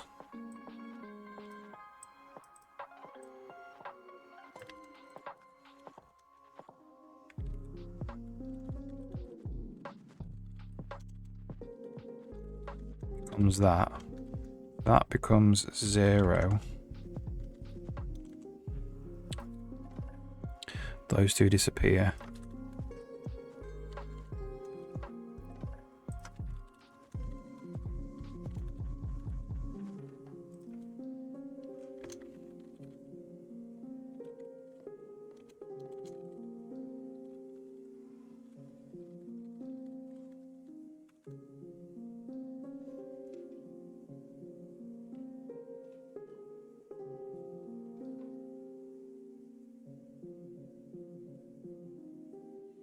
And you might want to do this at the end of the frame as well, possibly.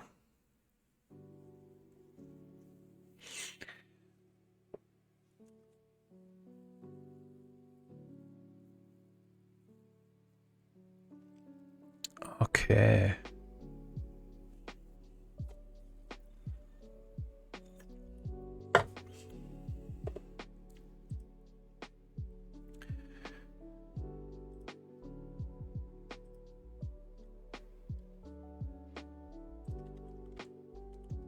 So let's just get rid of these two. And then we would save the prefab out in prefab instances somewhere. It would be an actual prefab file there. And this is the new one.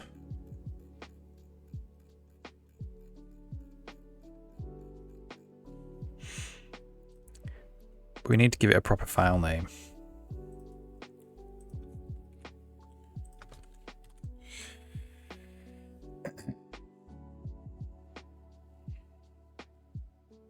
Rather than just this.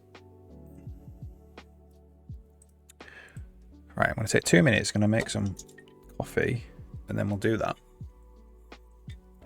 We need to like a save file dialog box. Figure out how to spawn that. I've done that for a while. Back in 2 minutes.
Okay.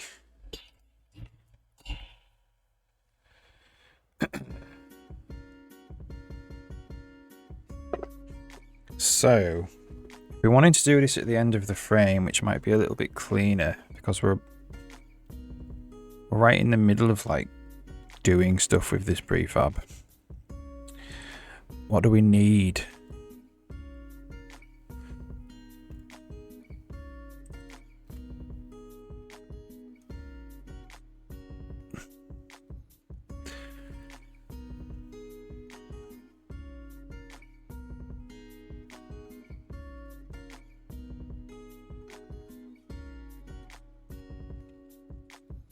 We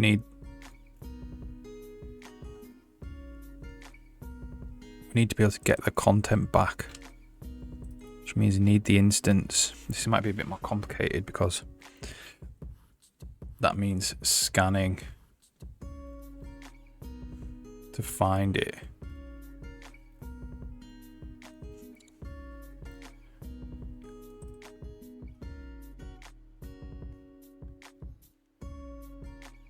We need the instance ID. It's very unlikely the game board is going to change by the end of the frame.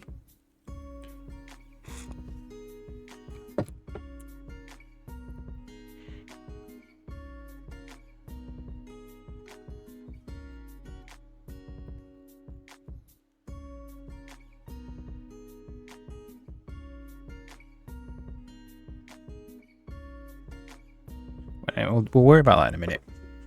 See if it works first.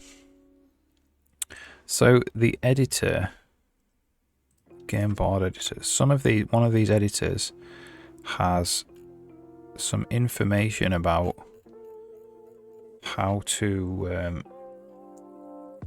do a save dialog box.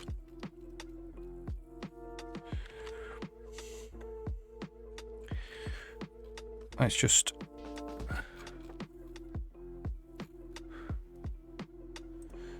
run it and see what we have.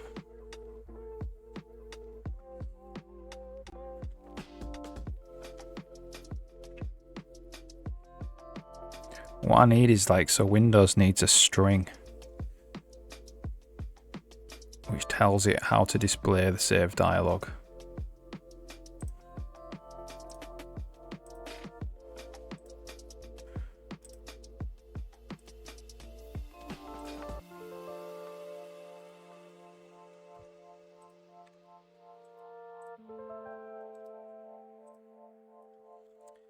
So iEditor, prefab editor. So we could probably get it through iEditor, right? So editor, get save open dialog info, that's what I want.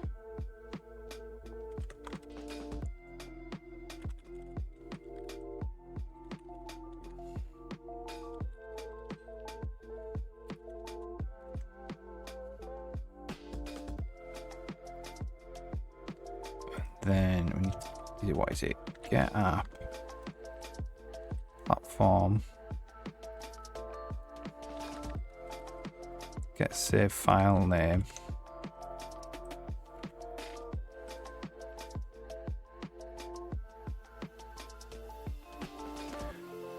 Window context, and then all these default extension, default folder, filter list. So the window is canvas, get input window, get context, get context, window handle. So you don't even need to do anything, just a window.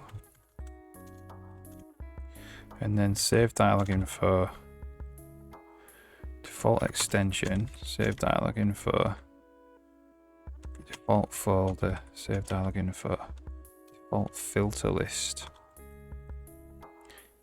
Okay. and it just returns the name of the new file name. New prefab file name. Or new prefab path.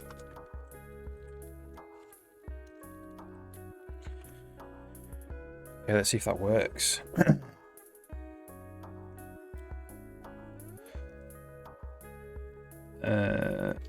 So what's it? Can't convert from window to window context. Handle context.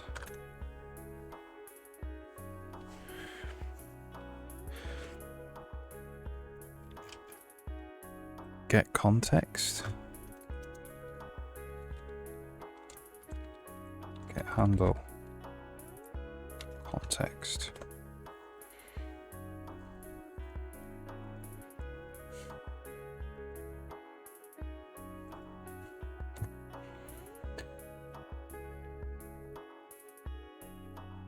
So this, if this works, it should spawn a window where I can actually get a file name.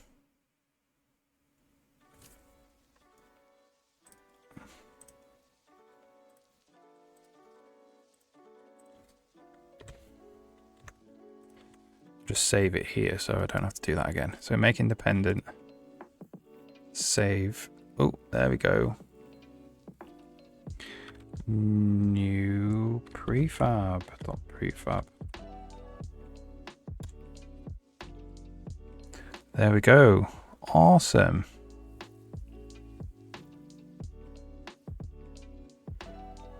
So now we have our new file name that we want to use.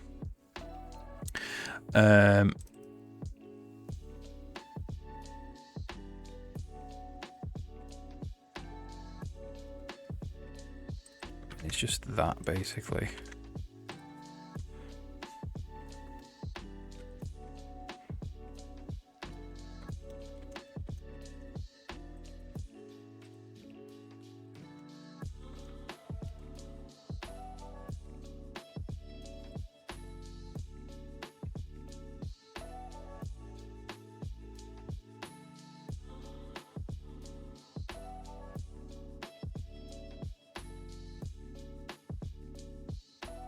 See what happens.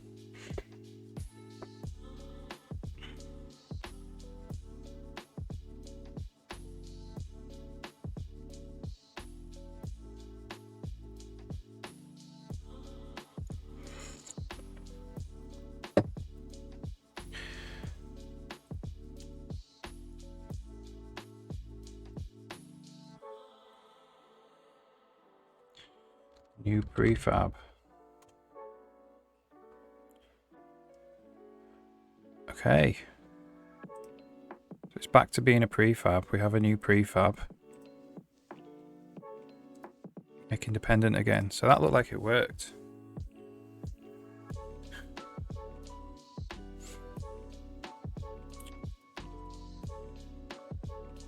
Okay, so what I want to do here is like,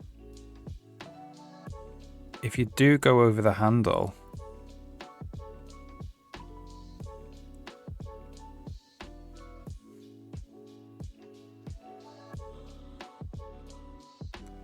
so we're getting double selection there as well, which needs to fix.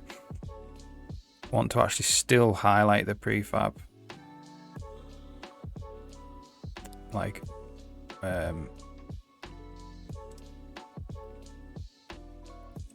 still highlight as if it was a prefab. So I know what I am gonna move, because eventually we're gonna be able to like move the whole prefab around just by clicking and dragging the handle. Still want to actually highlight it.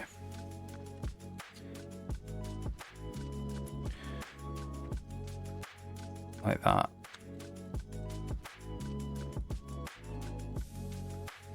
Okay.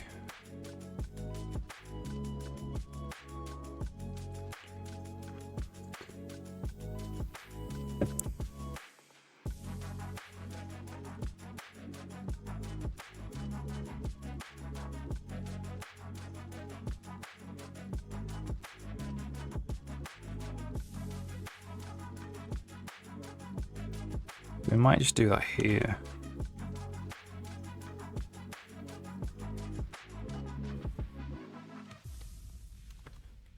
Auto outline.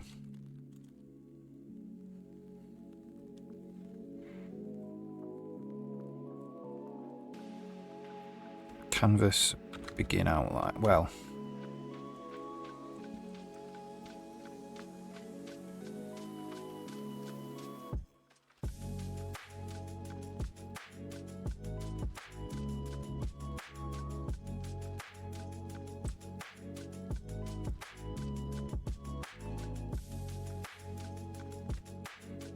who can just do this?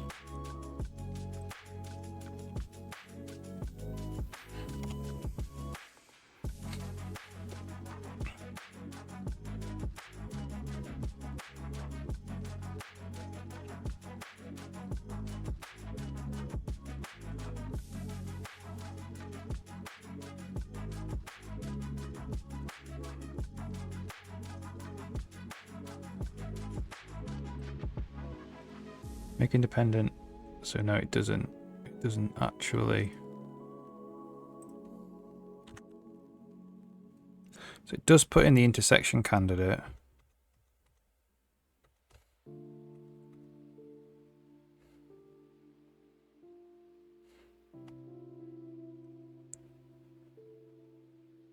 Prefab and the normal one. Z is 13. The prefab is 14. Okay, so I think what I need to do is this needs to be in max. And this also needs to be in max.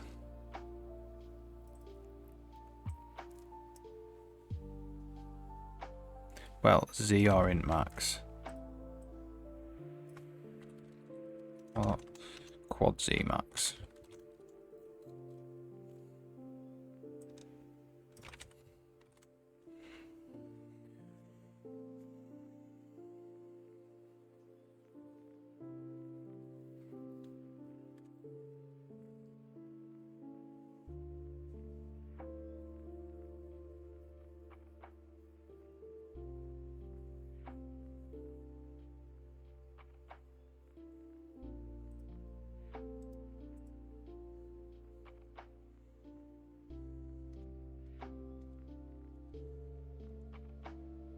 So there's one.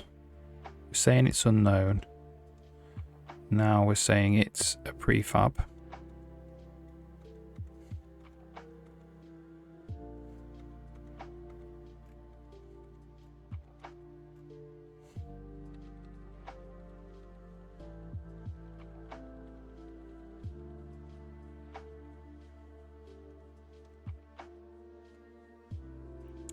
Draw intersection candidate.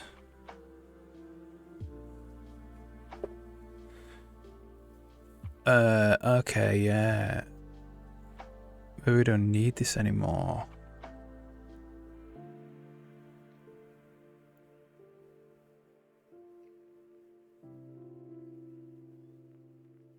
No, maybe we don't need it anymore now.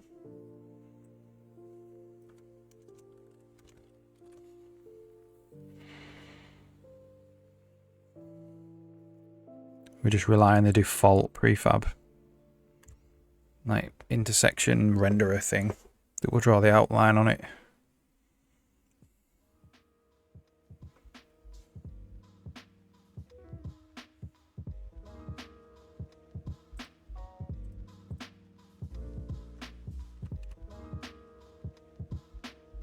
There we go. So we can still select the entire prefab, but we can select the individual things in it. And what I think we might do is color code it all so it's a different color. So it's like, you know, this does belong to a prefab.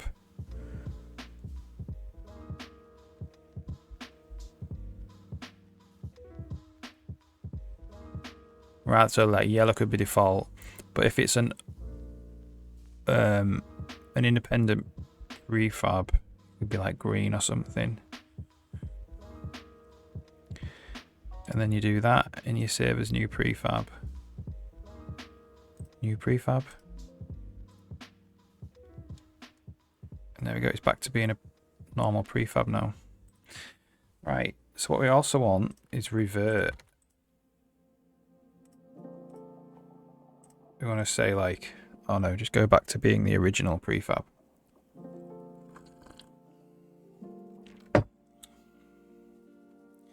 So we're going to go menu, draw separator. And then we're going to go if menu, draw menu item, revert to prefab.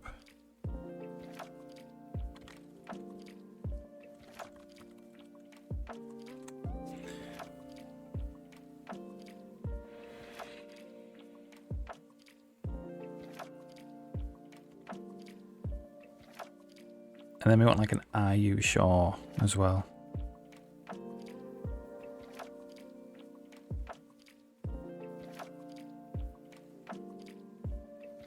Even though it should all be it should all actually work with undo, redo. Revert to prefab. Save as new prefab. Revert to old prefab. Original prefab. How do you spell original?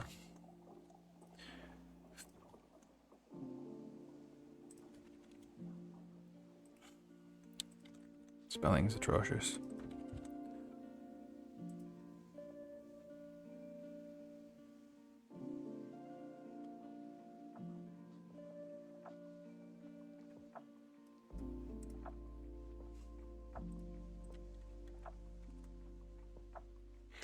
I don't think revert to original prefab is going to fit on that. For some reason when I wrote context menus, I fixed the width. Not sure why.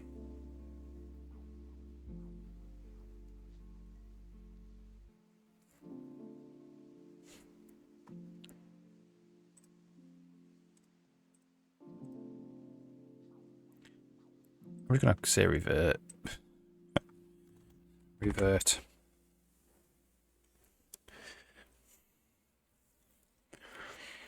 So we're going to do a game. We're going to do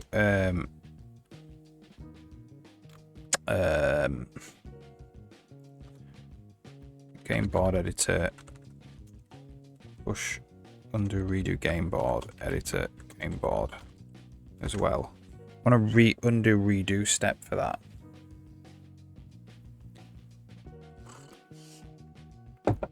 Check that actually works.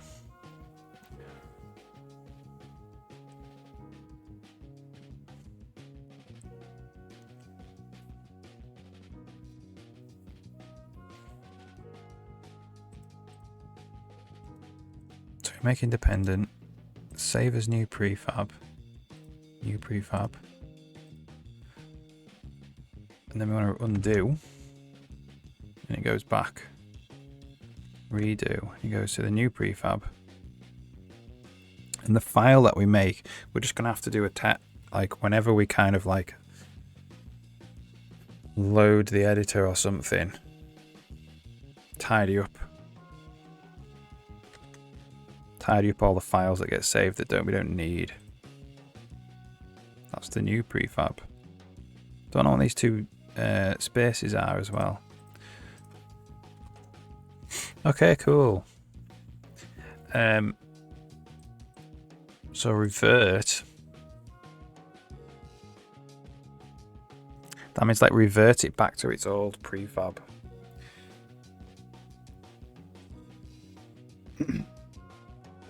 I think all we have to do is this.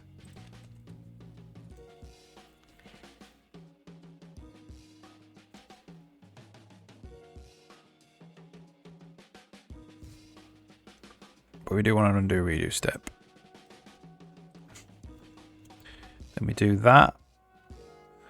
And then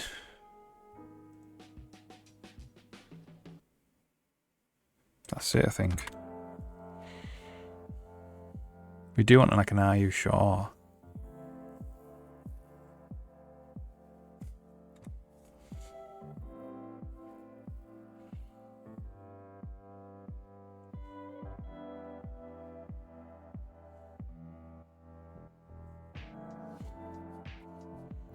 So we can go make independent, then revert. So what revert will actually do, because right now we can actually drag and drop them, like drag these independent items around, but we'll be able to like drag them around, and then if we click revert, it will just go back to the original prefab. That will happen automatically.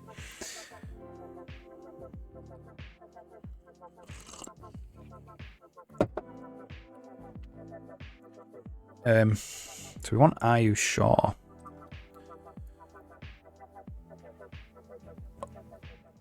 Yes, no, cancel. Okay, cancel. Platform, get okay, cancel.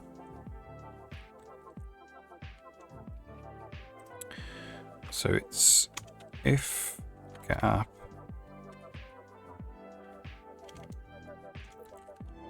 platform get okay, cancel. What does this look like?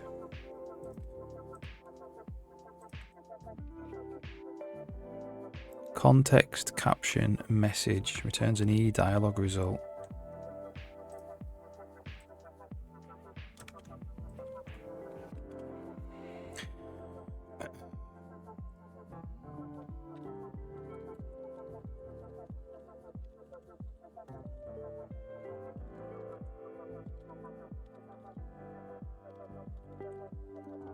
Original refab.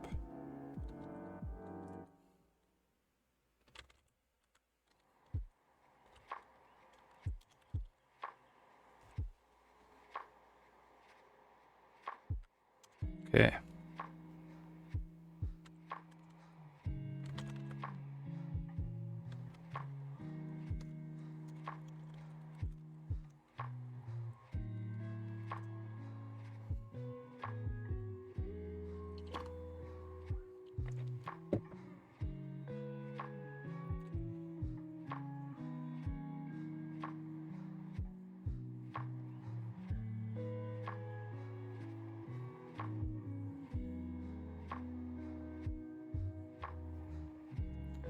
Right, so we do this, make independent, to revert, we get, are you sure, revert to original prefab. Don't know which way around it should be, really.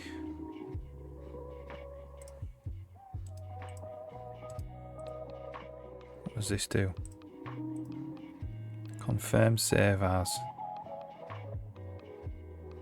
I think it should probably be the other way around, shouldn't it?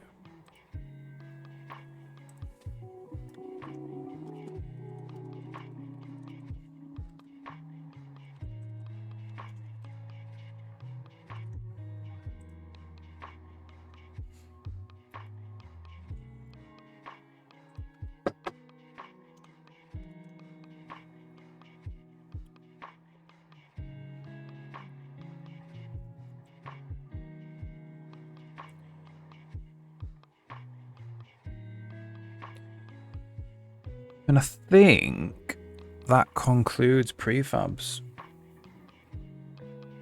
I think.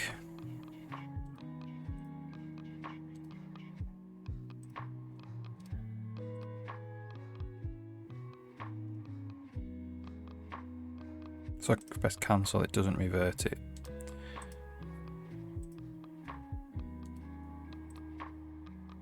That does revert it. So I think that concludes prefabs. Need to figure out what these gaps are.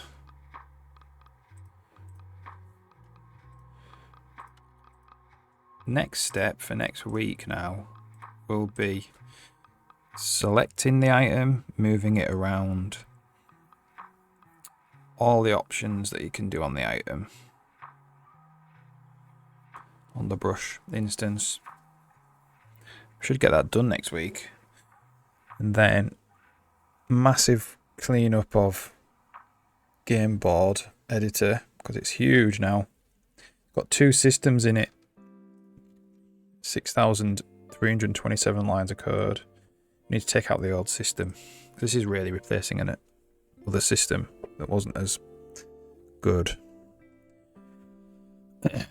We'll just have a quick debug and see in the content browser why we've got gaps.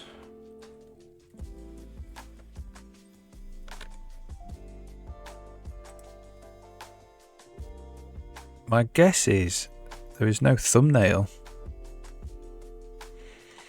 That's my guess.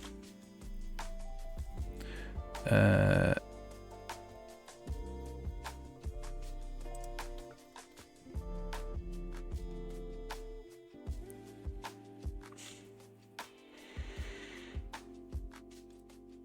a quick look.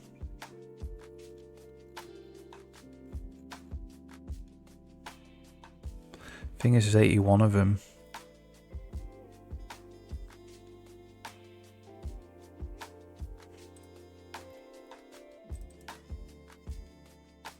It must be here. There's no thumb texture.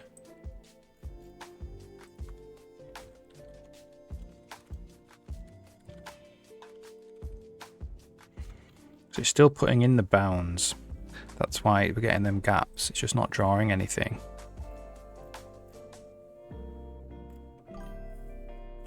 Fu Manchu, hey, how's it going? I've just finished working on prefabs. Oh, good. So you can, it's a cool little thing in the editor now. I'll show you.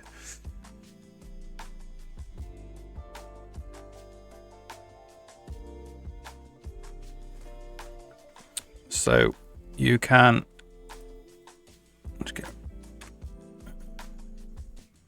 so this is like the original thing that I made. So of all of the different components, got the grass and the ground and the cloth and everything. And because this is .prefab, this gets saved as a brush. So you can go to another prefab or a room and select it and then paint it in. And because this is a prefab, this also gets saved as a brush. Place test. And so on and so on and so on and so on, right?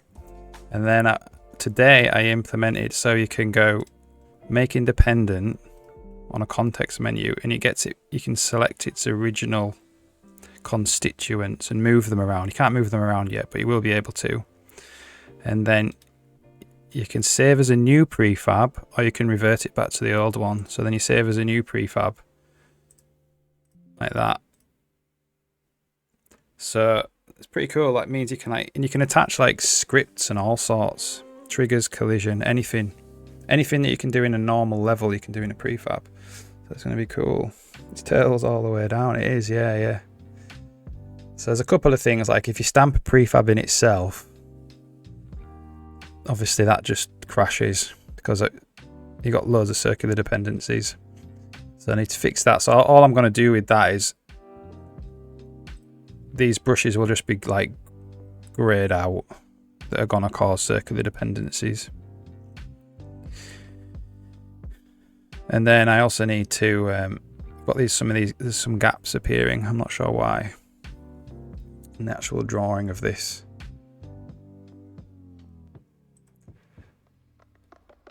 So yeah, it's cool. So the idea is you'd be able to get like barrels and you'll be able to put collision on it and then maybe like a particle system on it and then save that as a prefab and then you just stamp those around the world and it has all the collision already and stuff with it, you know. So yeah, it's cool. How's your stuff going? How's your game? What is it? C++? Your C like computer in a computer game. Is it going all right?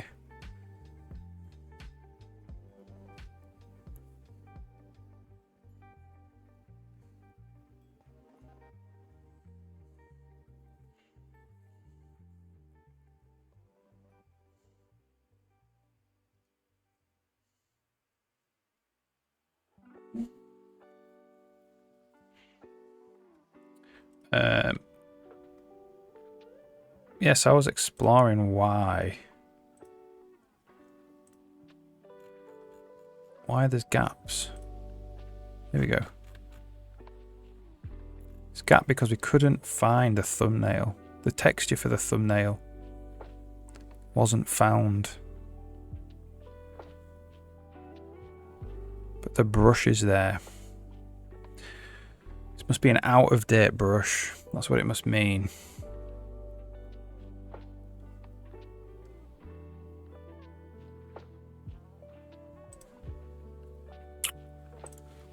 So let's see if this brush is actually there, the thumbnail is there or not.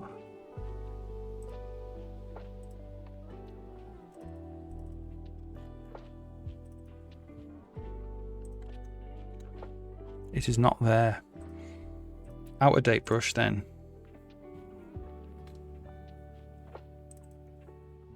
Wonder what that's causing that.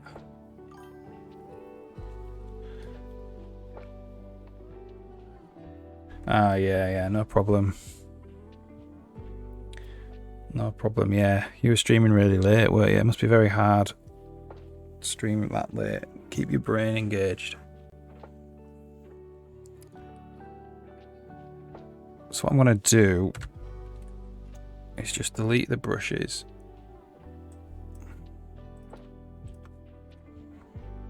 And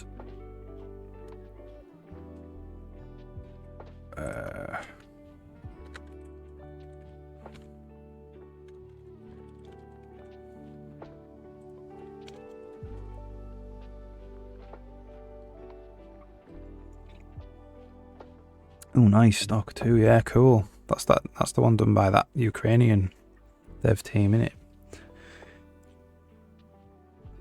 Work after work. Yeah, I know. Yeah, it is. It's hard.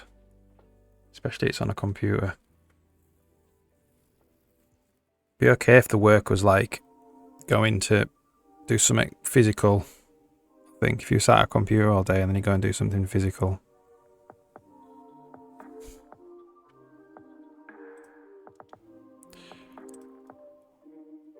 So it's still not found it.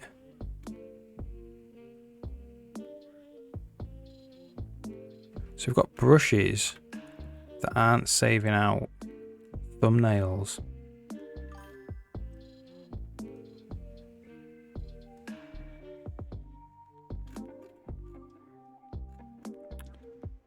Texture is empty. You know, the thumb is not on disk.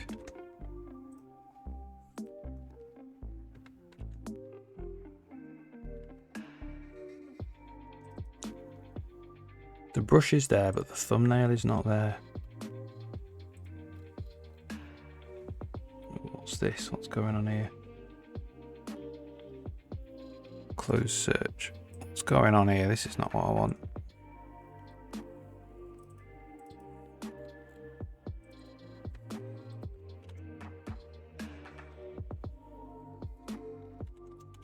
I want like a DDS. Something that will render DDS files in the Windows Explorer. Alright, see you in a bit.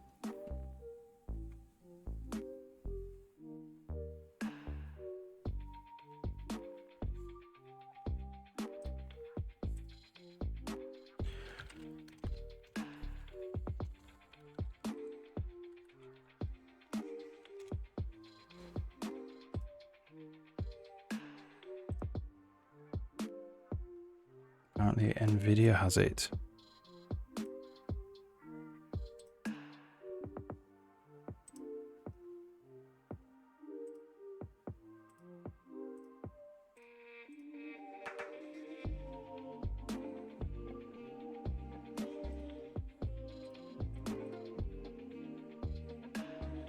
Did this work? Doesn't look like it.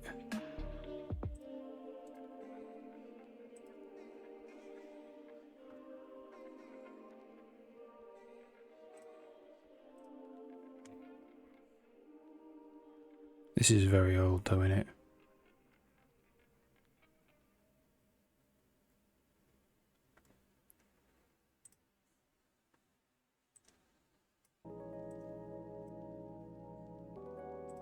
Can view them in Visual Studio.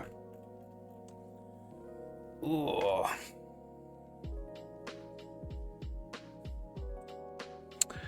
Okay, so it's not creating a thumbnail for some reason.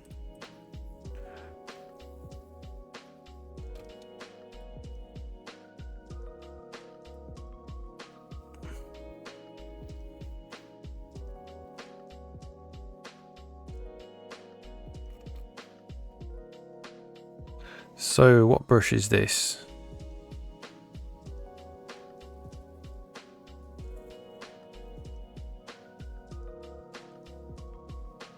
Place prefab. So it's when we're doing prefab.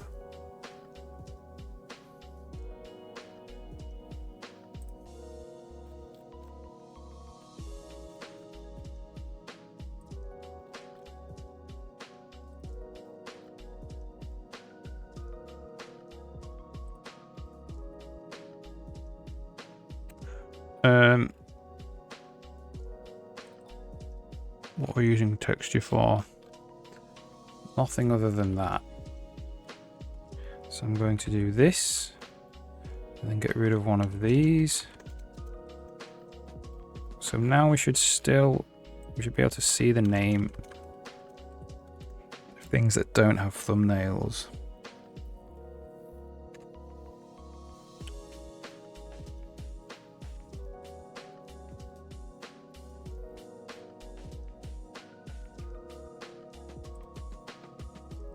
Place prefab. Doesn't have a thumbnail. Because there's nothing there. That's fine then, isn't it? It's fine for it to just be blank. Could be kind of black, I suppose.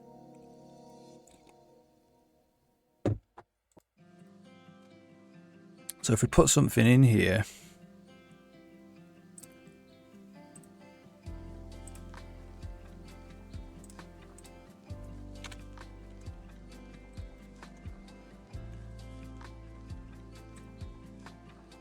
it makes it really pixelated.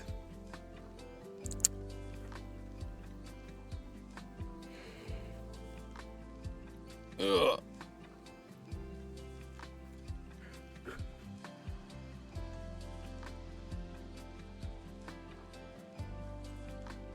So I think we're going to make it black.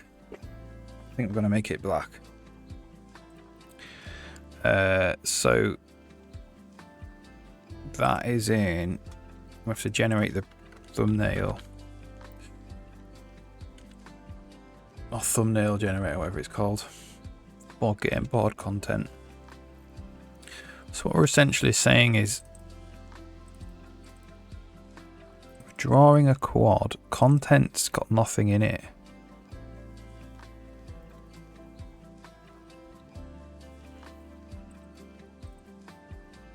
Client bounds must be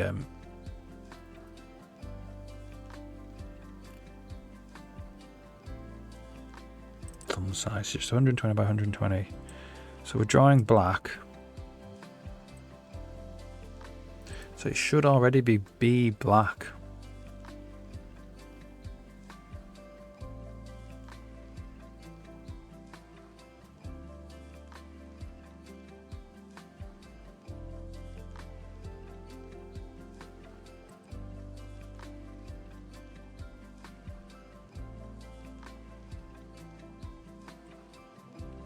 Just delete that.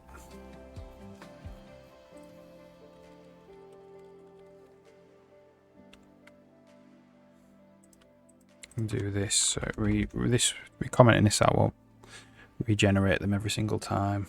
Bopples, hey. C plus C plus C plus B, C equals I. I did it. Ah, yeah, very good. Yep, that's it. That's all it is, really. Hey, how's it going? I'll show you what I did today.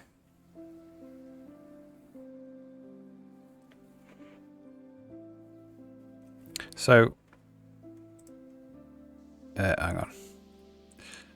Let's just go back and I can show you what I did.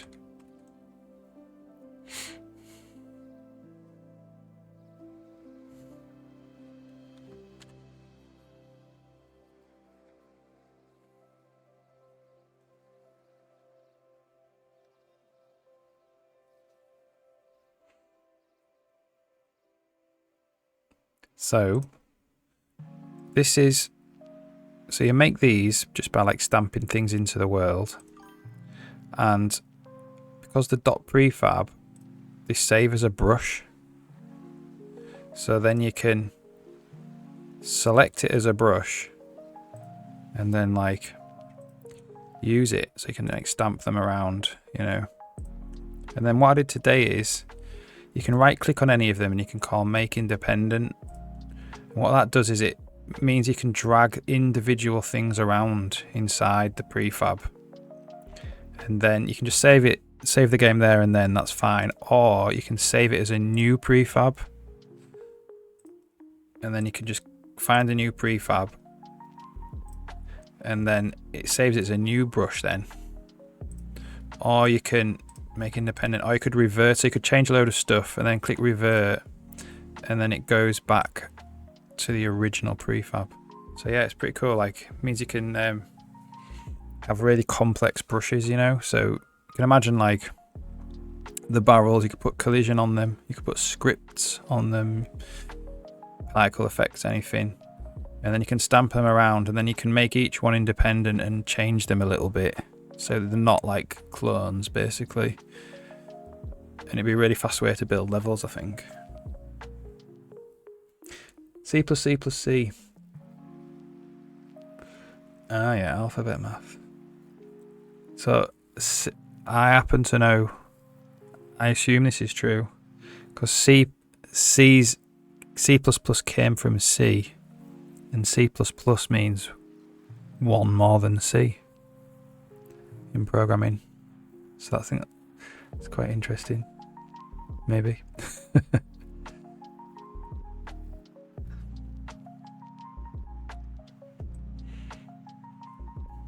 So eventually you'll be able to like drag, and right now you can't do anything when you, but next week it's going to be dragging them around, and when you click on them they'll get properties down here as well. Be a bit of change, whatever properties you want really.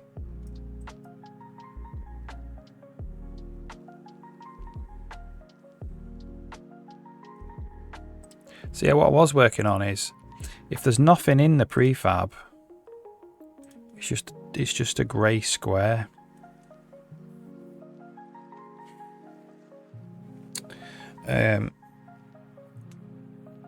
But yeah, it'd be nice to be black, wouldn't it? But it's not rendering it black for some reason.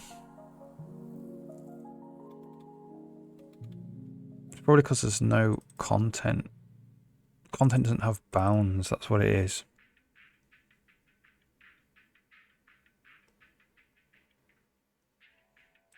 That's what it'll be.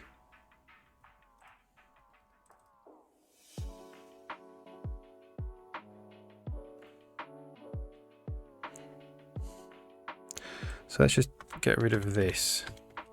Let's see. If we add numbers to the letter C is third, I is ninth, then we use multiplication to add C. Let's go. I actually love maths. I did a year of it at university, but then I swapped to computing, but took it all the way to university level because I really enjoy it. Even now I enjoy it, years later. One of those weird people.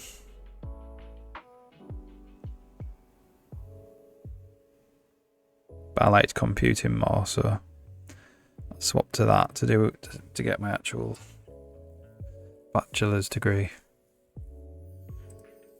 Okay, now it's black. That's all I wanted to do. Right then, we're at the natural end of work. The next thing would be to start a whole new thing, which would be selection, which I'll do next week. Let's just quickly go to my notes and see what I did. See what I didn't do this week. Placement of all drawable items in the editor finished. Yes. Select drawable items in the editor finished. No, that's next week. No, we didn't do that either. No, we didn't do that. So we did one thing this week. Took all week. but it's fine. Right, I'm going to have to head off now because I've run out of work. My brain's too fried to start something new, I think.